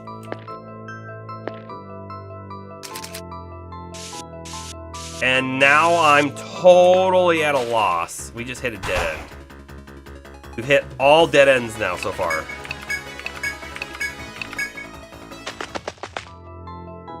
Uh-huh. Alright. This means that we went the wrong way. So what we need to do, and what we're not going to do right now, but we need to go all the way back, and we need to go back up to floor 23. Right here. And instead of going down the stairs like we did this time, we need to come back over and go this way. There's more to explore down here, there's more to explore up here, and there's something on one of those paths that is the actual correct way to go. But yeah, AC1 had good story, Machine let people experience memories of their ancestors. And then 3 decided to be stupid, kill Desmond, and then ruin everything. Yeah. And then there are 2 remakes for Assassin's Creed in the works right now. One of them is for Black Flag, and you're speculating that Assassin's Creed 2 will be the second remake. Yeah, I don't have any desire to play 2 again. I enjoyed it. I thought it was a great game. I don't have any desire to play it again. The same with the first one. I don't have any desire to play it again either. I feel like it was an experience that I've experienced and I don't need it again. If that makes sense. Astro, watch Stratum 6 be like 30 floors and you're almost 50% done. How dare you say that? Because you actually know what the maps look like. For Merc sanity and backlog length, you really hope not. I mean, here's the other thing too, right? We can always decide that like, oh yeah, you know what? We're gonna put a cap on it. We'll do 1 more stream, we'll do 2 more streams, something like that. And if we don't finish, well, we're gonna put the game down for a while. Likely to never return if we do, right? That's the caveat. I don't know if I want to do that. Stupid camera. Why is that happening? I will say, at least, thankfully, it's happening at the end of the stream and it didn't happen all throughout. Thank you for calling it out, though. Thank you for calling it out, though. Anyway, I think we're going to warp back to town. We'll sell our stuff. We'll take another peek at quests and whatnot. And in fact, we'll talk to the Radha guy again as well. Let's see if he actually says something. Because I don't think we ever talked to him after we fought Ren and Chlachka.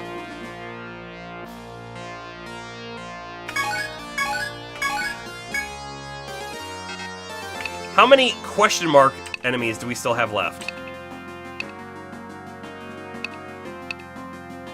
There are still so many question mark enemies. A question mark enemy is an enemy we haven't seen before, which leads me to feel like there's a lot of like stuff we haven't seen yet in the Labyrinth. Got an angel wing? I don't even know when we got that. I don't even know when we got that. Can I report anything? No. Can I accept anything? No. Can I talk to you and you say anything? No. Okay.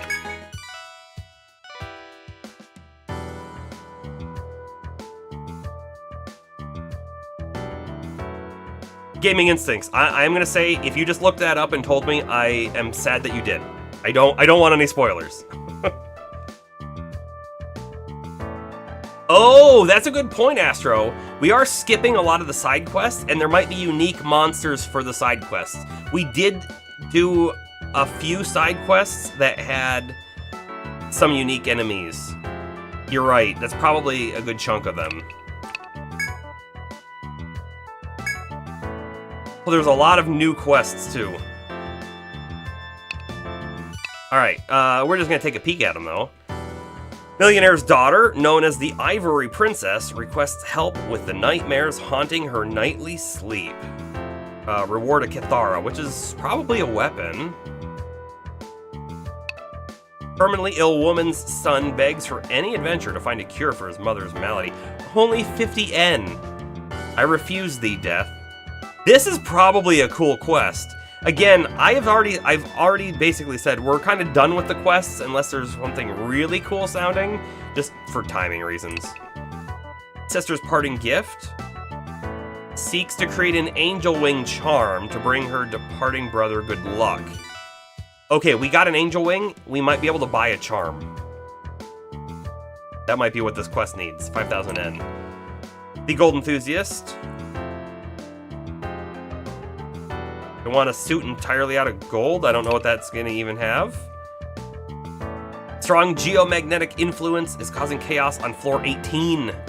Investigate the spatial distortion. That's so far down. I mean, like, so far back up from where we were. Okay. We're done looking at those quests. Let's sell our stuff. I am going to sell the angel wing that I saw. I'm pretty sure we saw one. Drywall is also new for 630.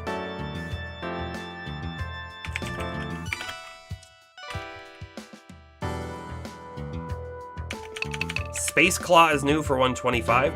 Isn't it really strange that a fairly difficult foe drops an item that's not worth anything? I mean, like, comparatively. And it's gonna bother me if I don't capitalize that C. Gold Horn is new for 121. Honestly, it really does feel like we were getting more expensive stuff on the previous floor to drop. Gold Shell, 109. Blue Blood, 102.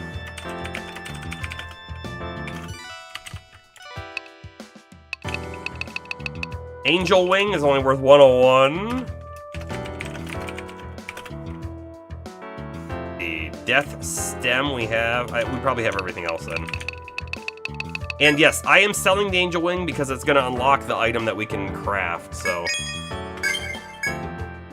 The Patissa, which is the sword that Violet's currently using. It's very good.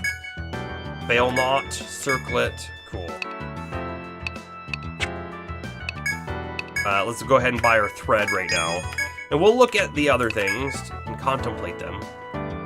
In fact, that's probably just a purchase for him because it's 97 attack up to 167. And a couple axes that we can't use because we don't, well, we can't buy them, but also we don't use axes. But wow, 283 on this one. Oof. Let's see, and then we have the Fail Not. We go from 123 and 8 strength to 181, 7 strength and 6 tech. Totally doing it. And this one's not as good, technically. Here we go, Fail Not. Upgrade for Astro happening now. And then Palmer. Yeah, we're gonna do the upgrade here too. Because again, we go from 175 attack to 239. We lose a little strength, I guess, and a little tech, but that's okay. Yes, equip that. Cool. Cool! Check the armor real quick. Circlet's the only thing new. Accessories. Angel Harp. We need 5 more shiny vines for it. Okay. Anyways. We leave there. Alrighty. This is where I'm going to save for the night. We're now at a almost 63-hour playthrough. This is almost nothing, though, compared to the time we put into Zelda. And if we play, like, Persona 5, which I do want to play, that game's gonna be like 160 hours if we actually play the whole thing. And if we play and don't get on chatting tangents too much. So...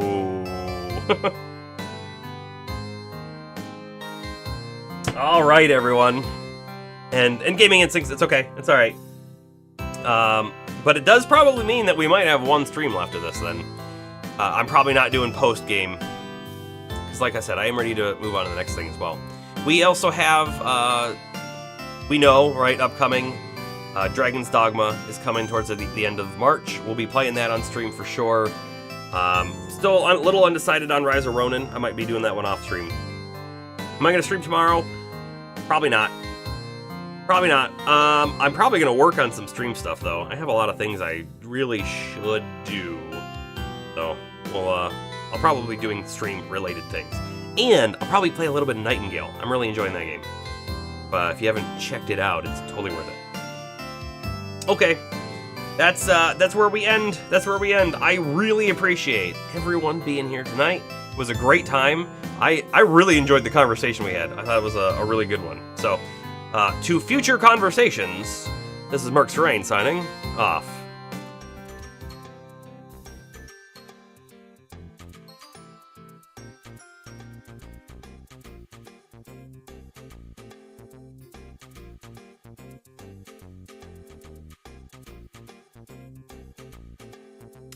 And we do have the resub from Astro. Thank you again for that.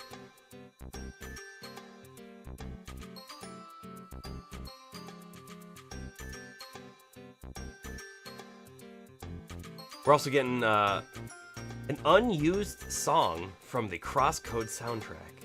Pretty cool.